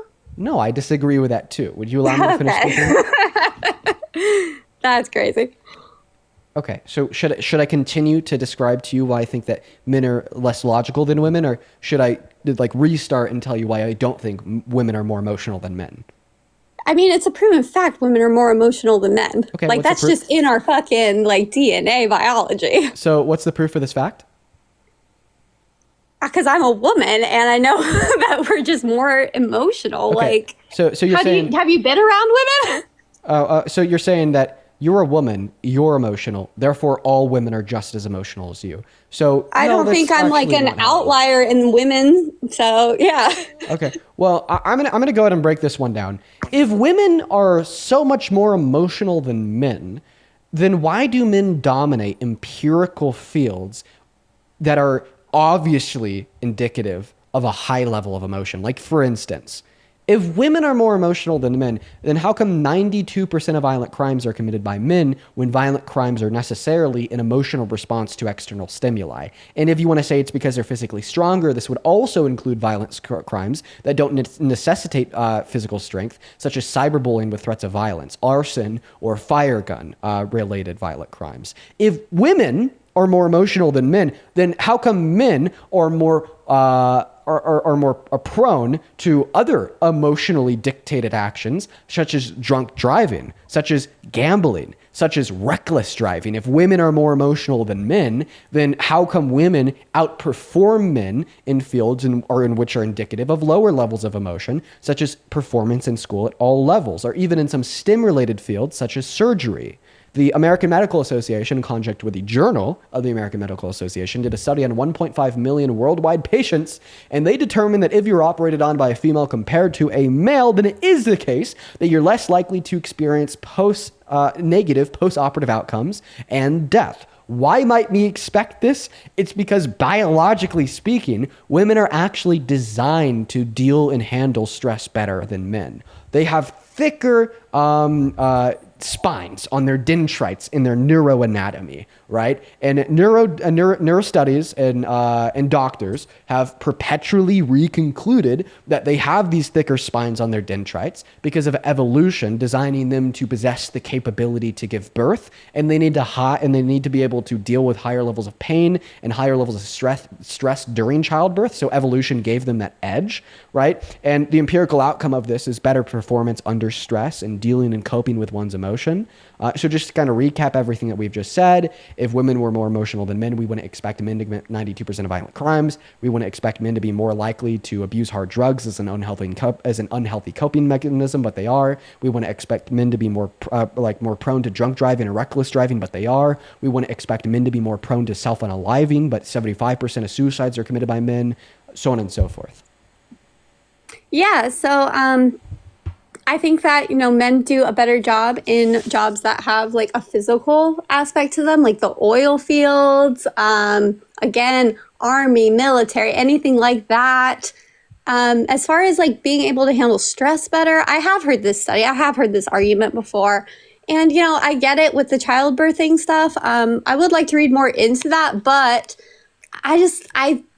I'm going to stand firm with my belief that I just think men belong to be in the workforce. And as a woman, like, I'd rather be at home. I think that modern day feminism has really killed our society. Okay, so you just said, as a woman, I'd rather be at home. As a man, I'd rather be at home too, right? I don't think that an instinctive yearning from yourself to be at home is indicative of women having some like prescriptive purpose of being at home. I think it's indicative of maybe you being a little lazy, right? Like myself, I'm also lazy. That's why I want to be at home.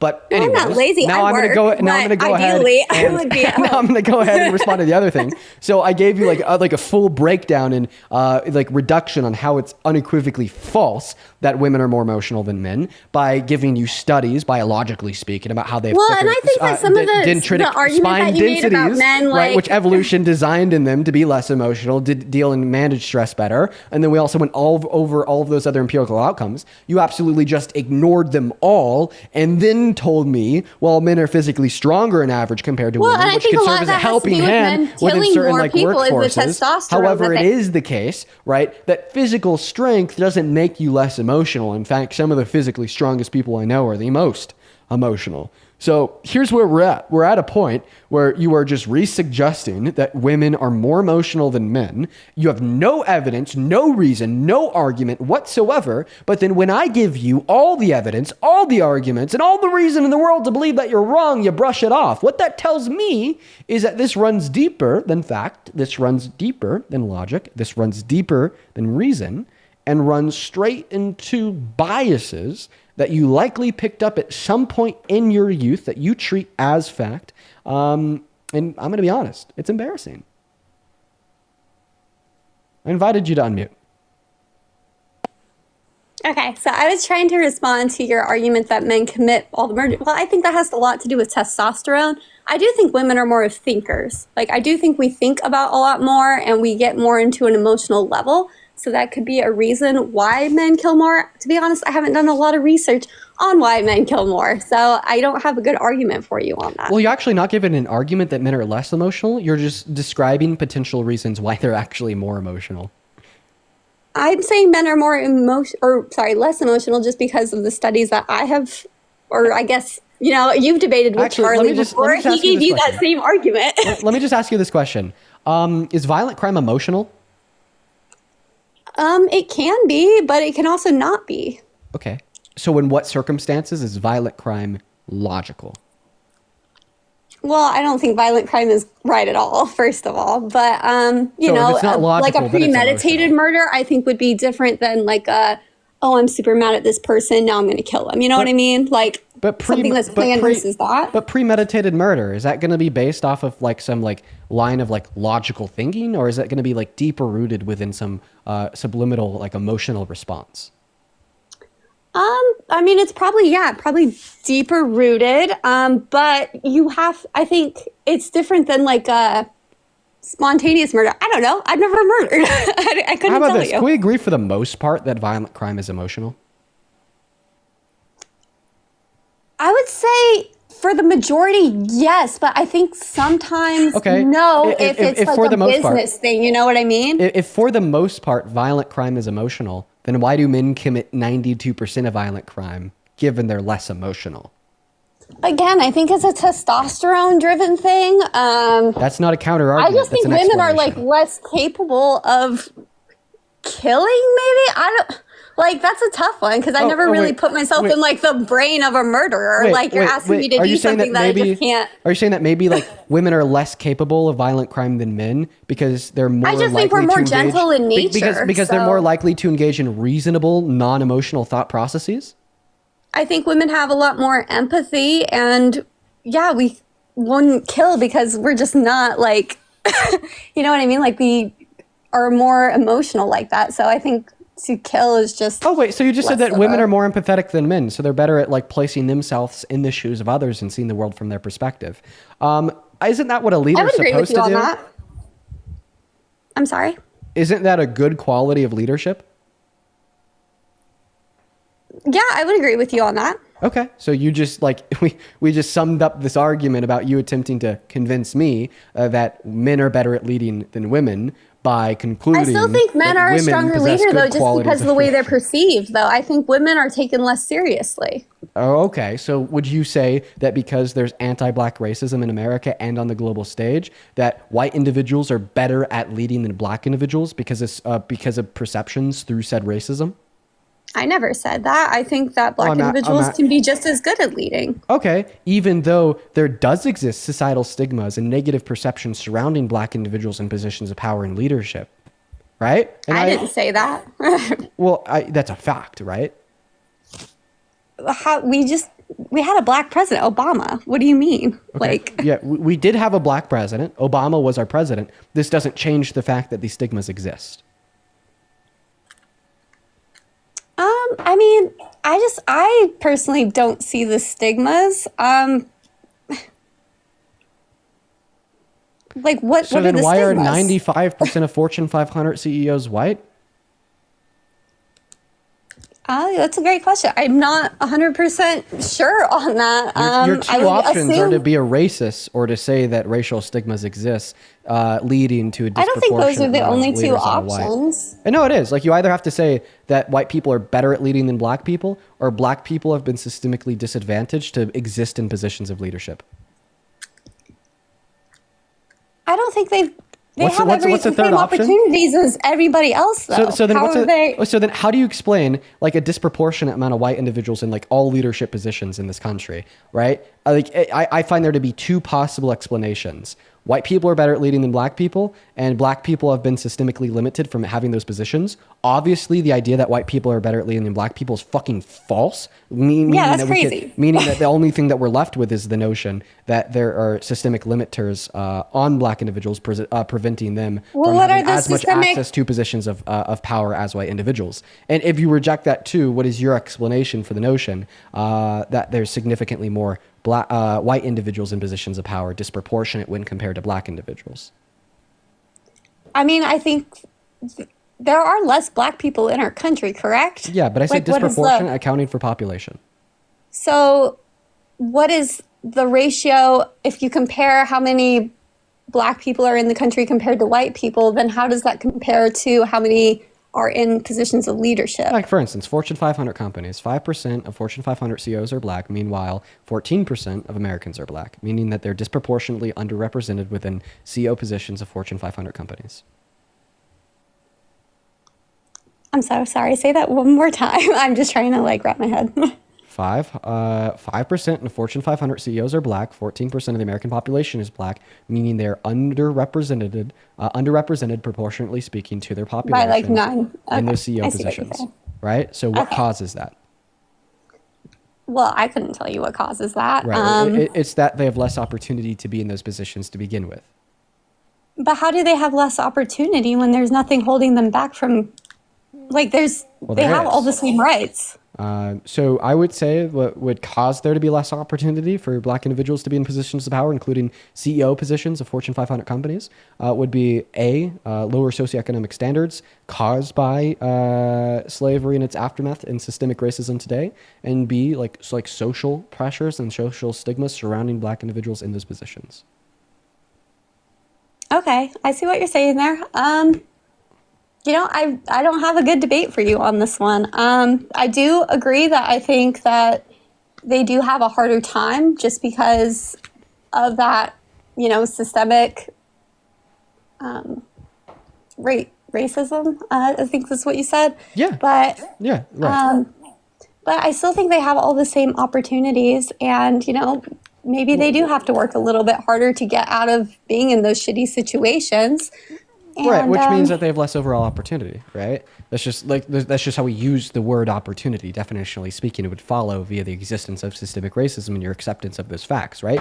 Which would lead to the conclusion, right, that because of systemic racism, individuals are more likely to criticize a black individual in a position of leadership compared to a white individual. And your last argument for why men are better at leading than women had to do with those same optical perceptions of women in positions of leadership compared to men. So if you'd say because they're more likely to criticize women in these positions, therefore women are worse at leading, would you therefore also say that because society is more likely to criticize black individuals in these positions, that therefore black individuals are worse at leading?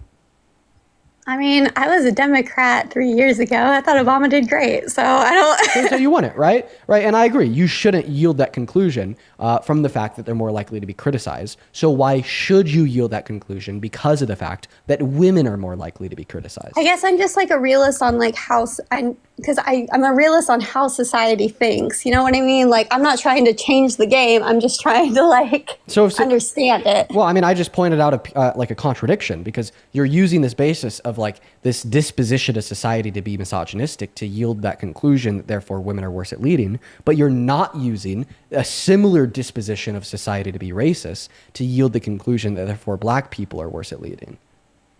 Right? And I find that to be contradictory. I'm not saying black people are worse at leading. Right, exactly. I'm happy you're not. But you just therefore also shouldn't say that because of this reason, women are worse at leading. In neither scenario should we use one society's disposition to be misogynistic or racist to yield the conclusions that therefore women are worse at leading or BIPOC individuals are worse at leading. I mean, I think that women can lead. Like, I'm not saying that they're like it's a be-all, end-all to that argument. I think there are some women who are super strong and could absolutely lead. I just think that, overall, I think women would be a lot happier and society would function a lot better if more women would just stay at home and more men do go to work and be like that provider role. You know what I'm saying? Why? Why do you think society would be happier? I mean, last time we tried that, women ended up just fucking dosing themselves with Quaaludes because of how fucking depressed they were because of the way that society treated them. Right? Are you sure you want to try that again? I don't exactly think that that's exactly how it went down, but there was a lot of crazy stuff happening in that time. They were also giving women lobotomies, so. Right. So why would we possibly want to go back to that? But I would argue that more people are on depressants now than they were back then. Right, and those antidepressants actually save lives. Maybe that's why 75% of suicides are committed by men. Meanwhile, a minority are committed by women, considering the fact that women are more likely to go to therapy. Seek professional help, including in some circumstances, antidepressants. Yeah, I mean, I was on antidepressants for a long time, and I don't like any of that. I think that it's horrible for you. I think that there should be an alternative to antidepressants. I think they really mess up people. You know what I mean? So psychologists and doctors have seemingly come to an understanding consensus that it is best to try to do first lifestyle changes, so on and so forth, before getting on antidepressants. However, right, inevitably, right, if your options are limited, then it is a good idea to get on antidepressants, as antidepressants save lives in those scenarios. I mean, I think that they can. I think a lot of people are getting overdiagnosed with it, though. Okay, well, are you a medical health professional? No, I'm not. This is just my possibly personal opinion. Because I can have a personal opinion about it. Yeah, but just because you have an opinion doesn't mean it's a right opinion. No, I'm not saying it is. It's just my opinion, though. Okay, so wait, are you okay with believing in things that are false? I mean, I think that a lot of people have opinions that maybe other people think are false, but... Okay, and a lot of people also drunk drive, right? Does that mean you should drunk drive too? Oh, no. Right, so just because other people have opinions that are false doesn't mean that you should strive to also have false opinions. No, I don't strive to have false opinions, but just in my own personal experience, I think that people can get misdiagnosed, and I don't think that that's a crazy thing to say. I just fail to see, right, any reasonable facts that you know that you could share with me. Yeah, okay. Well, because I was diagnosed at a very young age. A vast rate of overdiagnosis.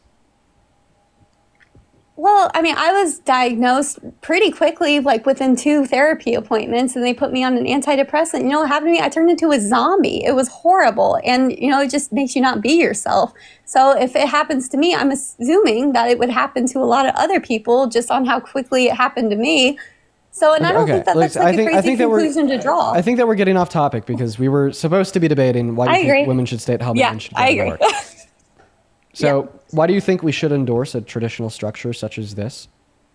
So, like society, like I mean, you don't have to society-wide? endorse it. Like I said, it's all on your personal preference. And I think if enough people also back that personal preference, then that's the majority. So, Yeah, people, but I'm all for people doing what they want to do. Well, you're bouncing between saying that this is just merely your personal preference and saying this is the way that society as a whole should operate. So which one is it? Is this the way that society as a whole should operate, or is this just merely your personal preference? I mean, you asked me what my personal preference is, but I'm all for people deciding how they want to live, however they want to live. Okay, all right. So I think that's a concession because earlier you were arguing the opposite, but I'm glad to hear It's that not you a now- concession. You asked me what my opinion was, and I gave it. Well, to start, you gave the opinion that this is the way that society should operate, and now you're giving the opinion that this is just the way that you personally want to operate. Yeah, but those are one and the same. I'm just one person with my own opinion. I can't speak for all of things or saying The way that you know, society as a whole should operate is obviously not identical. I to the don't way get to that you should decide. I'm operate. just one What? person, so take that for what it's worth. Wait, whoa, I'm so sorry. Those are not the same thing whatsoever, right? Like for instance, I think the way that I should operate is to eat maybe 2 meals a day and get 8 hours of sleep every night. This doesn't mean that I think the way that everyone in society should operate would be identical to that. So just because I think that something is like preferable for myself doesn't mean that I would think that same thing is preferable for everyone. Yeah, I agree with you. Right. So, so once again, that just goes to show that no, what you think is preferable for society is distinct and different from what you think would be preferable for you. Okay, yeah, but that's what I would think would be preferable to society. But like what I was saying, I'm just one person, Now you're and going it's back to like preferable for society. So why do you think this would be preferable for society? I just think that women make that. Are we still debating? I'm so sorry. Are we still debating the women staying at home and the men working? Yeah. Okay. I mean, that's just what I believe. I think that it's a typical Christian kind of point of view. And it's not like a crazy concept. So, Okay, so you endorse quote unquote Christian things for society? Christianity, yeah. Okay, so then why do you support a non-Christian president that is actively eroding and infringing upon Christian values every damn day? Okay, give me one example. Just one? Really? I mean, you could give me a couple if you want. Okay, yeah. He boasted about sexually exploiting little girls. Is that Christian? I never heard that. Oh, well, yeah. And in fact, this actually kind of plays back into something that you were saying when we started our conversation. You said that you didn't like men and women's sports. And you're going to be talking about trans women. I don't think that trans women are men. But we can't have that discussion, unfortunately, because TikTok will ban us. I don't know why they do that to me, but they do. Oh, yeah, but a that's way that we crazy. can talk about it is on a conceptual level. From your perspective, you don't think people who you think are men should be able to go into women's spaces. And I actually want to ask you the question: how would you feel if there was like an older man that like sexually exploited little girls while they were undressed in women-only spaces? What should happen to a man that does that? Yeah, no, that's crazy. What is the context of what you're saying, though? for Because sure. I know how you debate. We'll just come up with a hypothetical. We'll come up with a hypothetical. 65-year-old man walks into a woman's dressing room where there's naked women and naked teen girls unconsensually, so he could look at them while they're undressed to take away like sexual pleasure, gratification, so on and so forth. What should happen to that man? Are you referring to the beauty pageant? Is that what you're referring to? No, I'm not referring to Trump. Trump's never done this. I apologize if I made it sound like Trump has, right? He's never done this. So can you answer my question? Yeah, I don't think that's right. Or what should happen to a man that does that? Should he like go to jail for a really long time? That's what I would say. I mean, it's not up to me. Well, I'm saying if it was, what should happen? Yeah, there should be some sort of punishment. Can we agree that they should go to jail for like a really long time? Right? Given that we both really care about the safety of children. Yeah, I think that some sort of punishment should be given. Can we agree that whatever that punishment is, it might include going to jail for a really long time? Like, Yeah, I mean, it really depends on like what the motive was and like what the intent was. Was it a mistake? Like, I don't. No, it was intentional. It wasn't a mistake. They intended Well, to then, go into that space, I would look at the think that naked jail teens time and would women. be. Yeah, I would agree on. Okay, and like obviously, if we think that a man should go to jail for like a really long time for this, we would like never say that that man should be president, right? Okay, yeah. So if Trump did this, you wouldn't support him as president anymore? Yeah, probably not. No. We're gonna go ahead and roll the clip.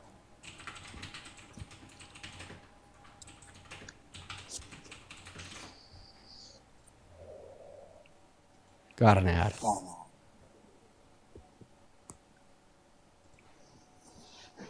You're a guy who likes to have everything, right? Well, couldn't that be construed, however, as Conflict? yes? I don't see it as a conflict. It could be a conflict of interest, but you know, it's the kind of thing you worry about later. Oh, I see. You tend to think about the conflict a little bit later The on. question is, how can it not be construed? No, I mean, some of these foreign girls, you know, Mr. Trump, in my country, we say hello with vagina.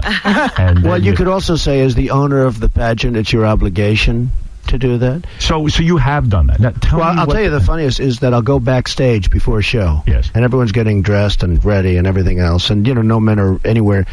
And I'm allowed to go in because I'm the owner of the pageant, and therefore I'm inspecting it. You know, I'm inspecting. Right, I want to make sure that You're like a everything is doctor. good. You're there. Yeah, the dress. Is everyone okay? You know, they're standing there with no. Is everybody okay? And you see these incredible looking women, and so I sort of get away with things like that. Yeah, I don't. I'm joined now by Senator Dean. Bernie Sanders. Thanks so much for joining. Go ahead. I don't know about that one, Dean, because the way Howard Stern kind of framed it was like everybody was cool with that. He opened up the statement with the girl saying, "Welcome, Mr. President," and opens her vagina. Like, Oh, yeah, no, Howard Stern is just as disgusting as Trump. yeah. When was that interview? Like, what year? Yeah, that was in 2005. So you just heard We're Donald talking Trump. 20 years ago? Yeah. Yeah, 20 years ago when he was over 60 years old, older than us both, he admitted to sexually exploiting little girls and talked about it like it was a cool thing. And I mean, what is the credibility to that? Because, you know, men, they do sometimes tweak some stories, and could we give it a plausibility he was just trying to sound cool for Howard Stern and be like broing with him? Like, do we have anybody who's like actually coming out and saying like, "Oh yeah, no, this is terrible"? Like, Have you ever heard anyone else try to just sound cool by lying about being a pedophile? I think in the context of that interview where Howard Stern was kind of pushing for him to say something like that, yeah. Okay, give me another example about somebody trying to sound cool by lying about like being a predator. I'm not saying I could. I'm just saying that if I were to like just try to play on this side, that could be an argument that's made for that. So if he was just trying to sound cool, then how come we've had multiple contestants at Miss Teen USA come out and say this has happened to them, such as an 18-year-old beauty pageant contestant at Miss Teen USA that came out At and Miss said Teen, that this happened 20 years ago. They wouldn't be a teen. They're not a teen anymore. Okay, I see what you're saying. But when they're competing, they're an 18-year-old.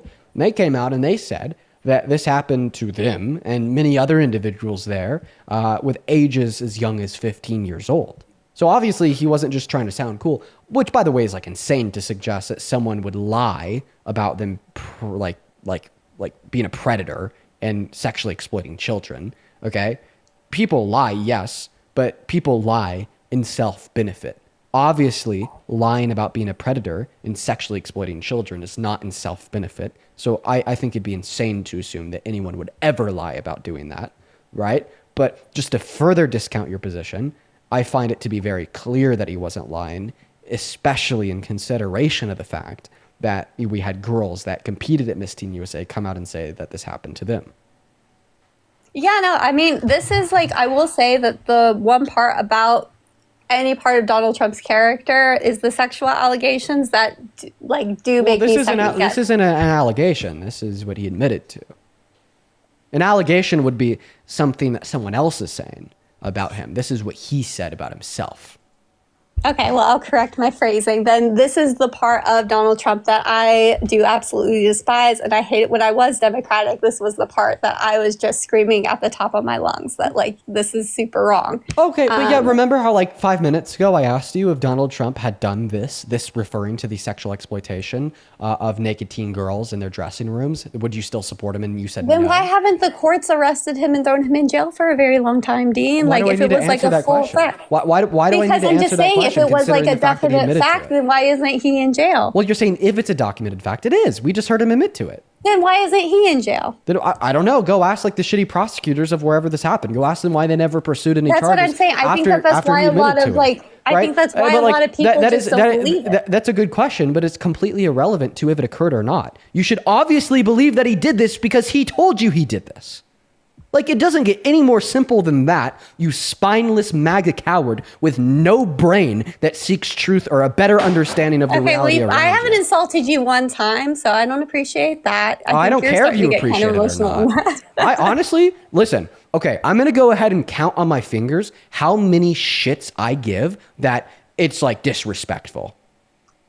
Zero. That's a Well, 'cause zero. that's what right? happens. You Because guys just- I'm going to be honest. I will call you spineless. I will call you a coward for sitting here in the active defense of the proposition that Donald Trump didn't do these things that he admitted to. It is like one of the most cowardice things that anyone in this country can do today. You are perpetually propping up an egomaniacal piece of shit that is probably laughing behind the screens, considering the fact that there's people out there that will listen to a clip like this where he boldface admits to sexually exploiting little girls. He's probably laughing so hard considering the fact that his supporters will hear that and then still deny that he's done it. I mean, that is like seriously one of the most, if not the most idiotic things that people will ever do on my live stream. You will listen to him admit it right to your face. You will hear how there were girls that competed at Miss Teen USA that said this happened to him, and you will still deny it. It is like shame on you. I just don't I'm understand. saying then shame on why, the prosecutors I don't understand. and the legal system I don't for understand not doing it. Like, why you've willingly opted to be such a shameful, disgusting person. Oh my goodness, Dean. I mean what I say. I'm going to be honest. I mean that. I know you mean that, but I'm saying that if there was enough evidence, then why isn't he in jail, is what I'm saying. Now listen, I hear your question. Why isn't he in jail? There is about 1 billion different possible reasons why he was never prosecuted for this. Maybe where it happened, in order for like him to be prosecuted, is someone had to file charges, and the people that he did it to never filed charges. But Maybe why didn't by the they time. file charges though? I feel like if Why I are you was in that blaming position, then them? why wouldn't? Why are you blaming them? Why are you hyperfixating on the victims of on the underage victims of sexual exploitations and how they responded to being sexually exploited instead of condemning the fact that they were sexually exploited to begin with? Oh my goodness! Dean. Why, I just- like, what the fuck? Why is the response of the victims of sexual exploitation relevant at all in a conversation simply requesting your condemnation of their sexual exploitation to begin with? I just think that it's very convenient that they come out with this information right before he runs for his presidency. Oh, why is it not brought up before? It's not they, and it didn't come out right before he begun his run for the presidency. He personally said this in 2005. Like, keep in mind what we're talking about. You're like literally like not tracking reality at all. We're not talking about claims made by other people. We're talking about what he admitted to. Like, we're going to listen to it again.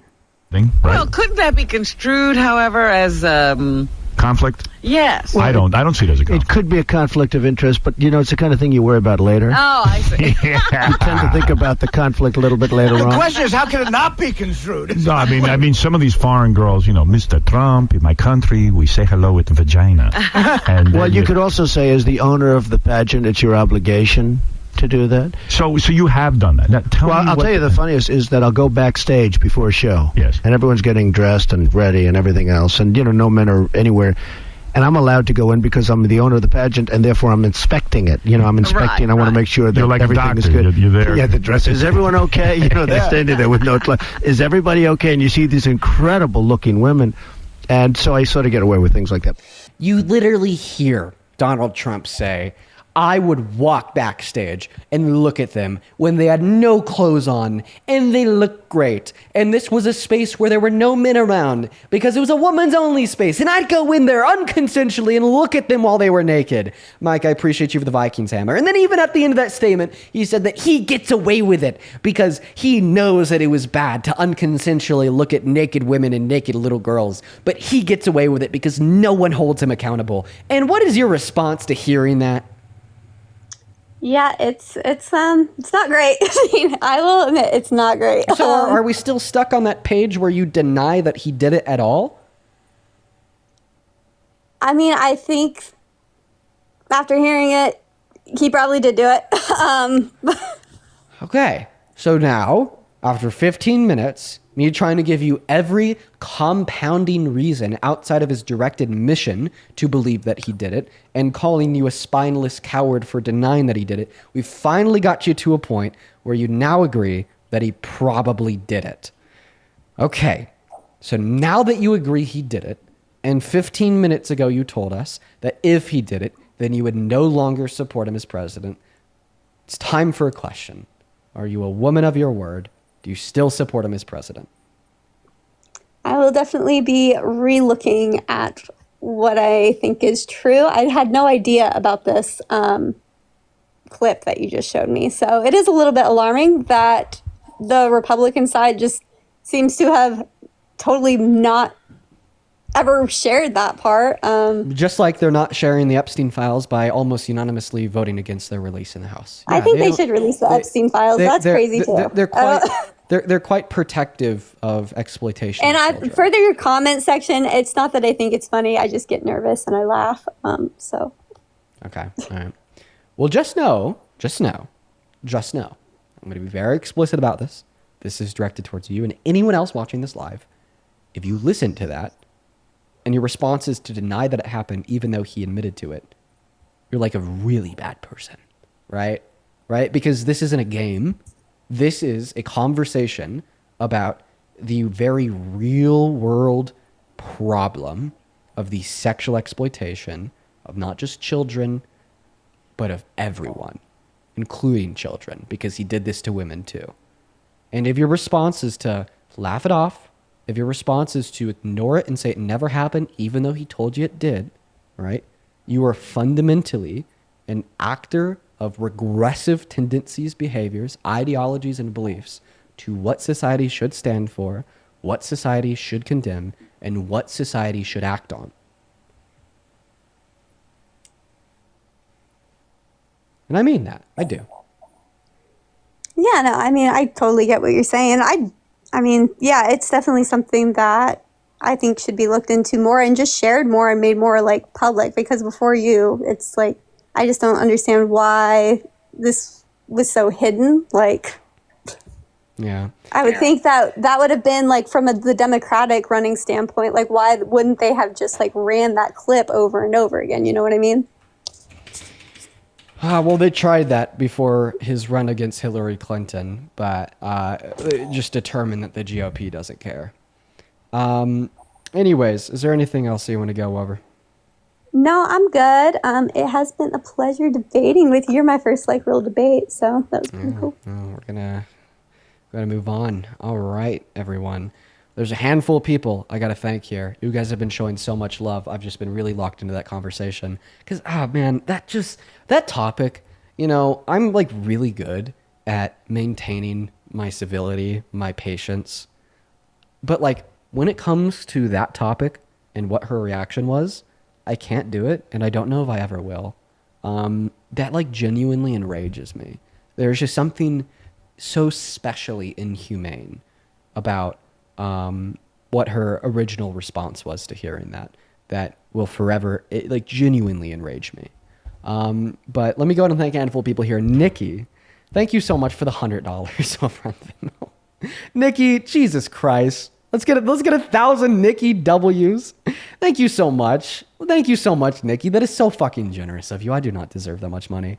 Nikki with $100 has a message here. She says, as a victim of CSA, thank you so much for standing up for us. I'm 38 and you give me help for the future. Keep up the good work. Listen, Nikki, I'm sorry that you as a victim of CSA had to hear that shit. That's another thought that goes through my head. Thank you so much for being here. I'm sorry you had to hear that shit. Thank you for the $100, and I'm really sorry that happened to you. Thank you, Nikki. As well as Brittany, thank you so much for the $20 on Venmo, saying thank you for speaking up and doing what you do. Thank you so much, Brittany. That is very kind of you. As well as Rory, thank you so much for the $15 on Venmo. Thank you so much. Kayla with the $10. Then KK with the $10 as well over on Venmo. I'd also like to thank Gianna, Gracie, and Cooper for the $5 each over on Venmo. And then Mary, thank you so much for the $20 over on Venmo. Mary says, hey, this is Cool as Mimi. Not sure why I'm not getting your notifications when you go live. Did I do something wrong on Discord? Okay, Cool as Mimi, I love you. You're like the stream grandma. You have been forever. I stopped posting the notifications in Discord because I found it more advantageous to post them on like some Instagram channel. But Coolest Mimi, I'll personally send you a DM on Discord every time I go live so you have a notification. Just DM me over there. I will. Seriously. You've been here for a couple of years, so I got you. As well as Elizabeth, thank you so much for the $25 on Venmo. Thank you so much, Elizabeth. And yeah, congratulations on your double major in poli-sci and public admin. You're gonna kill it. Shout out to Elizabeth. As well as Sandra, 35 minutes ago. I appreciate you so much for the $10 over on Venmo. Thank you so much. And then, Chelsea, this was 42 minutes ago. I really hope that you're still in here. Thank you for the $50 over on Venmo. Jesus, Chelsea. Thank you so much. Chelsea with a $50 says, thank you for continuing to stand up for women in marginalized communities as well as attempting to reintroduce logic to the American people. You've helped me move my centrist husband into liberal territory. Thank you. Bro, oh my God. Oh, that makes me the happiest man alive. Congratulations on being able to move him towards left. That is phenomenal, Chelsea. I really appreciate you for the love. Thank you for your kind message and for the $50. Huge shout out to Chelsea down below in that chat. As well as Caitlin, thank you so much for the $25 over on Venmo. We are all cut up on Venmo. Let's make sure that I'm also all cut up on PayPal. I really appreciate you guys for the love. It has been a while since I read off the donation, so we do have quite a few. Let's see here. I'd also like to thank Abigail. Thank you for the $10 on PayPal, saying that your reaction is justified. Dean, I appreciate you. Thank you so much. As well as, let's see here. Anonymous, thank you for the $2 over on PayPal. Anon, send that to me in a DM. Estelle, thank you for the $5 over on PayPal as well. Saying thank you so much for what you're doing, Dean. Thank you so much for the love, Estelle. As well as Sienna, thank you so much for the $10 on PayPal. Sienna says, I literally scream at my phone watching your lives the way that common sense just doesn't live in their brain like normal people's insane. Yeah, Sienna, after doing these live for 2 years, I've kind of reduced myself down to the point where I have not much optimism about the nature of humans, but I try to always keep that optimism. It is hard at times, though. I'd also like to thank Felicity. Thank you for the $20 on PayPal, saying thank you for being an educated voice amongst a cackle of chaos. It's comforting. Love from Canada. All the love to Canada. Thank you for your kindness.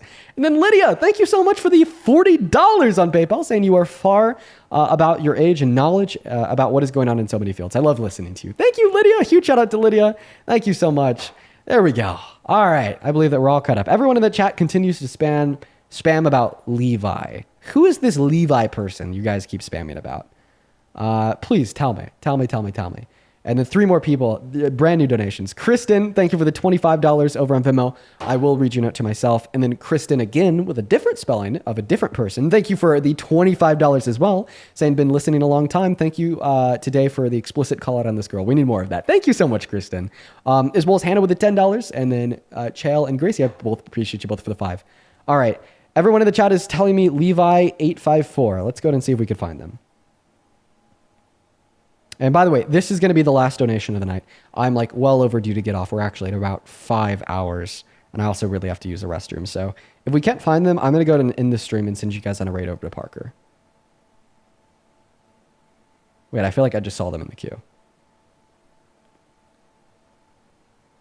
Is that the Levi everyone's talking about? I'm sorry, guys. The queue's just moving so fucking fast. Levi? No, clicked on him, then he went away. All right, give me a second. There's a Levi in the queue. I'm trying to click on him. There he is. There we go. All right, we found Levi. Get him up here.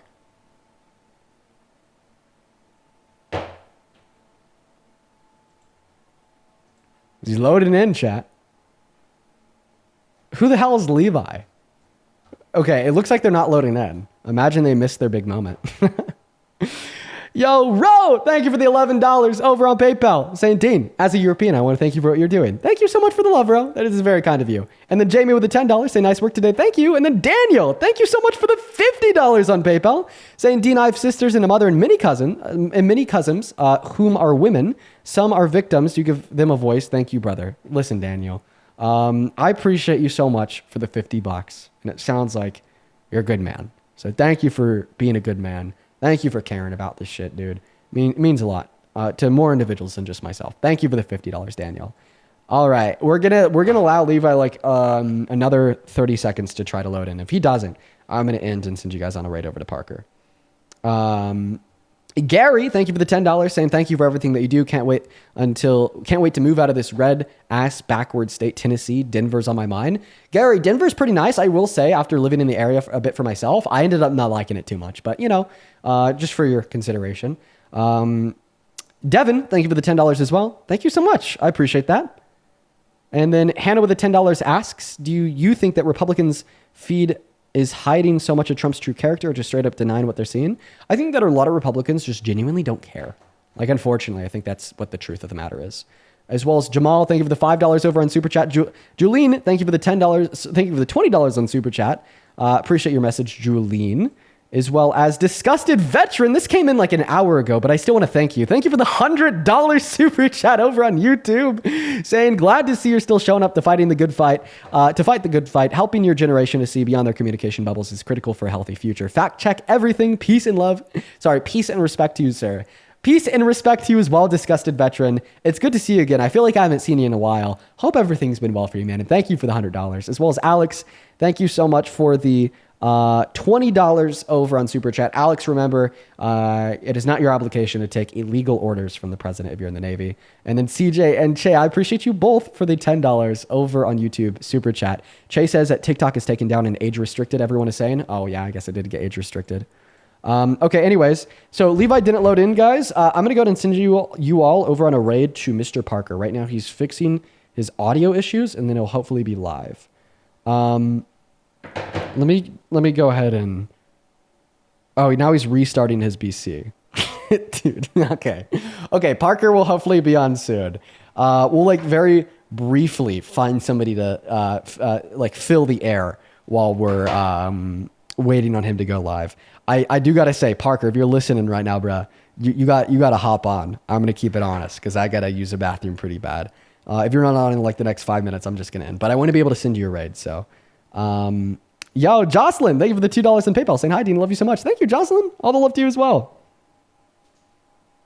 All right, folks. What is up, Joseph? Do you support Trump as president? Nope, Joseph is not here. All right. You know what? Actually, we're just going to do Q&A with the chat, folks. Parker's computer is like loading up right now. So he should be on in like the next minute and a half.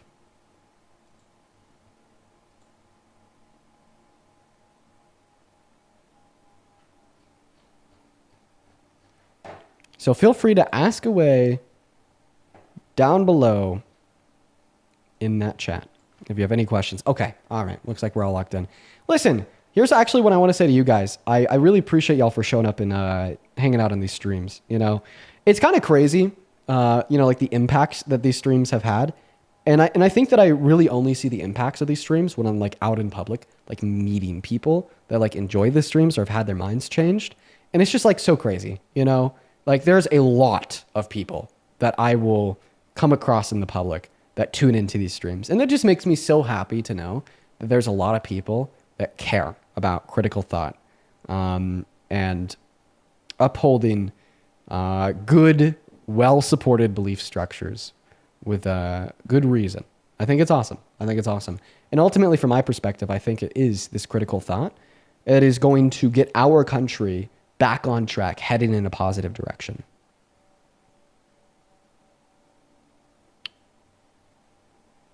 Roberto, thank you for the $15 on Venmo. Roberto with the $15 says, I woke up from my kidney transplant and I'm fully aware of my surroundings now. I'm in recovery now, but it was so nice to catch you on live.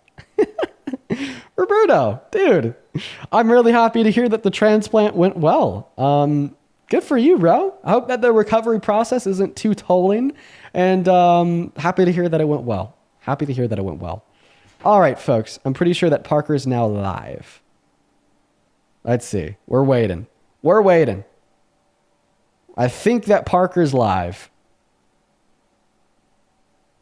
Let's take one last look here. Yep, he is. Okay.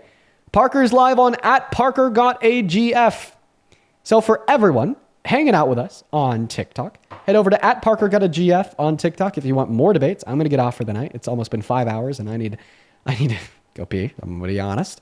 DMI, but I got to head off, do my business. If you're on YouTube and you're still in the mood for debates, head over to @ParkerGetAJob on YouTube, and I will see you all tomorrow for some more debates. So peace and love, everyone. See you tomorrow. Head over to Parker's stream. Bye, y'all.